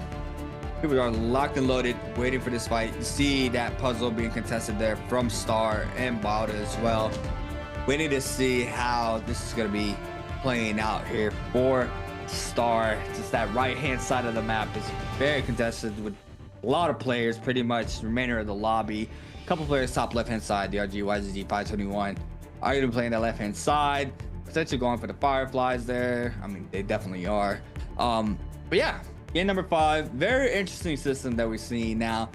Really see the tempo change now and seeing how these players are trying to adjust to this new system. This is just day 1. So overall, this is going to keep expanding and these players are going to get a lot more accustomed to the situation that they're put into and seeing what really works out, what really doesn't. For the first time in the Pro League, they are playing up with this new system, different heroes all across the board. Beautiful sight to see. Starting off with XY, Frostivus in the same area, Action as well, but it looks like we have OUG's Mike against Wolves Spawn going at it for our first fight of game number 5. Yep, and seeing how Mike kind of comes out here with a spear, immediately coming out here and avoiding the shunt, Wolves is going to have to further combo breaker in the zone. And there's going to be a lot of time right now to look to see if the LB is going to catch. The staff is on the ground. Comment went for a shit. Weapons over in the heads. Uppercut's good for the LB RMB. The crouch LB is going to confirm. No, he's going to wait it out for the ult cast for that. Is going to be almost a death sentence for MTF. And he's still got the zone to work with, but look at Verse. Baba is hunting. Oh, that would have been nasty work. That would have been triangle. No way. Thong with the dash through with the RB bunk off the pulse sword. Mike thinking he had that kill. I thought he did too. Tries to go for the pistol shot. Quickly, Fong shuts that down. But even so, Verse was there for the last hit there onto Fong. La Polaris against T225. Very at hand for T225. Polaris on that strong pick of Liam, trying to chase down T225, forcing out a reset here for T225. Polaris still in the pocket, a little bit of health advantage going towards Polaris' way against T225, but it's not enough. Both players with no armor currently, trying to see if he can find an opening. We have Zhe in the back end, trying to move on in. Looks like T225 is going to be able to kite out all the pressure for now. The drop down does not come into play just in time. T225 still continues to kite on out the pressure. The 1-2 Minx army to jump on the B instead. Overholds in the pocket, the blue, trying to create the distance, but Polaris as well is going to get clipped off that Scare Rush. Nearly hits him there off Iceberg, but now it's going to be able to back on up. Gets a common armor swap. T225 being able to stay alive for now. Trying to see if he can find a better spot to kite, and he's found it here in this Ballista Tower. Yep, Polaris has no grapples, no supplies. Gonna have to hit those tropes up, right? Yeah, there's gonna be 3 grapples there, so he's gonna be good for that. Still, though, having a chance right now to hear T225, he kills noise the whole time. He should be okay. Now, Chisheng, a little different story right now. Salvation Podium. Remember I mentioned, he's gonna get Salvation Podium? Boom. Because this is going to be the early onset opportunity, right? The damage off the F2 is great. He finds himself off of a shotgun blast off the flying knives. It still works his magic here, right? Looking at the Scare Rush going to the high ground here, Chisheng still gets himself line of sight. He still has a chance to just trying to lock him down. F2 cast to knock him back with immaculate, but the armor swap is had. There it is, gonna catch. LMB doesn't come through the sec. Confirm the blue focus though. To jump LMB, that's crouch control. And there's gonna be the RMB hold check into the F1 combo breaker. Another armor swap forward to Star could be around the corner, so long as it's fast enough to get underneath this Ballista Tower. Yeah, but there's no ult online right now, so both players playing neutral, but the F is enough there for Chuzong to snag up the kill onto Star. Star is going to be taking a trip to the Soul Ultra. Frostivus against Action. The 1-2 Minx there. Both players playing Dual Blades. Master parry there from Action onto Frostivus. There's going to be enough damage there. The Bloom goes towards XY's way, though. Now, no ult online here for Action. Looks like XY is going to have that Valda ultimate online. The 1-2-3 connects there. Action still fighting Trying to back on up. We have potentially crosses with a run back, but we'll see.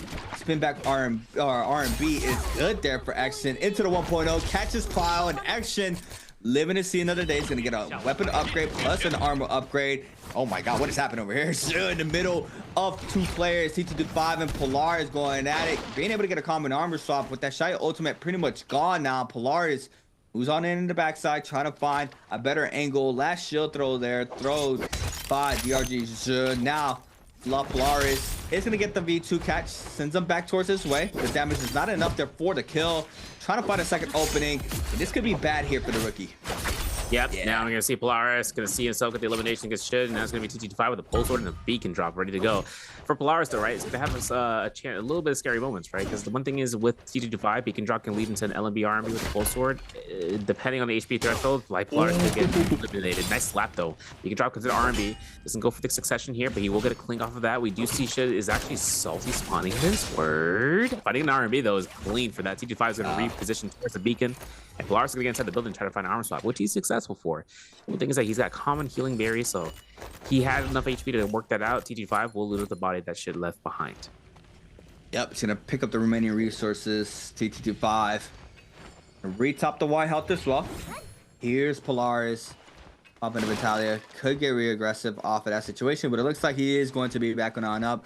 We have Verse already with 2 eliminations on the board on the side. Action as well, matching that with 2.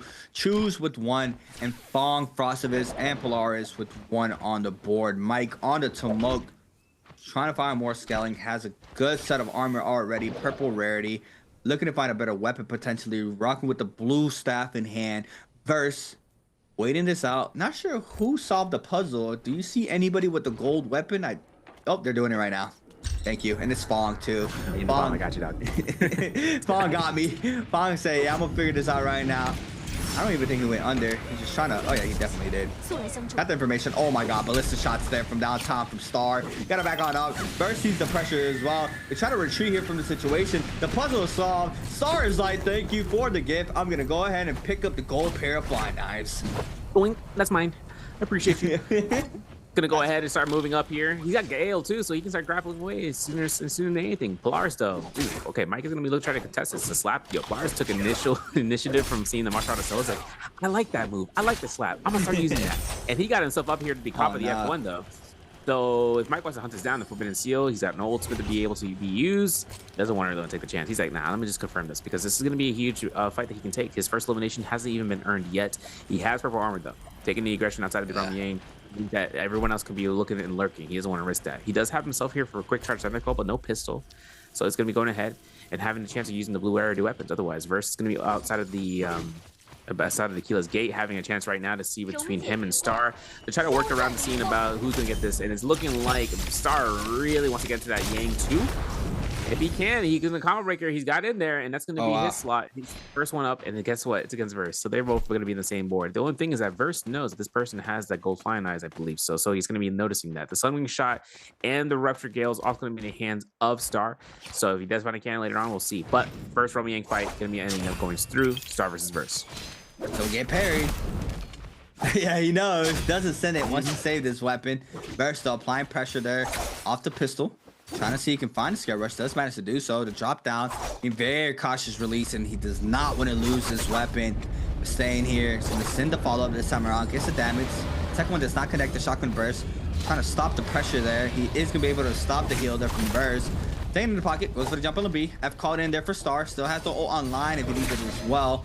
Verse, when it's out, catches R&B, goes for the jump parry. Unfortunate enough, gets caught up and is forced to pop this F as well. Star gonna get caught up with the prior there from the scare rush. He goes to Kala ultimate this time around here for Star. He's gonna get the gold scaling here off that weapon alone. You see it here, applying tons of damage there onto Verse. Verse is gonna be forced to pop the Syra ultimate in the air, trying to find the perfect dazzle. Doesn't manage to do so. Nice read there from Star. Now getting a reset behind the pillar. Yeah, I'm looking at this whether or not Star has himself launched it. There it is. Gonna be looking to try to see the utilize the Kingdom Guard. If he couldn't, the ultimate ended out. The horizontal gets shotgun bursted out, and I'm noticing that there's gonna be another throw in the blue focus. Whether or not he's gonna look for the catch, he ain't gonna get it. He gets combo breaker though. Looking for the RBs. Can you look for the 1-2? Jump LB's going to confirm anything. And if he can go for a range strike, it's not going to be necessary. Star gets his win.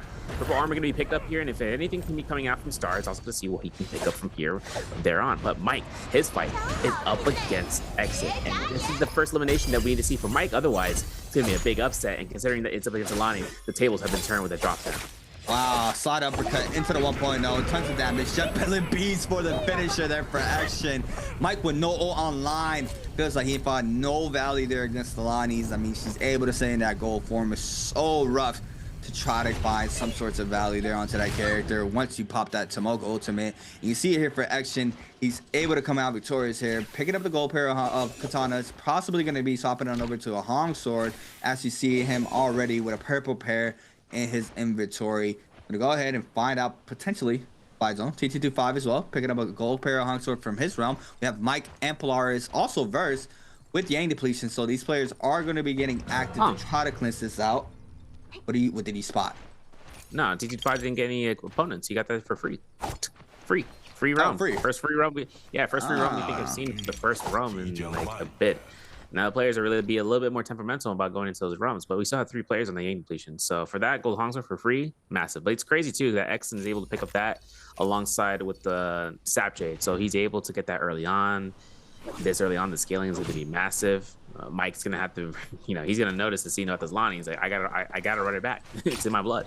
He's at 3 minutes though right now. I think Mike is going to be hearing the sounds around the corner. The fights, he's trying to locate to see what's going to be happening. It's JL's HM versus T225. Both from Yang winners with the Vermilions. Could be Wu Chan too. Winning is out. Trying to find some sorts of openings. Going to be forced to take the win, guys, with the ult. With no armor up, he is trying to throw down the F-Blade's gonna get a little bit of the HP back. Throw down the Sword Blade for the second time. Uses the Wind Geyser for the space. T225 losing a lot of HP. Stormblade doing a lot of damage there onto the mech for the Feria. Go ahead, Google top down. Doesn't seem to find the first hit there off of that. Falls to just pick up an elimination onto HM, and not in bad spot. Star with a massive parry. He tries to spin it back down to T225, but Frosted is there with the F call into the R&B focus for the elimination. He is going to be able to snag up that kill onto T225, but he did have that Vermilion's burst. Might burst. On the other hand, drops very low. Not sure who's going to spot this out. Trying to go for a full reset in here with the blue armor. It looks like he is going to be able to get 1 powder on in. But now the aggression going towards his way. Burst in the back end, trying to stay up. Frostivus sees it as well. Polaris potentially applying the pressure as well. But Verse has the dagger in hand. It's going to get clip off the R&B focus there from Polaris. Nice spacing for him, being able to kite out and see potentially the route that Verse was going to be out with him getting the R&B focus there. Now seeing about Verse pocketing out the ultimate. So has level 2 kind of work around. And I'm thinking that this might be a spotlight right now for him to cancel Ultimate escaping, but I don't think he has it in him to do it because everyone's looking at it. And this is going to be Versus going through here. No chance at all to probably even get to get out of this, out of harm's way. He finds an armor swap of Mike, a man talenting, bro. Ultimate cast is good. Drops down. The Whisk Throw is also resetted here. The energy is good to stave away for a horizontal, and the R&B, massive blue. No armor swap there. There it is. Gained. Gets caught through the R&B. Might be a hook queen situation, but Mike's still going to go ahead, throw it out. The F1's up. Verse has a bomb dash in his hand. I already see it. He might be looking to try to work away from this. Has it to space up. Throws the horizontal. Still, my man is still jump LMV at the wall just to make sure he has a scare rush. And then he gets back to where we just started. This fight is going to go on. 45 seconds on the clock. And now it's going to be Verse getting a reset, but still 40 seconds left. T225 finishing off like Polaris here. And then with it, Mike having a minute left on the clock has to stick towards Verse, has to keep on to the Syra because she's going to go down regardless of time. That's a nice spot too. I didn't even know that was a spot up there. Able to get a full reset in, but Mike quickly catches up to him.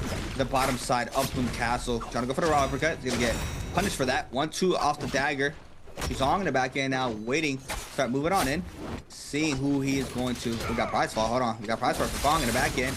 Gotta wait to see that connect. R&B focus is good there for Mike. First eating up tons of damage. Last hit going towards Mike's way. Mike gets elimination. The cleanse does not go towards his way though. LB Pro on the back end. Fong now with elimination onto Mike. investing the ultimate there for the Viper is going to be Choose, and Pong's going to get staggered into the drop down RB. Minx comes in off the lights ×2 as well. Star in the backside, potentially start moving on in. T225 as well. Fawn being able to get away with murder, and now backs on up with 3 on the board on the Justina. Doing a really good job staying alive.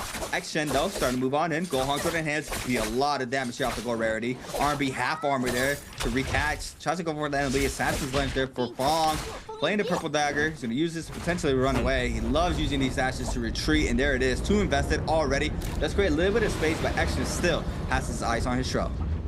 Still looking at shit inside of the Realm of Yang against Frostvis. This is like a run back on the run back on the run back, bro. It's been starting since the beginning of today. Now we're going to see Frostvis looking towards the R&B. Run back, City.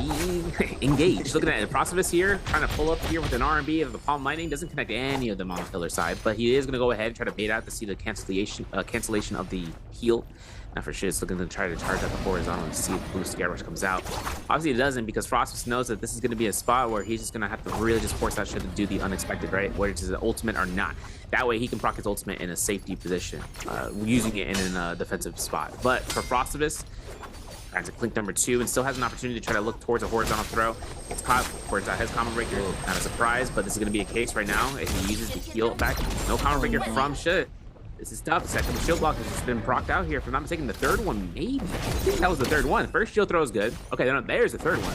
Still have 2 reserve shield throws on standby. Frostvis avoids it. Very nice. Into the 1, 2, 3.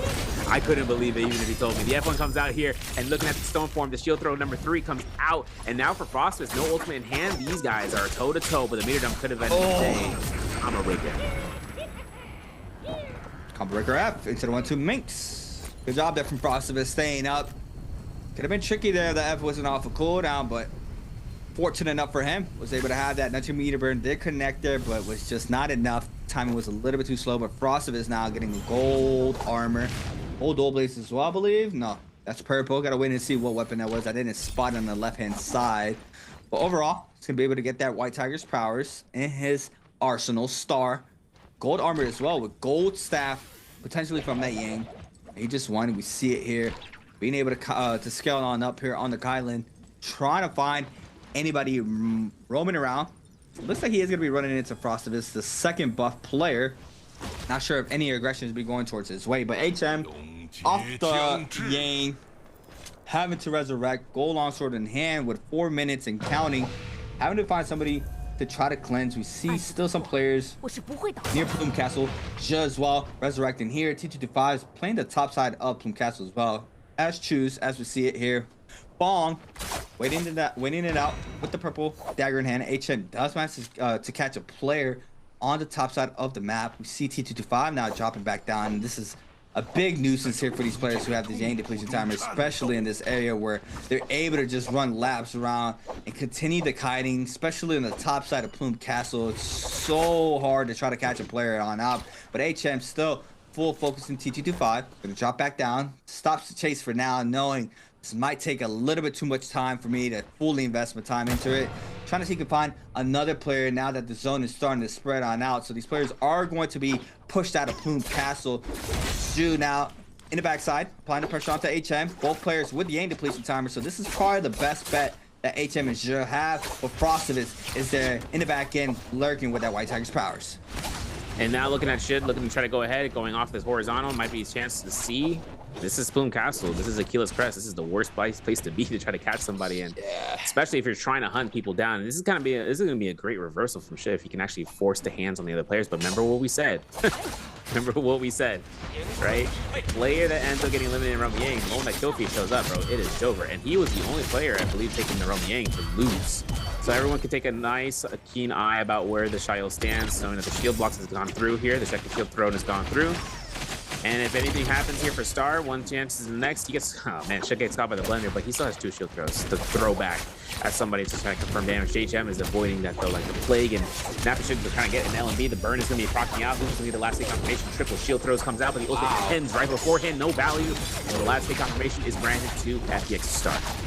Star gets elimination. HM does cleanse off of that though. He's good. Does manage to survive, but now the pressure is going to be going towards the Wu Chen's way. Knowing that that Stormblade was invested, we do see him trying to cut out the pressure. Grapple LMB there for Frostvis.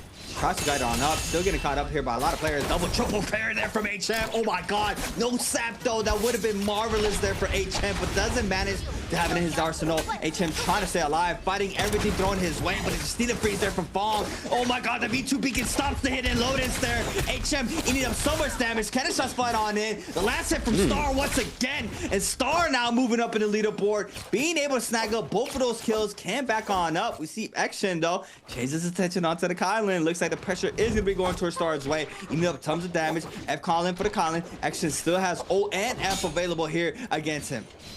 And then looking at the army, Exton is looking to see what those towers are going to be ending up here, because Star takes a wind gust into the sky. We're going to see no chance of just connecting off that. Exton's just looking ahead.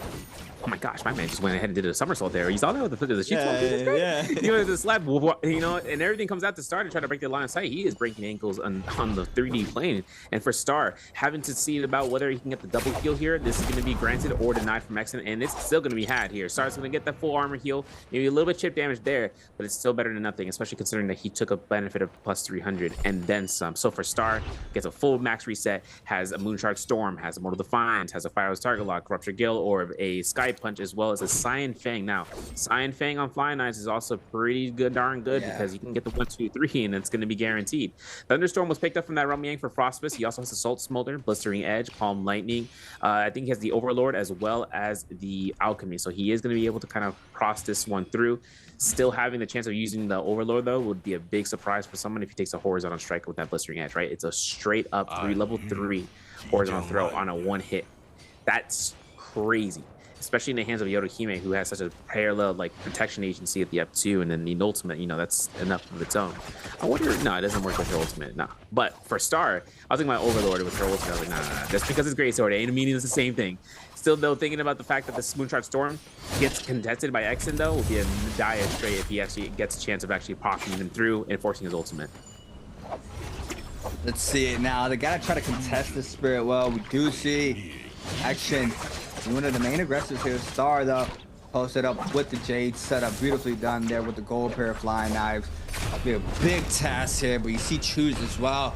Joining in the fight here for the Spirit Well, making sure he's able to find the Spirit Well to inflict that Yang depletion. And the other side, Fong, Frostivus, all fighting his Blister and Edge. Go full circle once again for Frostivus. T225, being able to get Shotgun Burst out, but nice weave there from Frostivus to avoid that. Looks like it is going to be captured there from Choose. Viper Ultimate is going to be called in as well. He's going to get that reback up there, capturing that Spirit Well. The F is not good start.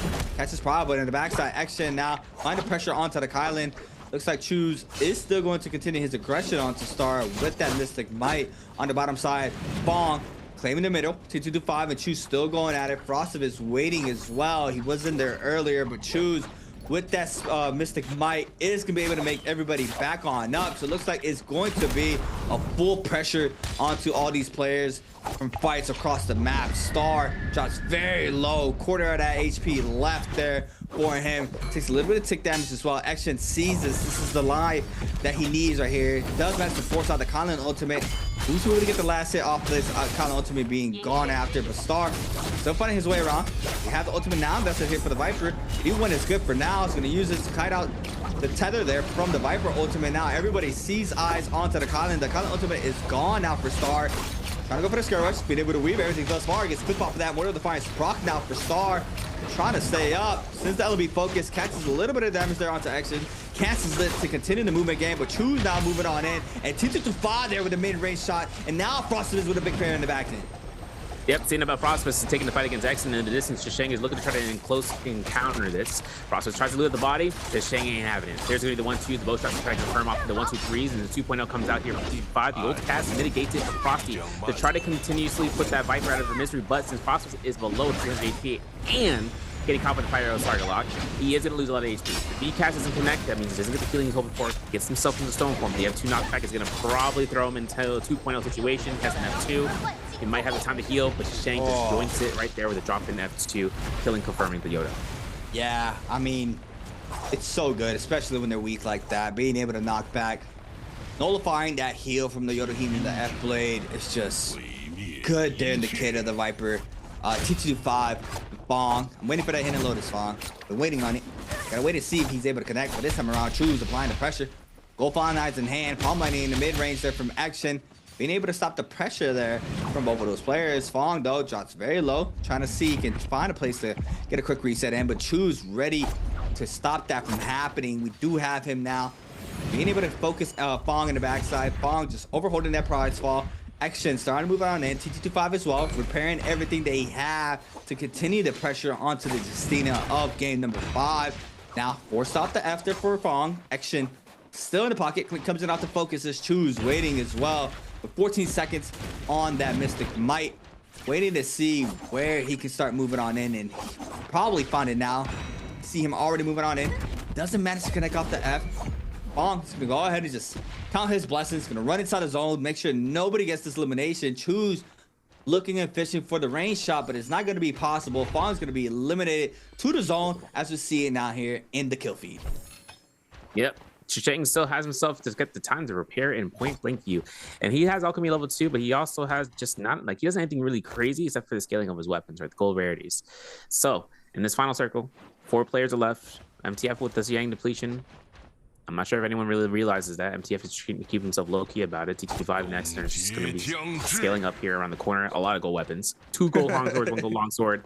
Seeing about the Ruptured Gale is his main primary, but also the Sap, or seeing about the Sap Jade, the Palm Mining. Exon has those in his hands. He's utilizing the Flying Knives straight up. TT5 still having a chance here. Starfall. Fire Target Lock was we saw earlier, quick charge technical on a summoning shot. Still, only the bow is the range weapon of his choice, and the gold staff to be his main primary. Fire Target gonna rush down here to Shang here, losing out the main goal, right? Which is Shenanigansville, and the Edzo comes up from Shang. Jump LMB will confirm the stagger off that scare rush. And look how much CT5 is burning his energy for this. My man is just like, I don't care. Like, I got the whole wall between me and them. The Rupture Gale Orb, it's a little bit dangerous, though, I'll be honest, because it's still gonna be chipping away the white HP bar and as well as the armor. So seeing how TT5 is still taking these fights, he is trying to force up the Viper to pop ultimates, so the lobby can take control over. It is. The beacon is up there for TT25. Not sure these players had the terrain to kite. Probably on the backside, we do see a little bit of a ravine. Now the Viper ultimate is going to be vested here for Chus, and this is going to be bad here for the Viper. I mean, first mission shot does not connect. Able to spin back. Still applying the pressure there onto Chus. On the bottom side of the terrain, now Kite's on there. Chus still has a little bit left of that gold armor. Trying to see if you can weave out those missile shots. Does manage to do so. Action eats up 1. Burial ultimate down now for T225. Pressure's be going towards this way. Action sees that quickly. Lonnie ultimate now being the only one on the field for the end game here for game number 5. T225 losing a lot of HP here in this situation. Now the tides have turned. T225 getting focused out of the bunch. Action still laying down the pressure off the cannon shots. Does manage to connect off of that. That's Rupture Gale, I believe. The top meter being able to deplete there off that white HP. We do see Chus winning this out, trying to stay out of line of sight from anybody. T225 cleaning the top side of this ravine. Action still in the pocket, sends down massive parry there onto T225. T225 is gonna eat up so much damage here off this interaction. Another parry, and Chus with elimination. Action investing the Lonnie ultimate in the zone, overholds the focus attack, gets the damage. Chus now gets up tons of damage, just cut off with the second ball throw, and there's nothing he can do with Action with ult online being able to snag up the last kill here for game number 5. Yeah, that was tough. There's nothing that the Viper could have done, even if she casted F. The ultimate focus off the Lonnie ball itself, it's going to stagger her regardless. The next one's counting on it. Seeing about the control that he had here with the Lonnie and being able to see what T225 was trying to do, countered against T225. Like T225, pretty much, it worked against him in that favor. He forced the Viper ultimate. Perfect. He was in Fire Shen. He had no issues going through it there. What happened afterwards was what happens after he deforms from the Transformer. So then after that case, gets caught out going through, parried on Paul Parry, and then that's Illumination coming out. Exon taking the MVP as a Lonnie, though. This is going to be coming into today. And then, seeing about what happened beforehand, everyone was taking these fights like left and right. Frostwist was closing in to try to pick up the loot on the body. Tong with Chisheng was his biggest op, because Yodo F2, right? You have a utilization of your skill to try to push her out of her own skill to stop her healing, like you see Shayo's, Liam's, they do that they did it all the time in terms of week 1 as well. But when you're having an offensive left that's actually able to scale past it, it's kind of a tough, it's a type of moment that you kind of really decide upon having the players. If one player has the ability to push her out and deal damage, what are you going to do afterwards? Like, what's your choice to be done? And then the other players, they're lurking around. They're looking to see what they can take big advantage of it. T225, for instance, took big advantage of it, especially with the bow, and is guaranteeing the burn, but guaranteeing the target lock. That meant that there was no dodge, which then forced out, Frostbite to get pops in the ultimate.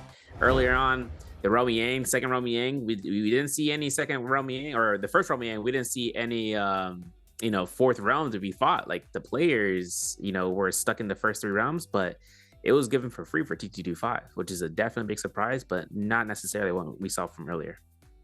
Yeah, because I mean, like what we're talking about, right? It's gonna be one of those things where I feel like the players are gonna start dialing back in the Yangs and not really trying to get that target on their back if they do end up losing. But then you have situations like this where TT25 is gonna get a free realm, gonna get armor upgrade on that second realm. He's gonna get a weapon upgrade as well. I mean, plus the buff, White Tiger's powers is just, oh man, it's a big mind game, and I just feel like this game is just full of so many mind games. Rock, paper, scissors in the fights.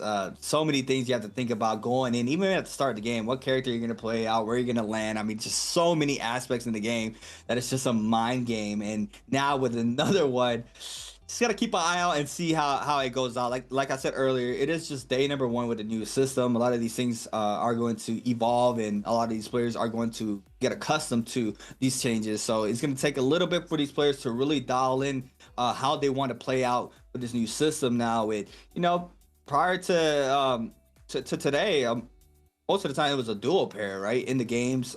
Even though we had a 1-2 split sometimes in a group, and that character now being locked out, because before even that we had even 3 of the same characters in the game. So it's really gonna change up a lot. I see the chat as always, just not happy about some of the decisions the players have, but overall it's just gotta work less with kills, pretty much is how you gotta think about it. Just kills wins tournaments. The system still has multiplier with kills.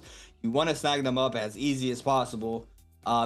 These players have immaculate movement. I mean, you see it every day, how hard it is to try to catch somebody. They're like 50% HP for such a long time, and they're firing their way out of all these situations, and they're able to stay up. But it's not easy to do so with all the pressure from everybody looking at you. If you're the weakest link, you are going to be targeted, as we see it now. Just with different heroes in the pool, that is going to be the staple. If you're weak, if you're lurking, if you're low, and especially in that end circle where there's Yang depletion inflicted to everybody else, everybody wants to try to cleanse as easy as possible. And if you drop that armor, or you have 1 block left of that armor, you are going to get full focus down. And that's just how the games are going to be. It's just smart, it's just easy, it's just the best way to try to cleanse. Yeah, it's a calculated ambush we're going through, because I mean, we can't really compare and contrast, but we're going to compare and contrast, right? Considering the kill spread, the speed in which you can kill a unit, especially in this game, is completely different from many other ones, right? Where you can just you can meter dump them in less than a second with certain other games, with shooting. But in this scenario, it's all about sustain, and the sustain that comes out is the fact that they have to really put themselves out of pocket position. Like they have to put themselves in the position to want to take that fight, and if they do decide upon taking said fight, they'd have to, it's not even a case scenario of them, putting themselves out of position. They have to think about who's around them, what type of units are around them, what type of skills are going to be utilized because they took the ambush there, right? The time to kill isn't less than 2 seconds unless everyone can, converges into it, and you don't have the scaling at end game circle to kill somebody in less than 2 seconds. You have to take the time it takes is they burn the combo breaker, because in solos everyone's got combo breakers to work it out. Does he have an ultimate? Okay, if he has his ultimate, that's another defensive measure that comes out. Everyone's trying to make sure they try to pickpocket the damage there, and then the biggest threat that comes out is whether or not you force yourself a little bit too far in, and if you do so, there's no return, there's no coming back. The lobby can then turn on you, because it takes an average around a couple of seconds for you to kill a unit, and then especially coming through the hero selection process. If you have a Yodohime, if you have a Justina, if you have a Shaiol, you saw how much the times came through where the Yang depletion, you notice what the character is, what they lost, and what they lost is the Rami Yang, which means that there's a time clock, which means that they are going to be focus fired. And Shaiol ultimate, you saw what happened. The Wu Chen shield throws, or the spirit blades came out, the shields get burned out. Everyone's trying to pickpocket the kill. Doesn't matter if they're one player to another or different characters to another hero, they still look to take it down, to try to pick up the kill. Whoever the first person to get wins, and that's the case. They just got to, they work towards that. Yep. Now second overall look here for our game number 5. Action is going to be taking on MVP with 5 eliminations, 9 overall game score for game 5. NPXEQ Star second up 5 game score. Choose as well. Bonk with 4.5. Frostovich with 4. T225 with 3.5. Verse now with 2. HM and Mike snagging up 1.5. Lipo with 1.5 for Je.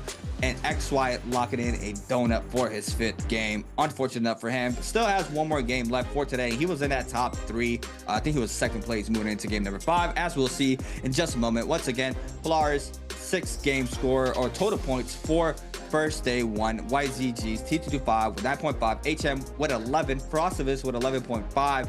Je has slowed down on his first 2 games. Super unfortunate for him. Hasn't been able to find his fitting in the second half of today's matches. But Bong with 13 game score for 6th place. Star with 15.5. Choose with 18.5. XY with 24.7. Burst with 27.9.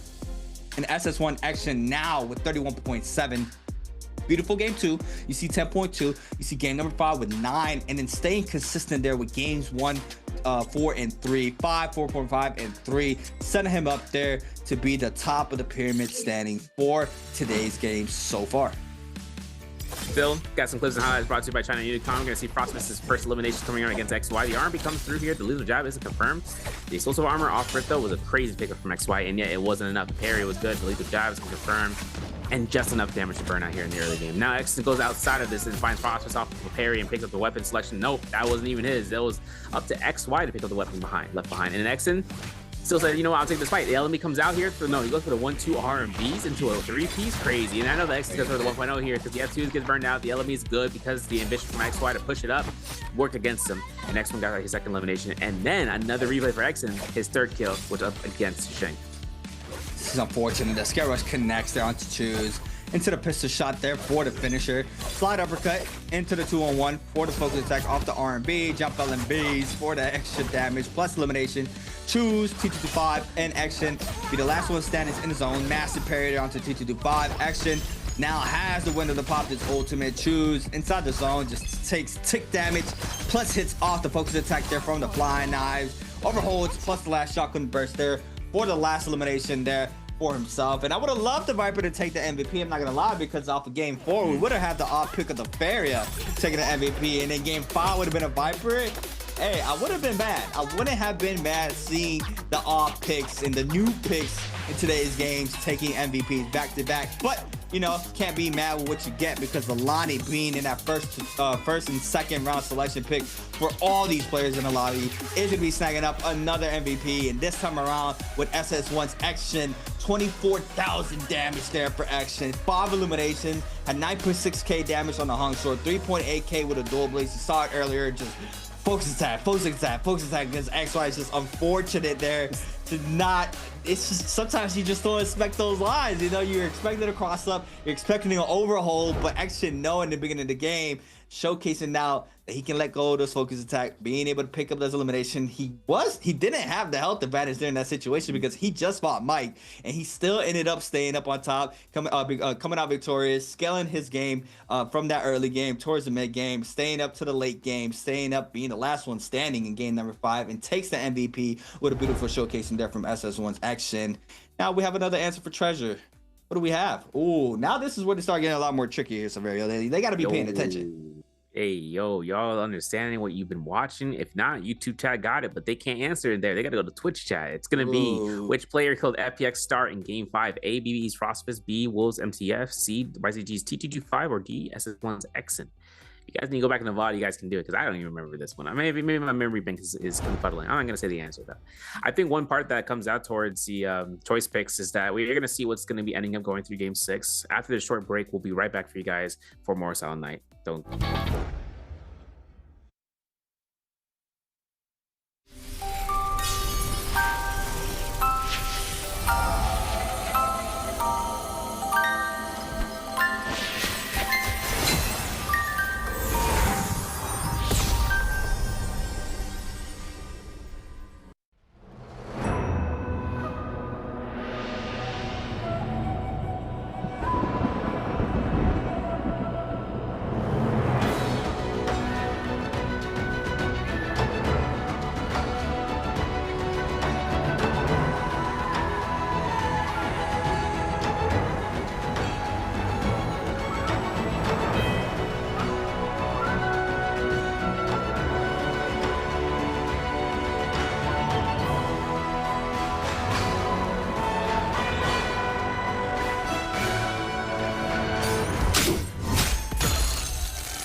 Welcome back, everybody, to the NARAKA BLADEPOINT Pro League bi-weekly 2 fall split. I kind of had a brain fart. It's been a long day. Anyways, locked in our 5 games out of the way. We are going to be locking in our last game of the day. Severio, very interesting system, right? Very, very interesting system that we have now into the Pro League. A big change now. I see it where, you know, a lot of things are going to be changing up throughout the remainder of the bi-weeklies, especially getting used to this new system with not having a pair of heroes with you at all times. And you know, we've been talking about it all night long, especially going and taking those Realm of Yangs and seeing who has that Yang depletion. It's a lot easier now opposed to how it was before, where it's a 50-50 split depending on their aggression. But now being the only hero in the pool with that character in the field, it's a really rough time if you try to take those. And overall, the bottom side of the groupings as well are kind of forced to pick up those you know, different characters that we've seen tonight, like Faria and now Viper here for game 5. Yeah, Viper's return kind of coming in to Holoroth was kind of just looking at from the last time we saw her and bringing an approach from ASC's XY. Then having her be chosen out here, you know, in general is definitely, I was expecting it with the new system to show up here sooner. Yeah. But for her to show up in Holoroth here in Dusk, you know, Fireflies off rip from Bastard Shang.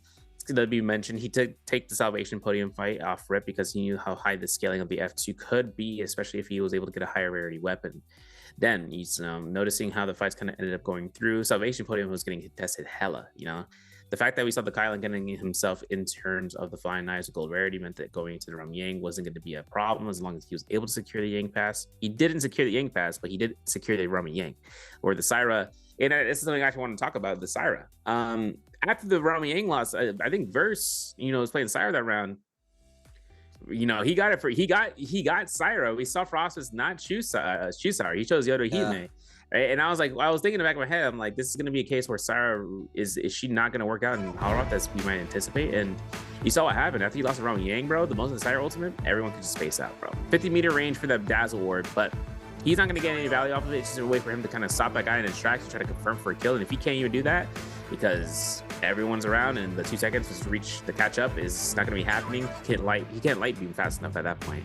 It would already been a too late scenario. And if you're a Syra, when you lose the Realm Yang, everyone knows that, and everyone knows to take you out of the game ASAP.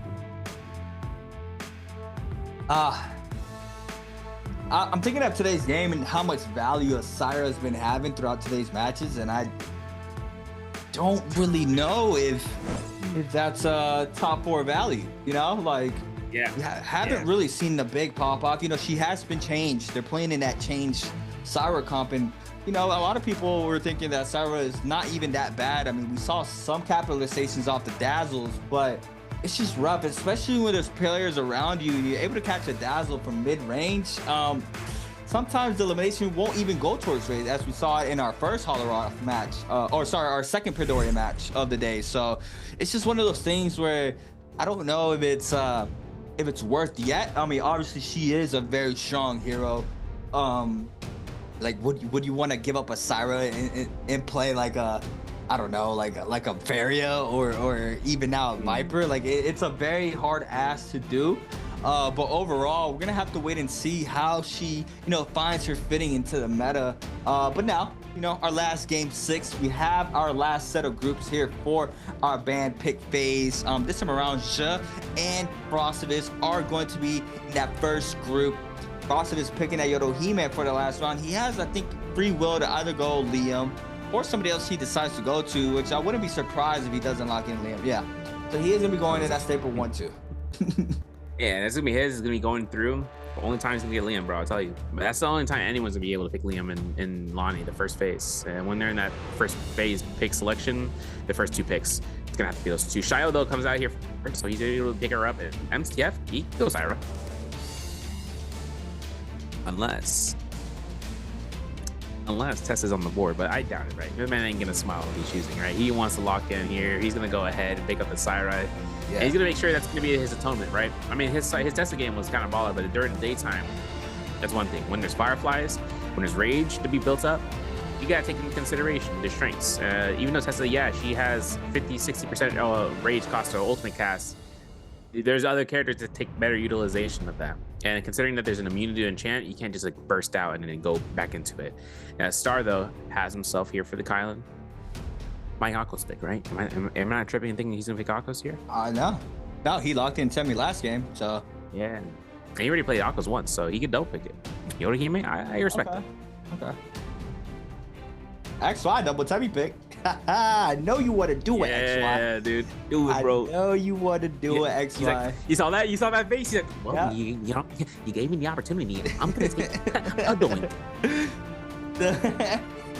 The mind if I do snags it up. I mean, not a surprise. This is a very staple thing for XY. You know, he showcases so many times how strong Mr. Mocha is. T225 snagging up the Valda for the 8th round selection, moving into 9th and 10th. You have HM and Choose. HM potential. What do we have? Uchin, Feria. Akko's even. No one wants to take the Akko's? We have to have an Akko's here, right? Surely we have an Akko's, possibly from HM. Yeah, there it is. Thank you. HM locking in the Akko's. Chuzong now. Time to pick. Uchin. Who am I missing? Good mention. Who am I missing? Besides Wu Chen, I mean, if he wants to play the double pick Viper, bump it. Justina's also there. Justina, yes. Forgot about the Ice Queen for a second. Almost a little bit. Hypernova would be very sad. He'll be disappointed in me. Yeah. Come on, Sig. You know. Okay, no, stop.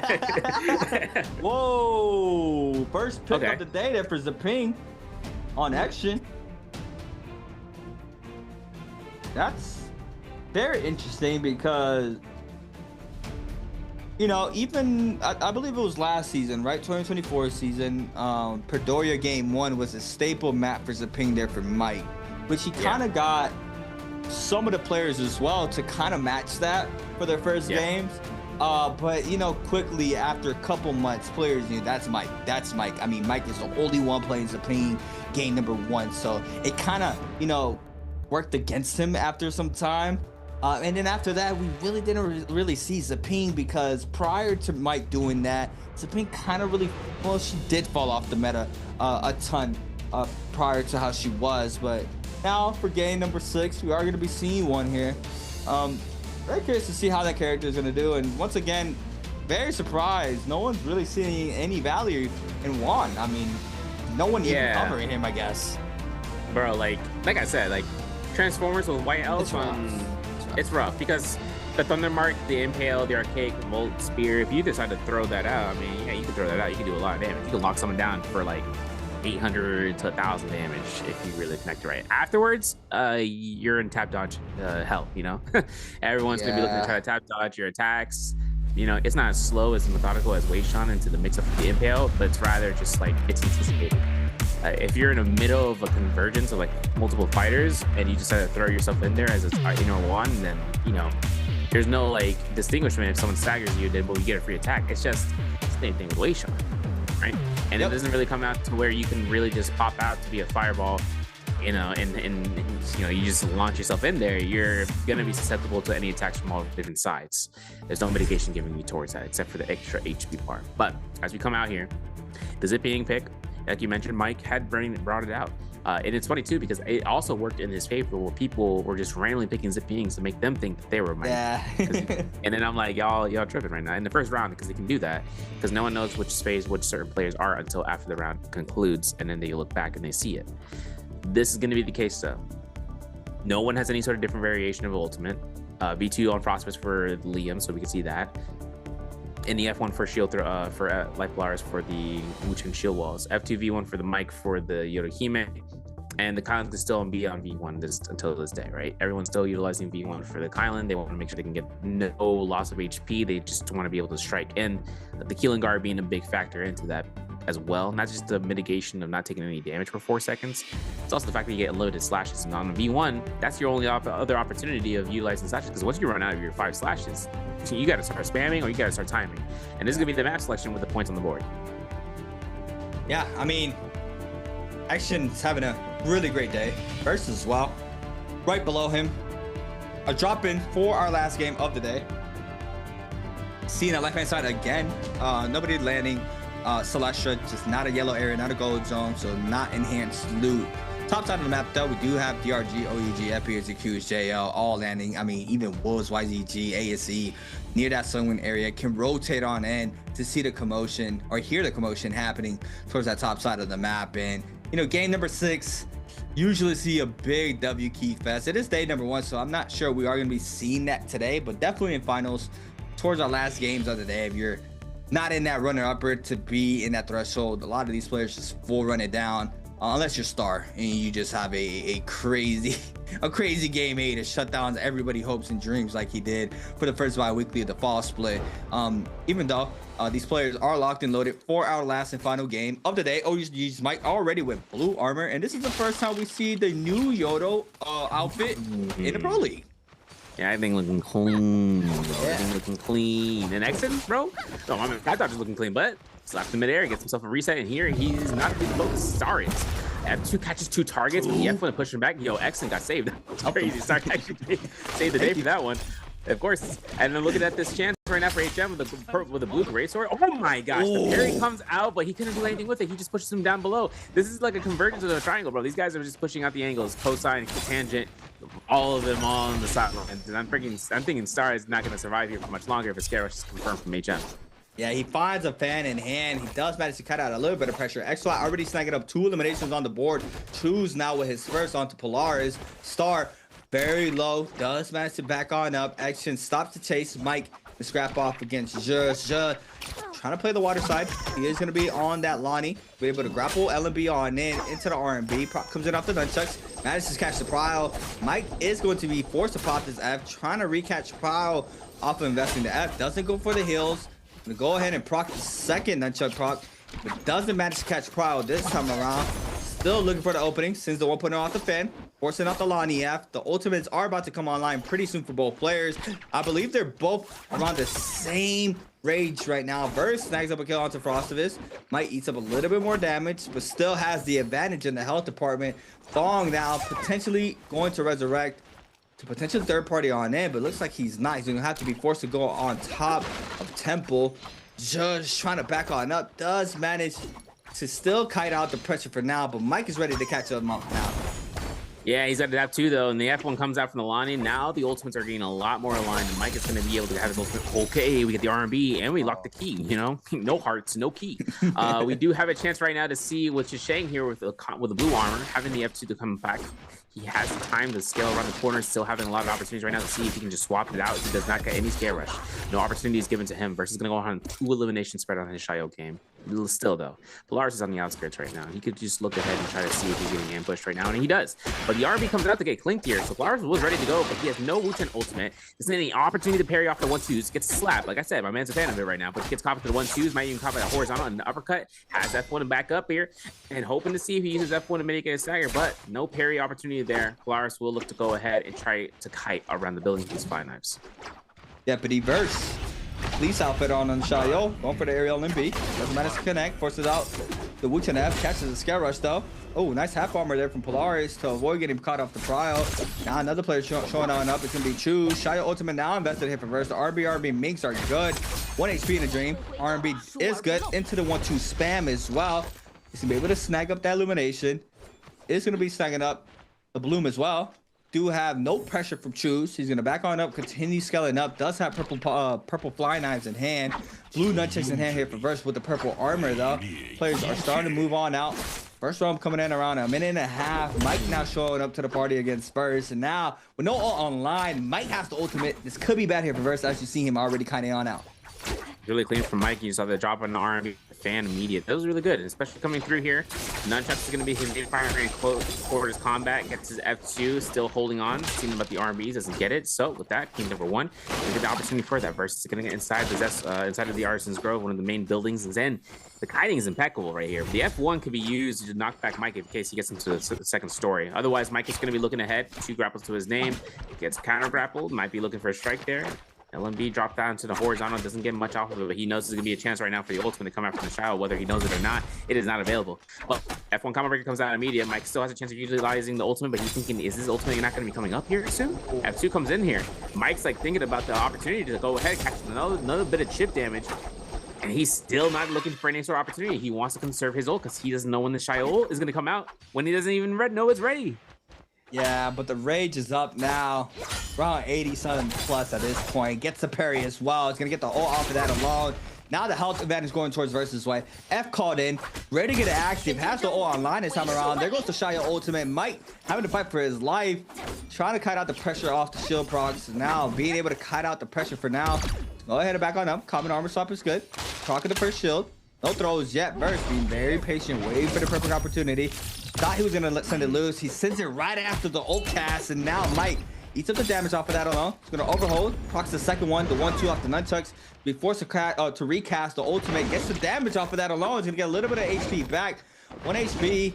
He's one hit off the slash. Doesn't manage to do so. Verse still being able to back on up. We do have him staying up here in the situation. Mike's still trying to apply the pressure. Verse full grapple on now. The grapple stagger is good there for Mike. 1-2. F called in. F called in for the Yodo as well. Caught up in the side of the terrain. Still manages to catch up to it. Sends the 1.0. Gets the damage into the follow-up jump LMB. And Verse with no ult stays up. Now snagging up his fourth kill of game number 6. Tough, bro. Tough. That's before the first round. Wow. Yeah, that's crazy. Gold purple Halberds picked up from that too, dude. That's nuts from the shot purchase. X in outside of the outskirts. We didn't see much of him, but Rampage revealed out here with a blue Hong sword to Shang with purple flying eyes on the Justine though. That's kind of nasty, especially considering. But muscle shots are going to try to connect between both sides, or range shots, I should say. Having to see whether or not Shang wants to contest this, right? This Roman Yang is going to be available in just a couple of seconds. I think up to around 20 seconds or so. Parry doesn't connect. Oh my goodness. Ooh. I can't believe the red hit is rival cancel. There's the R&B. There's the release. The pistol shots connect. Shang is like, okay, let me think about this for a second. Because I'm going to, he doesn't want to invest ultimate, even if he wants to try to invest ult. Because remember, you get a full rage reset inside of there. But what if he gets caught after the dash, right? That's this that, you know, we don't want to, we want to see that. But we got to replay. But we do want to see this. ASD's XY inside of the Sunwing's rest. He put musket shot on man's clean for it, bro. And then the Soulbone gets joined out here from MTF. But he's like, no, take this poison slash. You know, take the poison in the string. F1 doesn't come through here to work in favor of MTF. It is going to be hot. Jump R&B confirms. No, he jump LMBs. I like to see that. And he looks to try to R&B catch it. He gets it. Oh my goodness. Through the wall. +2. That's how he got the 2. I mean, he has 2. Yeah. He has 2 chicken repeating crossbows. That is so funny. He is going to be able to potentially take this round. Burst up. Ready to post up. This time around. Against Je now. On the Lonnie. Shayo for Burst. Looking for the perfect opportunity. Going for the Skull Rush. Playing swap with Halberd Nunchucks. Very curious to see what's the mix-up with both of these weapons. Trying to find Cryo. Doesn't manage to catch the Skull Rush. Goes for the ship parry. Does manage to get the damage there. Reverse now. Drops very low. Has no armor left. Has an ult online. Drops down for the pillar. Sees the Lonnie drop down as well. Trying to get active. Since that will be followed, get damage there alone. Trying to force out the Lonnie. F hasn't been able to do so thus far, but now the health is even. Nice Skull Rush there. Tries to anticipate it. The Shite ultimate now caught in. Lonnie ultimate invested there as well. The backside. Shield proc goes 1. What is going to be the shield throw mix-up? Is he going to be able to catch? Does not manage to do so through the wall. Shield now ready to go right back on in. Has 2 ball throws left since the second one. Second shield proc now from Verse. Misses the second shield throw as well. Nice weaves there from the Lonnie. Last shield throw or ball throw.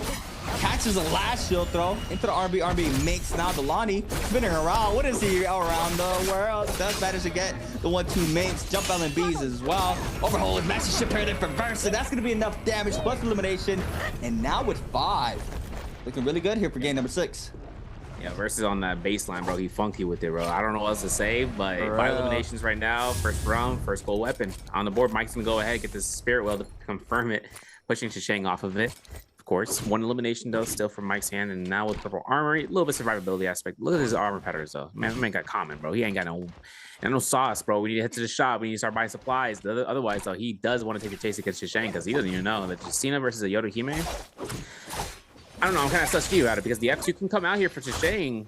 You know, if he burns it out, then he can really just start the fight now. Like, look at this. The R&B comes out here. The F2 burnout. So Mike is going to look for the tap dodge if he can. If not, armor swap is empty. Shang didn't notice that these locations have been already contested for it in the early game.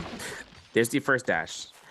I'd really like to see an imprint from Shang, but that's just me. Horizontal comes out here, and a kill like that is just nasty, bro. Considering the drop in is enough to kill confirm with the double hit. Beautifully done there from OUG's Mike. Snags up his second. Big scrap off here. In the middle of map, Celestial's Temple. HM with the F2 elimination onto Star. XY. Tries to snag up some of the resources. Has Vermilion's Burst Might plus gold fist place from that round. Team trying to apply the pressure to one of these players. Another player showed up in the back end as well, but we're stopping on over the Verse against Frostivus. The 1-2s from the Spear. The overhold. Verse looking to snag up 6 with Frostivus. Trying to stop that from happening. Nice prow there for Frostivus into the V2. Nice TOD. Raw dragon here for Frostivus. R&B. To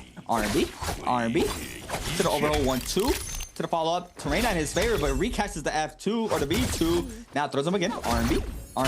Oh, he forces out the Shy ultimate. No way he had time to invest that. That's crazy. The R&B doesn't land just in time. Burst now.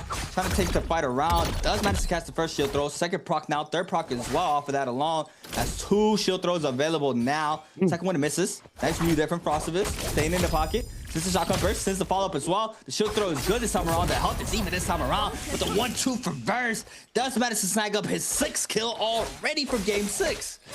And still looking at this play. This is 6 eliminations. Xens though looking a little bit shy here against CG5. Burning his combo breaker. Still has no ultimate.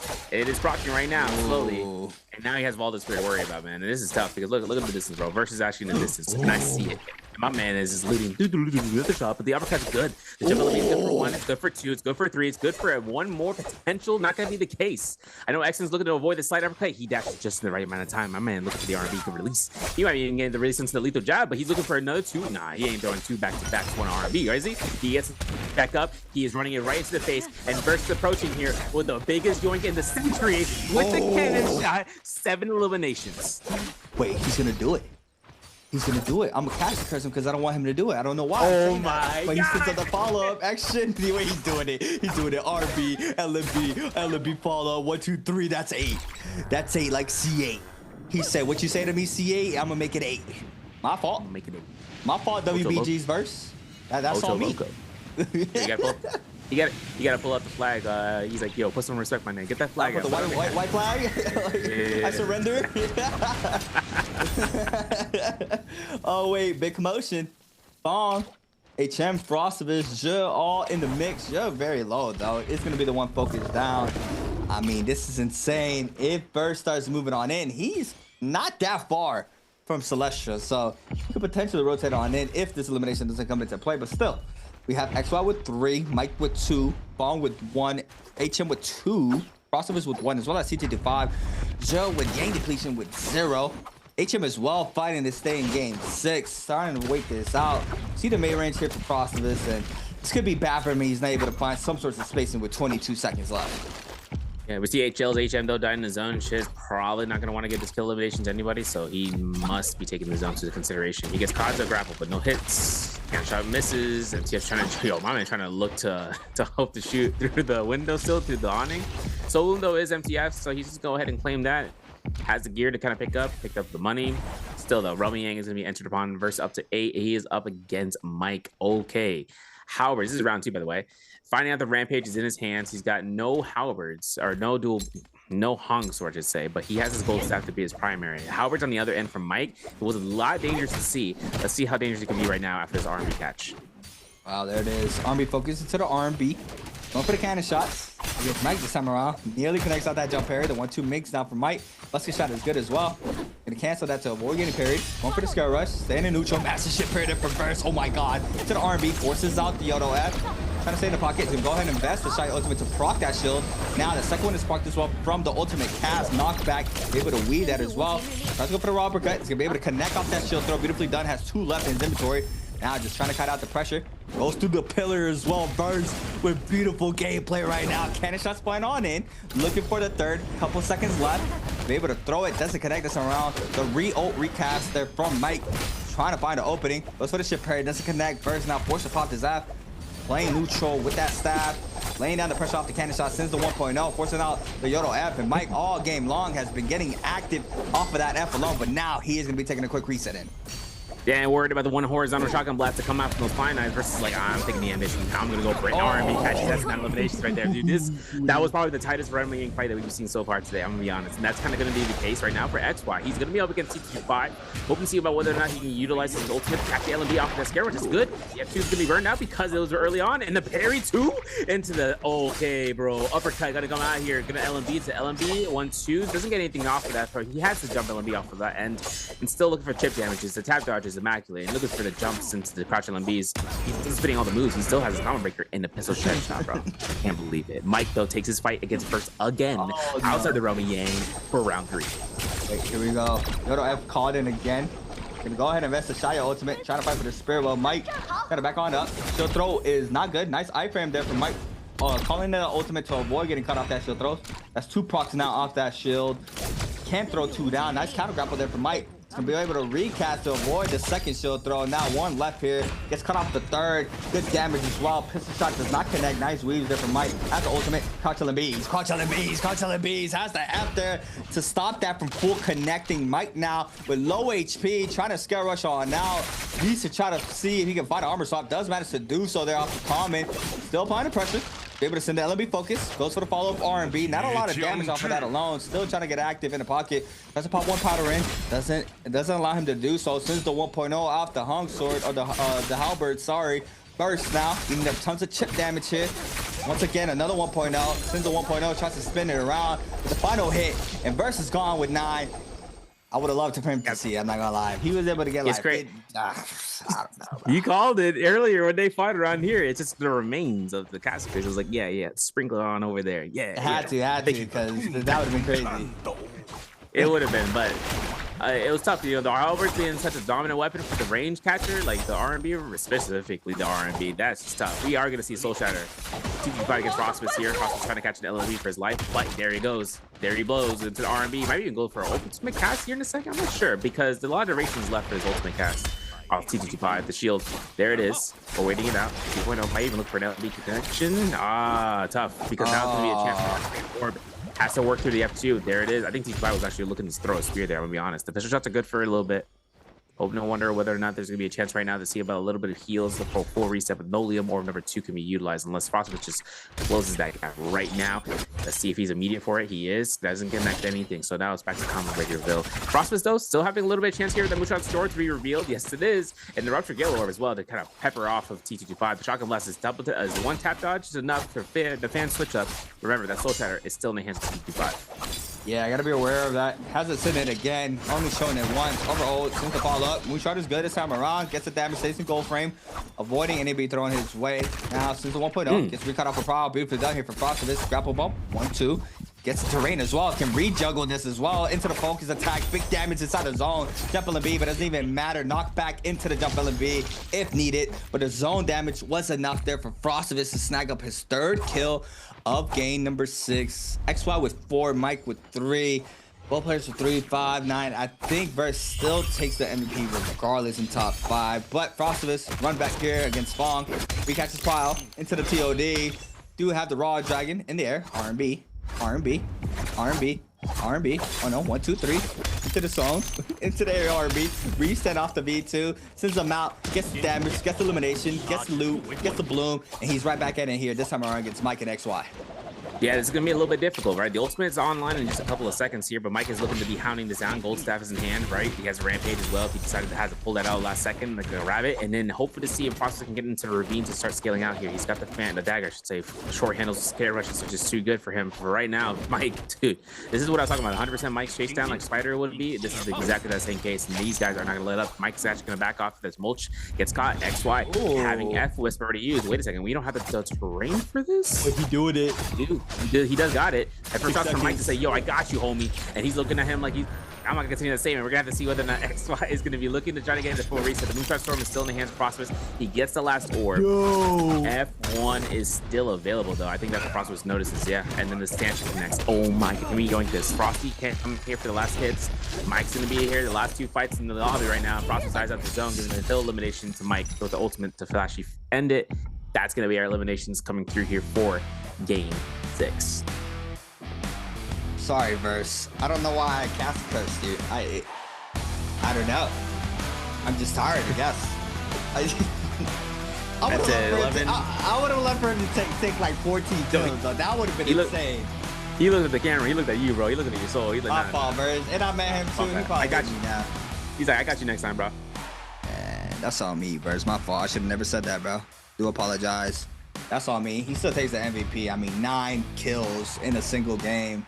Almost made it 10. If he would have snagged up elimination onto Mike, he would have definitely had around 12 to 13. What is the record right now? It's from Mike, though, right? Yeah, Or it's from Mike. Spider? I think it was. Mike? Yeah, it's from Mike. It's from Mike. It was Mike during the 16. Actually, no, it wasn't Mike during the 16-player lobbies. It was during the 12-player lobbies still. So, kind of earning it out. You know what's crazy too is that off the ends, right? Shy Ultimate was good to go. White Tiger's prowess mitigation, strong, right? Strong. Like this is healing over time with the fight. We saw when Verse uses his combo breaker. I liked where he used it because here's the thing. When he uses his combo breaker at that point in time, it's just to see if there was any sort of confirmation from the juggles. Like Michael's not going to drop those. So then he waited a couple of seconds to kind of space out. The buildings over there are really strong too, and that's what Mike took. So when he caught himself to force, out, Shy off reverse to kind of like wanted to pressure him, he just took the distance. He spaced out. Somehow, some way, that armor was there, man. And Mike finds those. And Mike always goes for the armor swaps at the worst predicament for some players. In this case scenario for Verse. And the other thing too is that he switched up the playstyle, looking up for the RMBs and looking to try to throw out the 1.0s and charging out the 1.5s if you really wanted to. They kind of really reel it in. Like if you decide to tap dodge, I'm gonna wait for your rollout and you're gonna be caught, right? Because you're not pairing immediately anyway, so it's gonna be the case. Still though, kiting out here for the RMBs from Versus. You saw how dangerous it felt. You felt the intensity when Verse started charging up RMB. I'm like, is this man about to parry it? Like, but then he releases his blue. He ain't even parrying it regardless. He just goes ahead and keeps releasing it into Clink into whatever you think is going to happen next. And that's how my playstyle is, especially on the forefront. On a Yorihime with the F2s available, that's a dangerous zone to go through to knock back into confirmation of damage. Yeah, because I mean, throughout the whole game as well, he was just not even going for the reset in the F. He just kept being in the pocket, try to get aggressive off it alone. He just sent them back to, I think like 3 or 4 blues back to back, and just Verse just ate up all that damage. He had the health advantage for so long as well. Even pushed back Mike right before the armor swap. He still had the health advantage. Fortunate enough, just eats up so many blues in that spot, and then the F came in and just, that was the decider there for Verse, and does get eliminated, even though still 9 kills, gonna get the MVP for our 6th game of the day. That is going to conclude our 6 games for the bi-weekly day 1, or bi-weekly 2 day 1 for the solos here for the fall split. Taking a look at our scoreboard for game number 6. Verse with 9 kills, 10 game score. OUG's Mike with 5 eliminations, 9 game score. XY with 4, 5.5. Frostivus with 3 eliminations, 5 game score. HM with 2 eliminations, 2.5, as well as TG25. Bong with 2, Choose with 1. Je and Action with 0.5. Star and Polaris dropping a donut for their last game of the day. And man, it's rough. It's rough for the Vietnam boys, man. I feel like, I don't know. Like, it's just time and time again. This feels like where they're not able really to get the fitting right. I mean, 521's been in the league for quite some time now. It's just been rough trying to see where they can fit in and how they can work around with these players in his lobbies, but they haven't been able to find the best solution thus far. T225 as well, 11th place with 12 points. He has to have a massive day 2 to bounce back to make it into that top 12. Joe with 13. The rookie had a great starts game 1 through 2, very consistent, and just dropped down, as you see, 1.5.5. It's just unfortunate there for him. Frostivus, staying consistent, made it into that top 6, had a great game 5, 16.5 for his overall. Choose with 19.5, Mike with 21.5, XY with 30.2, Action with 32.2. Now Verse off of that game alone, jumping up to 37.9. But top 3, very, very close. Mike trying to close out that distance, but we don't have the man himself, Spider, in this lobby. Spider is going to be applying that pressure for day number 2. Oh yeah, for sure. Can't wait. When Spider gets out from, man, I just won bi-week 1 final, 1 DWC, man. You know what I'm saying? Coming out here. It's going to be him going through, man. Mike's going to be having a real fun time. Then you have these clips and highlights to bring us brought to you by China Unicom with Light Polaris. 1 RMB to the Dream and a horizontal to confirm the LMBs. But remember, this chase down happened for a while. And Polaris, he held his footing. He spaced out here when he needed to, but problem was that with the F1 Mortal Defiance proc off of the Wu-Chen ability, like multi-hit weapons like the double R&B from Verse, from the Halberds and Dual Blades, like that's just enough to kill it off because it depends on how much damage the last strike was. Still though, finding out Mike here with a jump LMB off the corner was a game of catch, chase. And then looking at the reverse here with the cannon shot, my man just said, nope, this is Mike. And then he decides to just burn out X. And the funny thing is, TT5, look at him. He was literally hovering over to see what the fight was going to be ending up here. He's going to take the salty res in the distance. But he saw a Verse go ahead and win this fight. No fight was confirmed afterwards. It was done already at that point. That is crazy. So fast there, picking that elimination. Now in the Roma Yang, this is where Verse does manage to get the last hit off the R&B. They're on to Mike. The run back that shut down the kill record.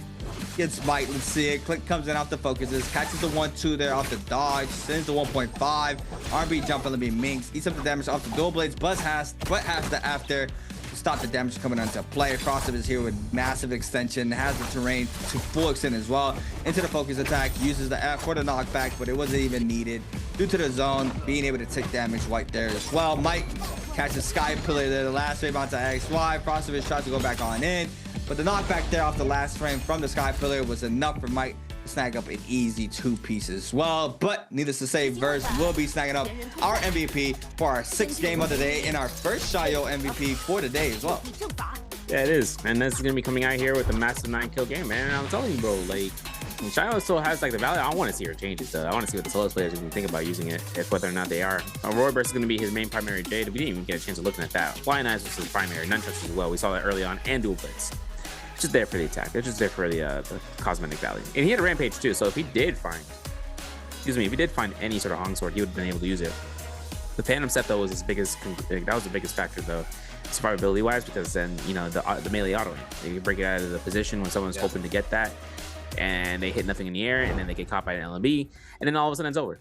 And things to notice too is like coming through here, the LMB catches. We saw that coming from early on, where Frost was like early on today, and then later on, like he just got warmed up. He got his LMB catches that he was hoping for. We've seen Mike's Halberds gameplay, probably the sketchiest thing we've seen so far, coming into the season, where he is using it at his prime, in the prime example there, where he was able to catch the R&B catches like after the tap dodge, and that's why Halberds kind of become one of the solo's mainline weapons. Like Dual Blades are great because when you catch the blue focus into the R&B, you can hold it in a safe spot, or in a congested spot, I should say. Yeah. But when you start using Halberds, you have a lot more range, vertically. You have a lot more range to just be spread out. So that way you can just like catch someone horizontally, I should say, where that vertical reaches far longer. And then for you to just keep them in place, you don't push them back. You keep them in the spot. They have to think about what to do next, because otherwise they can get caught by another 1-2 from the dual Halberds, and you don't know what to do next. Just like that, though, we are going to throw it next into an interview. We'll be right back around to conclude the day, and we'll see you guys then. Ladies and gentlemen, welcome to the post-game interview. This is Jaeger, and now I'm standing here with 轩辕 and 采访。我也要说一句，欢迎轩辕回到祖国的怀抱。Okay, so first, welcome back to China, and I would like to know, so how's your journey? And after that, how you just adjust and prepare for the second Biweekly? 那我这边特别想知道一下，这次的沙特之行给你留下印象最深刻的是什么？以及回国之后怎么快速调整自己的状态来准备我们这个常规赛的第2双周的比赛呢？最深刻的印象就是调整自己的状态，就多训练一点嘛就好了。所以回来也是马上投身到了我们的训练当中。Okay, the memorable things for me in the EWC is it's really dry at the atmosphere and temperature in there, and for me it's like really different from China. And after I back to China, I'm just like adapt the new rule for our solo game and train a lot these days to prepare for the second Biweekly. 好的，我们也来看一下这些题目是什么。Let's move on to next part. Answer for treasure. Okay, so now we can see the question is, which hero did ASE 轩辕 use in Game 6? 这道题目呢是刚才这把比赛当中轩辕用到的是哪个英雄？说到这把比赛，可以看到这么多英雄，也是今天其实可以看到我们的单排也是迎来了我们新的规则。Okay, so we know that the new rule for the solo game today, and for now, we already done the 6 games, and I would like to know, so for you, 轩辕, how you comment on this new rule and how everyone just adjust and can for the new rule. 那我这边特别想知道，因为迎来了我们这个新的赛制之后，对于兄弟们来说是怎么可以快速的调整？大家用了什么方法去适应我们的新版本？以及对于你来说的话，觉得这个新版本有什么优劣吗？因为我那个灵感可能比较多，所以我会玩很多稀奇古怪的英雄。然后我们练的话就是正常我们打刀法嘛，因为正常打天人天选都碰不到那些英雄。So for me, personally speaking, I'm a really creative person, and sometimes I will use some like new innovation in the game and use it in the matches, use it in the game. And how we just train for the matches is that like because we don't have the new rule in the ranking, so all the like players together, we will train together and one-on-one to train our one-on-one fighting together and like grew up together. 哇，其实也是，我觉得新赛制不仅仅对我们观众来说更好看了，也是更好的去凝聚了我们兄弟们之间的这个凝聚力，也期待大家更好的一个表现，对不对？好的，我觉得轩辕应该准备就需要给我们的观众朋友发出福利了。那接下来先让我们用英文说个英文的3、2、1进入倒计时，好吗 ？Okay, I think please prepare and let's start counting. 3, 2, 1. Screenshot. Okay, let's find out the correct answer. 也有请轩辕给我们公布一下这道题的正确答案是什么。正确答案是 D。Yeah, the correct answer is D, and congratulations. Okay, because we know that you just talked about you are a really creative person, and I would like to know, so any like new innovation now in the solo game, you just use it in today's game. 那我们前面讲到了，轩辕说自己是一个非常有创造力、非常有创新性的这样一个选手啊。哎，目前为止有没有把你的这创造力用在今天的比赛当中？给我们先透露一下。没有，本来我想玩很多英雄，但是教练不让。哦，其实本来有更多的英雄上场，但是今天没有这个机会上场，那我们更加期待你后面的表现了，好不好 ？Okay, so to be honest, today is not, but to be honest, I have like prepared more characters for NARAKA in the matches, but my coach doesn't allow today. But I think for me as the host, I'm looking forward to the rest of the game for you and like cheer up for the second biweekly final. 那我这边要先跟全员说一声，今天打得这么好，祝福你在第2双周当中一个表现，好吗？ OK， 谢谢。接下来加油 OK, thank you for today's interview, and we will get back to our casters. All right, I'll say apples. Okay. Yeah, I mean, coming through here, you don't reveal all you got. You don't put the cards on the table. If anything comes through here, XY knew what the ordeal was. Even in the last interview, Jaeger is testing the boys, bro. He's like, hey, yo, good characters you got going on here. Be crazy if you, besides that character, what else you got? And then he's like, it's my favorite hero. It ain't my best hero. And process is like, lip sealed. Same thing for XY. He's gonna say, wait it out. His coach was making the right decision for them because knowing that the finals is going to be coming in here once he qualifies, if it ends up going to 8 rounds, homie's going to be going ahead and having the chance of just being able to catch those up and then being able to just surprise everyone with an off-meta pick selection. And like I said, no one knows it if it's later after the selection process. If he decides to bring it up there later, bro, it's hidden until then. Yep, that's good. Gotta save it for the chip day. Gotta save it for the bi-weekly finals. The way he's standing right now, he's in good rounding to make that top 12, top 3. At least. Polaris, though, last place with 6, T25 with 12.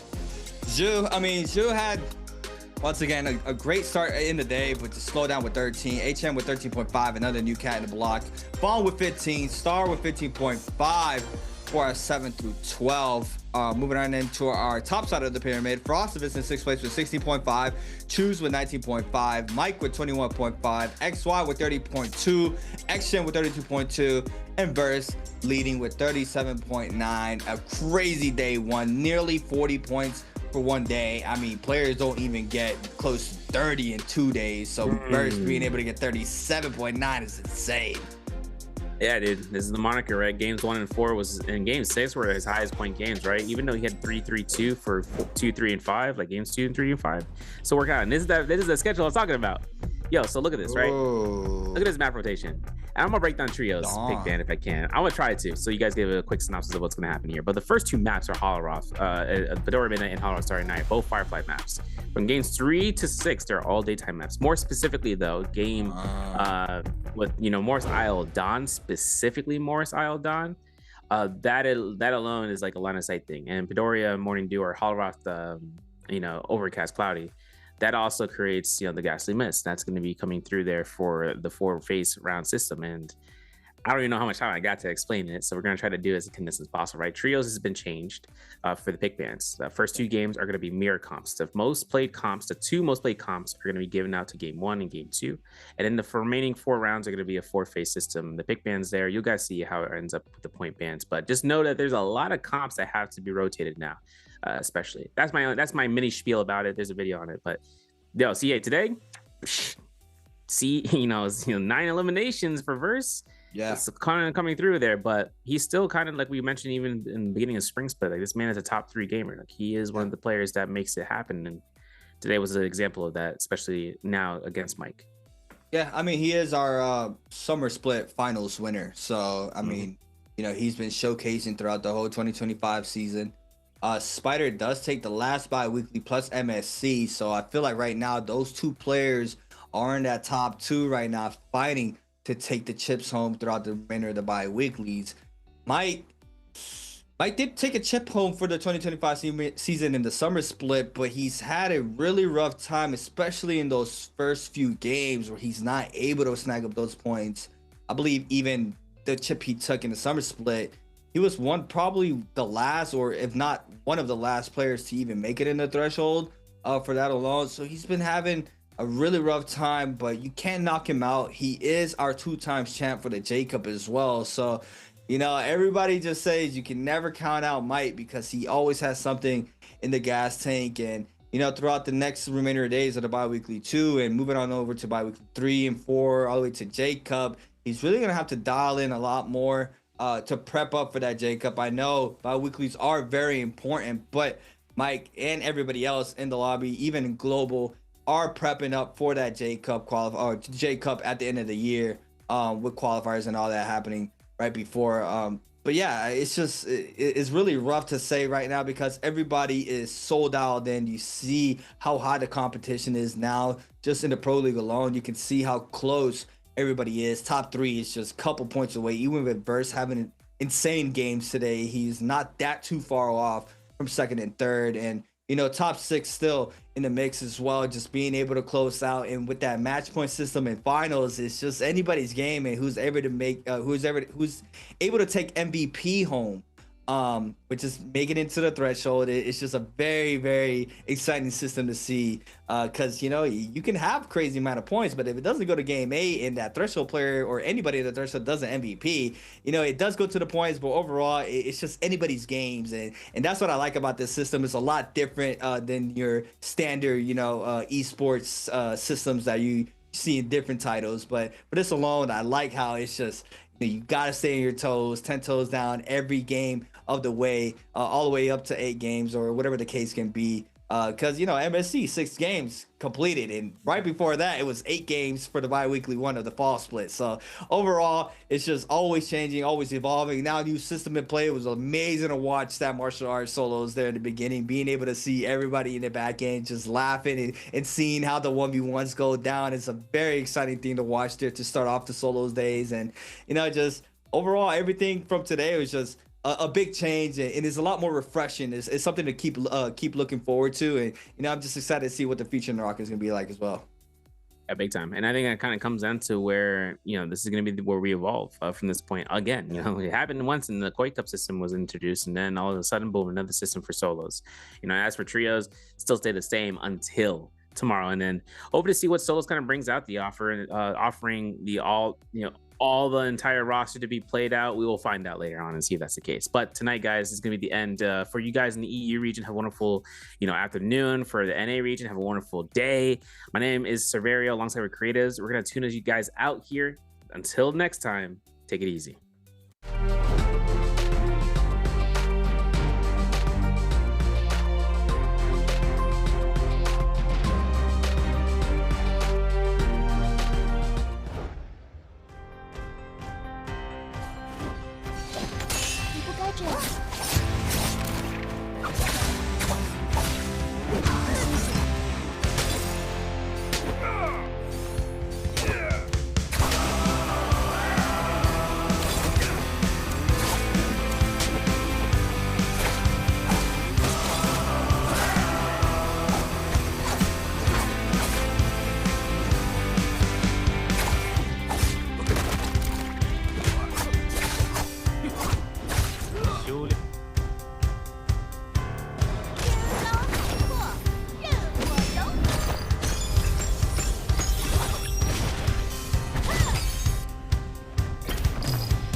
起吧！杀爆！